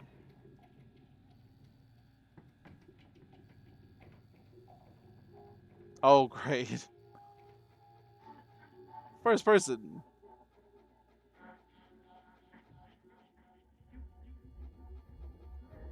I'm losing blue.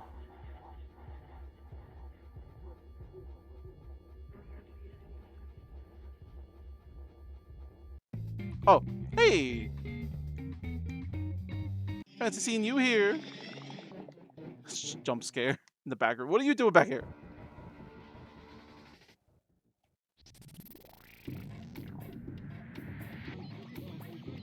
Can't keep away, huh? No wonder.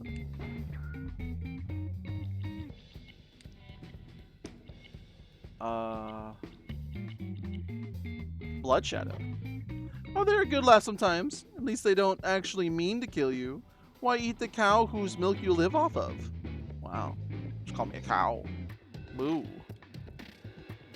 The little girl just wanted a big hug. Wandering around a place like the Accenic does that to any girl.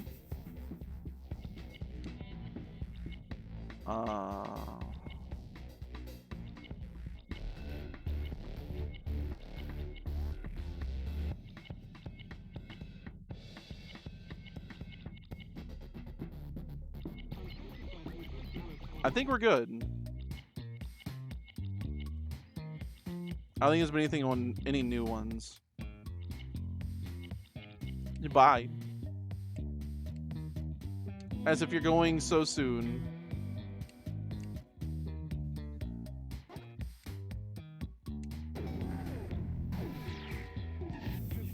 What? I can't leave yet?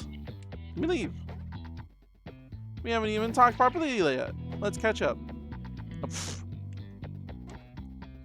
You gonna practice with your how do you do, sirs? You can stand to be more polite around me too. Here, give me a kiss to show how we're still friends. Okay, speak. Hello, you. What do you want to discuss? My cart Jinzel snickers. I think it's full. Leave. No, let me go. Should wear that lovely shawl for yourself. I'm sure it's only mostly covered in monster hair. Besides, the color of it would suit your complexion. Touch. Wanting to be able to tell what's real and what isn't. Yeah. This background hurts my eyes. Let me leave. Fine, I'll ask you one more question. An update on the Zygoma. The Silent Stalkers after them saw some antlers in their shack too. Oh yeah, hang out in there sometimes. They're barely around. Mascot cuts a good figure, don't you think? Easily be on a movie poster. Let me leave.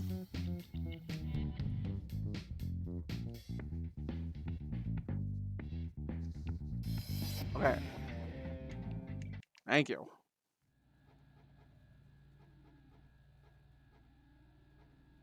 Oh. It's close by.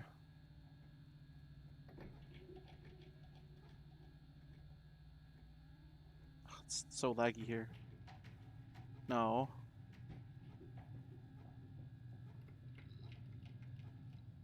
Here. Oh, the open door.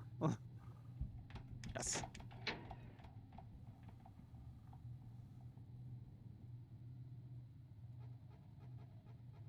Shh, get away from the wall.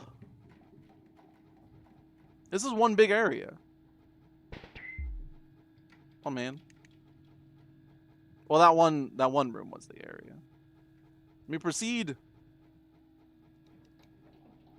Oh. Okay, there's an end.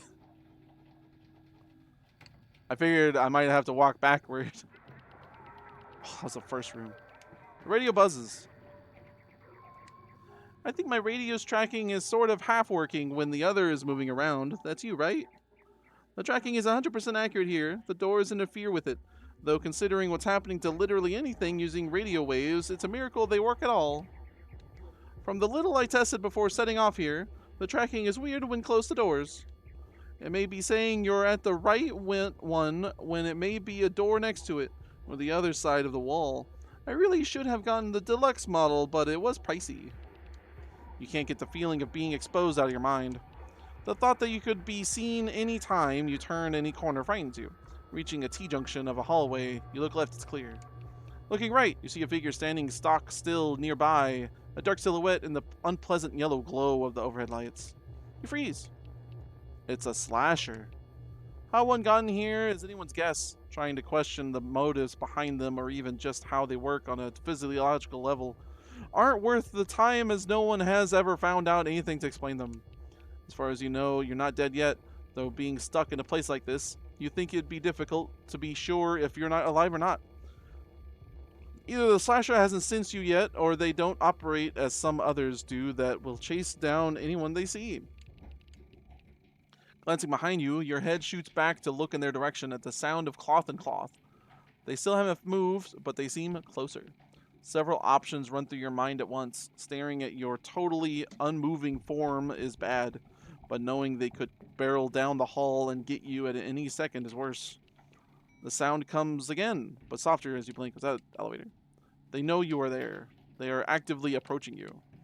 It's only because this one seems to only move when not being observed that you've not been murdered. You fight the instinct to dart back the way you came. They could be able to round the corner easily and catch up. Taking a shuddering breath and willing yourself to only wink one eye than the other, which doesn't seem to help your eyes much, you move into the corridor and start to walk backwards. Found Peanut. You manage to not slip up and take your eyes off the shape of the slasher and manage to make it at least 300 feet down the corridor with an extra space. You can barely see them, but you know they're there. Something hits the back of your ankle as you continue to back up, causing you to jump and accidentally blink as you fall backwards. Looking up, the jacket of the slasher is only a few inches away, their masked head looking past you. They had traveled very, very fast, possibly due to how much attention you'd been giving it. You'd heard somewhere that slashers react to the power of attention differently, almost like psychs. Slowly backing up on your hands, it takes a while for you to realize that what tripped you was the carpet starting to rise. Not daring to look anywhere but roughly at the slasher's center of mass, your questing hands tell you that the entire hallway is closing in behind you. Having no other choice, you shift position so you're lying on your front and slowly backing yourself up the slope of the hallway. Your hope that it doesn't simply stop is realizing when you're just about to able to crawl backwards into the small gap the hallway had become, dropping through into it onto a normal-sized hallway. Looking up, the arm of the slasher is halfway through the tiny space you managed to crawl through. It looks like, thankfully, they can't fit through. Damn. Ugh. I had made jokes and references of, hey, this feels like a creepy SCP. I was into it. SCP like kind of story. Uh-oh. What's that flashing? Rendering? Let's not be in the red light. And then it turns into one. Hilarious.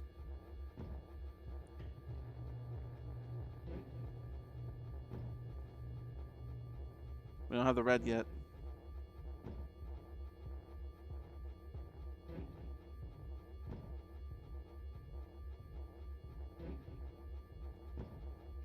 get in there. Yeah. Oh, come on. My hammer dudes. Yeah. Got blue. No. Whoa. Thank you.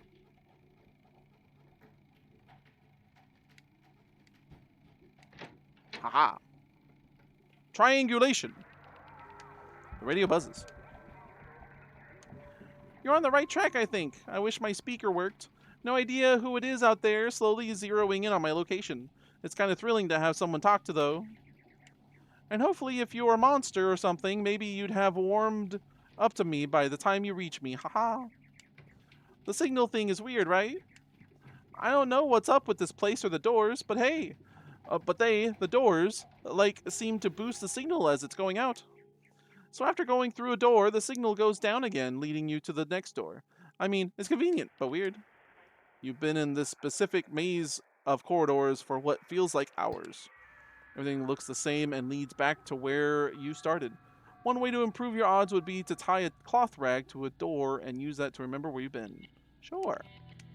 Using a door with the cloth rag tied around it as a reference point of which you've tied, you find your way out within not too long. It's okay, I restocked on every item. Plenty. Oh. Okay. I see someone down the hallway. And they're duplicates? A bunch of people, and then one at the end. Are these memories? Yeah, if you can see that. Well, I mean, it looks kind of obvious. There's a line of people here. Maybe girls with pigtails, and then one here could be a teacher. And something crack here. Light hallway. Oh, and an eyeball. Great. Love that. Oh, I still have to triangulate. Good. Love random eyeballs in the backgrounds.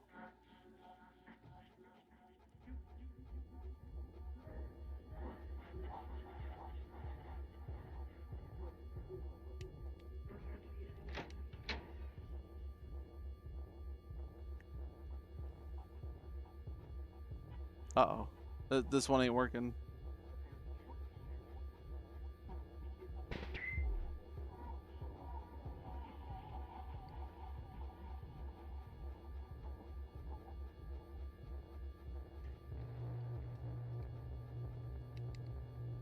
Oh no.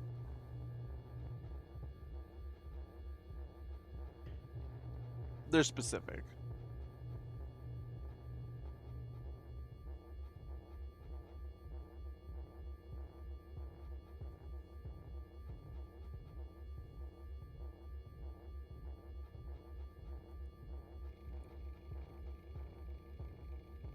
Or the way I came. No? Ah, that would have been funny. I hear what sounds like film.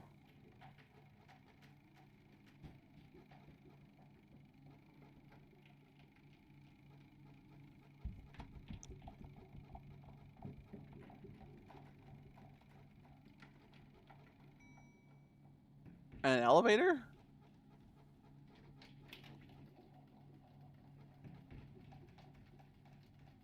Okay, it's not the left side.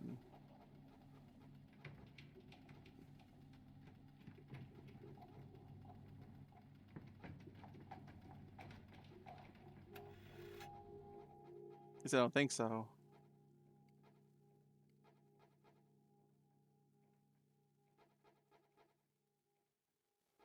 Unless it needs to be a certain order. I kind of doubt that. Oh, there it is. Ah. Radio buzzes. Hey, is this guy still out there? Haha, I can't really remember what it was like. Honestly, the rooms in here with the higher ceilings kind of scare me now. So no idea what being under the sky'd be like.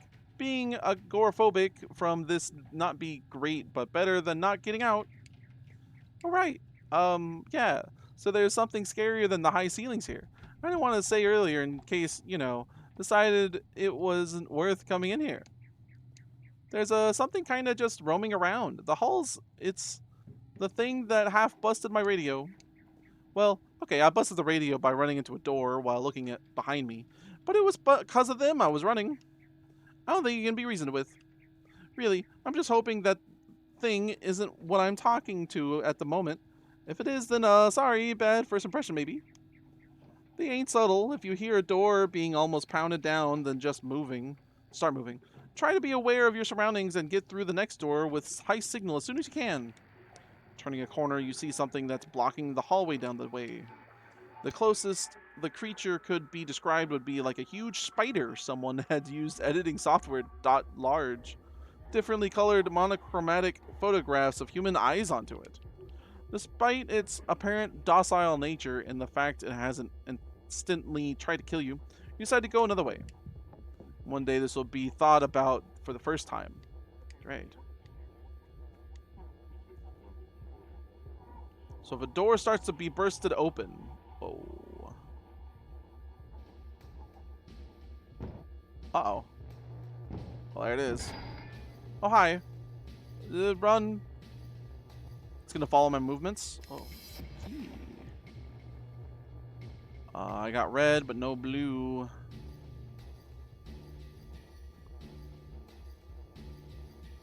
Come on, blue. Oh.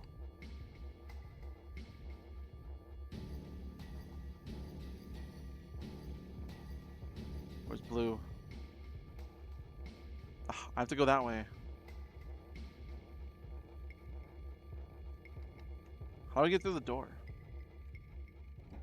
Fuck.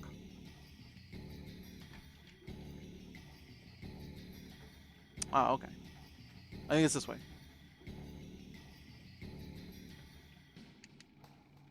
Aha! Bye. I have a key, though. What do I need a key?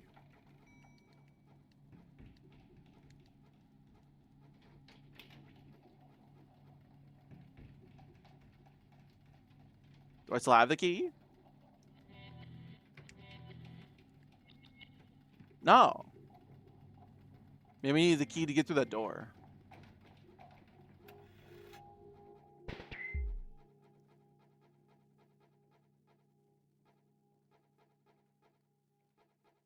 Come on. Haha. Door I couldn't even see. Radio buzzes. Still there. I hope it's not just your body being dragged towards me by that roaming thing. Haha, that'd be awful. Sorry. I don't know how to really talk to anyone anymore. Humor kind of helps sometimes. Don't know how long it's been. It feels like a long time since I saw the radio movement blip thing go off. I want to say I wish I never came here, but now it feels like I've always been here and this is all there is. That's probably normal, maybe, I guess. Is this what happened to everyone that supposedly went missing here? What even was this building? It can't just be hallways for days or months. I not thought about it in forever, but this was some sort of gym swimming pool thing, right? A leisure center? Yeah. Yeah, there were rumors around it. Weird out of the way places, people going missing. You enter into a dark room with a high ceiling. You can't see it or the walls on the left or right of you. All you can see is the floor and large tiled archways. At least 3 in a row in front of you, and more going back into the darkness. As you make your way down, you are acutely aware that there is very little place to hide. You feel very exposed. If you walk past a pillar and there was a figure standing nearby, like my chart, nearby, looking in your direction, you would be spotted and there would be nothing you could do, and hiding would be a very dangerous option. Strangely, there's a door at the base of a nearby pillar. They're not big enough to hold a broom in, but opening it, you see stairs heading down. I saw the smell of moldering carpets follows you wherever you go.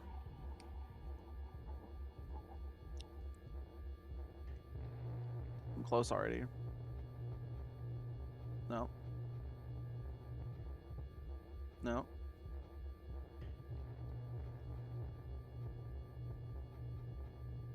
No.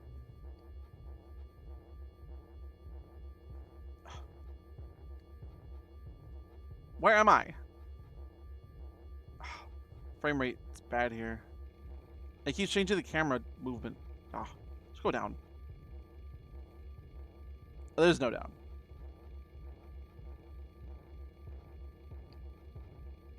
I don't know where I am.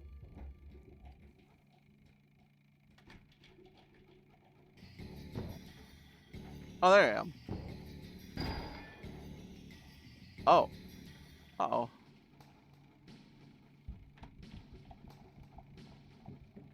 Oh, great. The camera's... Oh, my God. No, dude. Dude. My frame rate is friggin' dying.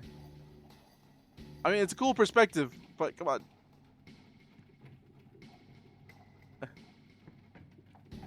Oh, that's in the hallway. Is this where I need to be? I'm dying. No. I'm close, though. Oh, I'm dying. Good thing I can heal. Stupid. No, I lost the blue. I had to be in the hallway. Bye. Okay.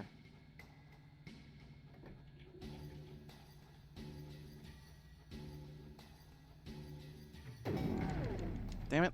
It's behind a few frames. It has to be one of these doors. No, you're in my way. You stupid ass. Ow. Almost died there. I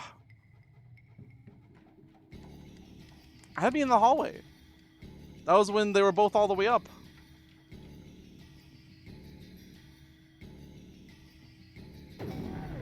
Whoa, how did you teleport over to me?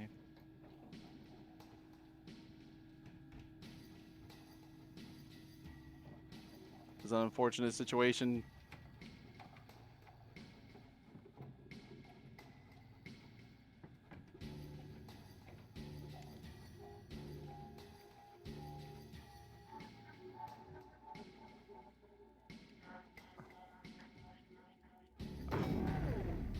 Fuck. It's here. It's one of these. Damn it. Damn it.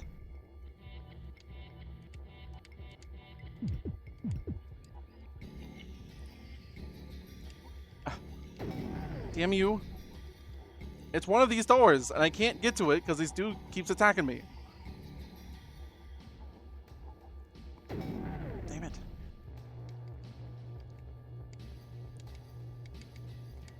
Finally. God. The frame rate kept dying. Flame weight. It's my last one. Ugh. Cool perspective. But the frame rate kept dying, so it's hard to deal with. Is that thing on the door? Keeping alive outside. Walking Dead reference. Good.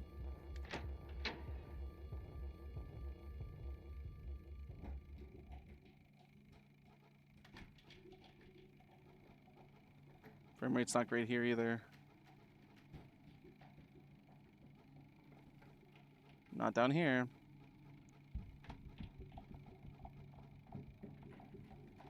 God.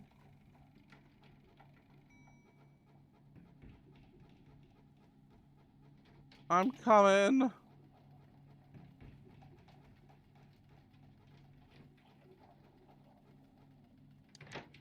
Ha.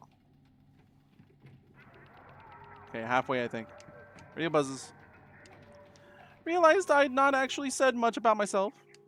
Not much to tell. People went missing, and I'm looking for them. It's hazy. These damn lights, that constant electric buzzing, the sound of doors opening and closing. The fact there seems to be nowhere even remotely safe or secure, as there's always damn doors everywhere. It takes priority in your mind, I guess. Almost forgot. It was my boy, my son. Have you seen him? Is 9 years old. At least that's how he looked in the posters my wife and I put up around the place. That was his last known photo. I was a little stressed out at the party, but I think I kept it in check. It was here, and man, that action figure he got, it made him so happy. Oh, is that... No, is that the doctor? It went missing along with him. I don't even know when. Was it during the party? The sound of a distant slamming door snaps at you out of your half stupor of hallway wandering. The monotony of the places has you walking towards the sound of the desire of experiencing anything even slightly different. Despite it coming down this long, strangely winding hallway, the sound doesn't echo how you imagine it should, or how you've heard it before. It doesn't seem to echo at all. The closer you get, the less bends are between you and the source, and the clearer it gets, the less like a door slamming it sounds like. It sounds like an impression of a door slamming. There's other places you can go here. You don't need to go this way. There was nothing before this place. Hydrate.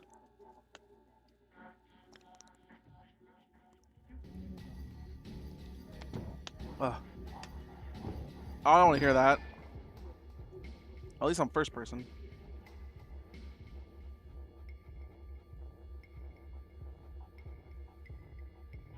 Is he here?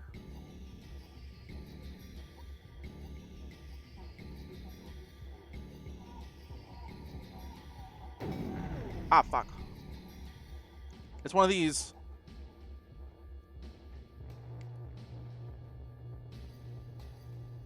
Come on. No? Oh, fuck.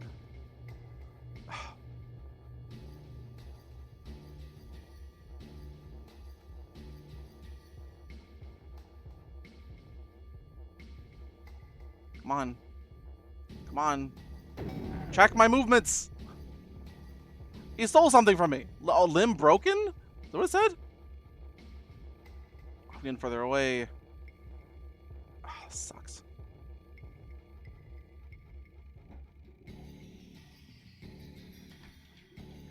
What's that? I can't look at it.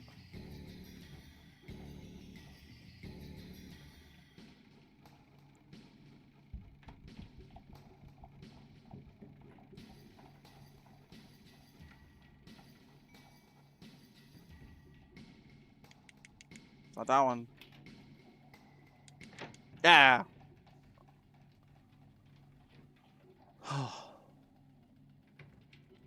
Oh, this one again.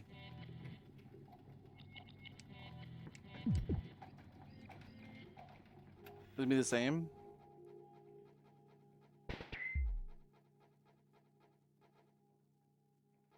Nope. It's different.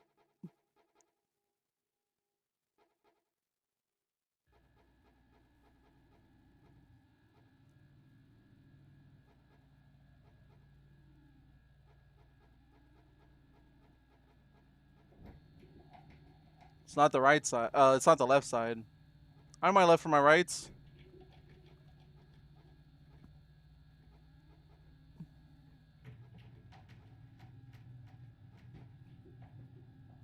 Is it mirrored?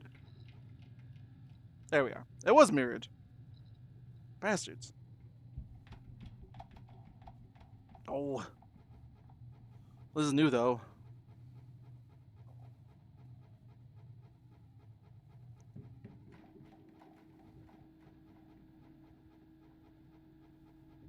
Tiny hallway.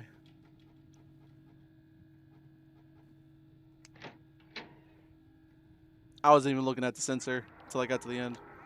Radio buzzes. Hey again, you don't talk much, right? Or maybe you do and the speaker really is totaled on this thing. Just, I've been alone so long, I wanted to try and get an idea of you. All I know really is just you're approaching this location doggedly. Though there's fits and starts sometimes, you're really slow. If you found my son, I hope he's not too scared and you can reach me soon. I've not seen a non-weird thing in... I guess you've not ran into my wife, have you? She's kind of scary when she's determined. She went missing too, when this place got shut down. She wouldn't take our boy's disappearance lying down, even when everyone else did. Guess at the time, missing persons wasn't as big of an issue as it once was. What with everything going on. The reason I'm here is to try and find her too. I had no idea how big this place was on the inside though. I thought I was prepared, but I was wrong. I'm hoping against hope that they are both with you right now. Haha, wouldn't that be something? Also, hey, I didn't mean it when I said you're scary sometimes. It's actually really inspiring, and I'm always so proud of both of you. A slow scrabbling noise, accompanied by a large change in air pressure, sets your teeth on edge and forms a pit in your stomach. Oh, right. Was it the wife? Oh, hi. The friend shape emerges. Hi there. 7/14/39? Glad is horrified. But it looks so friendly. 39? I'm gonna lose. I can't withdraw. Fear. Run, run, run, run, run, run, run, run, run. Let's run. Can I withdraw? Thanks for wasting my turn.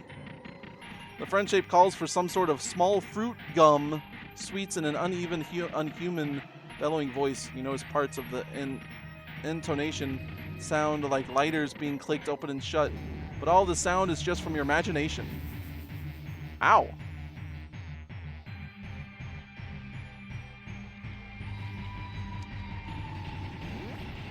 Fear. Fear. Class Quixotic. Reduced well-being, insanity, healing.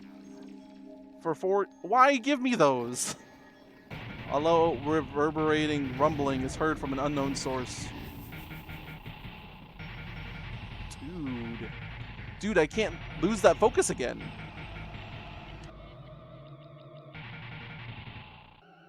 Gemstone.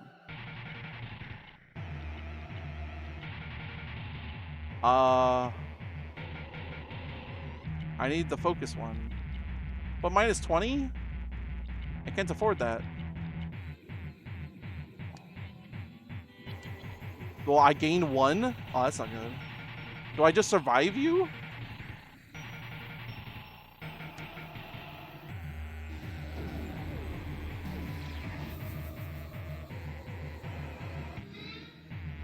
I still can't lose that focus again.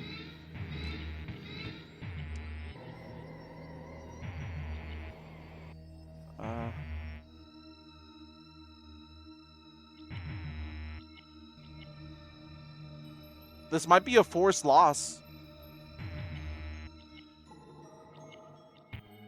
I'm gonna take the 60, but lose health? It's not a good trade. On me. Glad utilizes the pain. Would be ringing if it wasn't so muffled all of a sudden. Ow.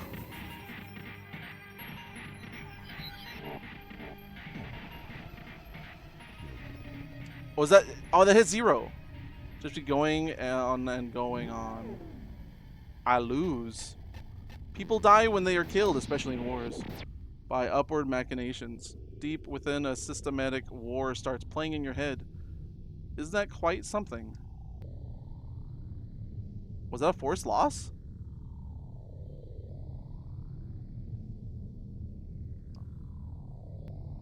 And the game crashes. Mind snapped, you walk towards the friend shape with your arms out, ready for what comes next. The scream continues for several years. Even madness is no escape from the friend shape. Yeah.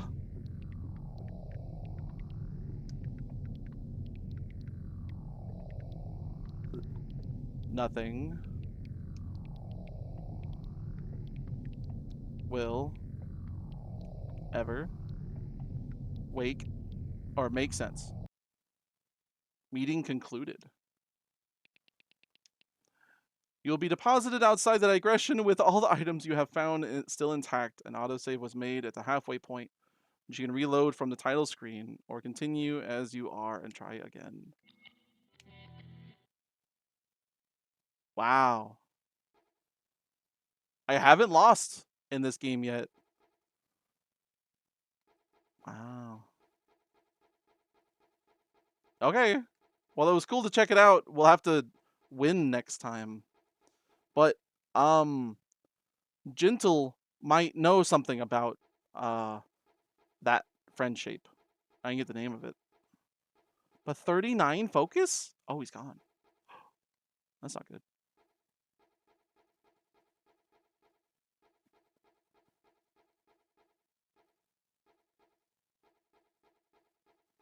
He just made it to the halfway point.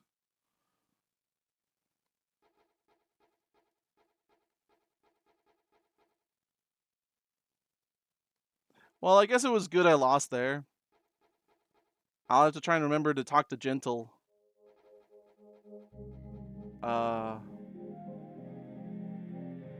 Next time.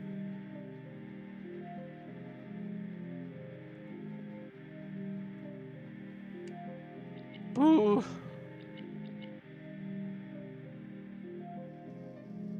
Unique shapes.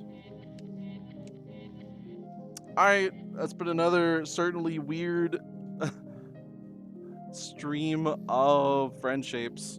And the freaking back rooms, of course.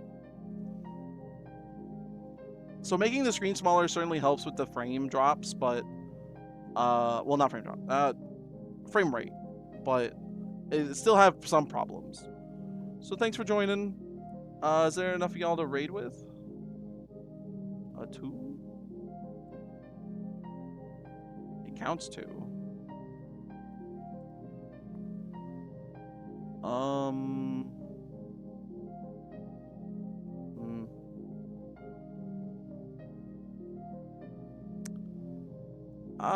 I think I'll end here.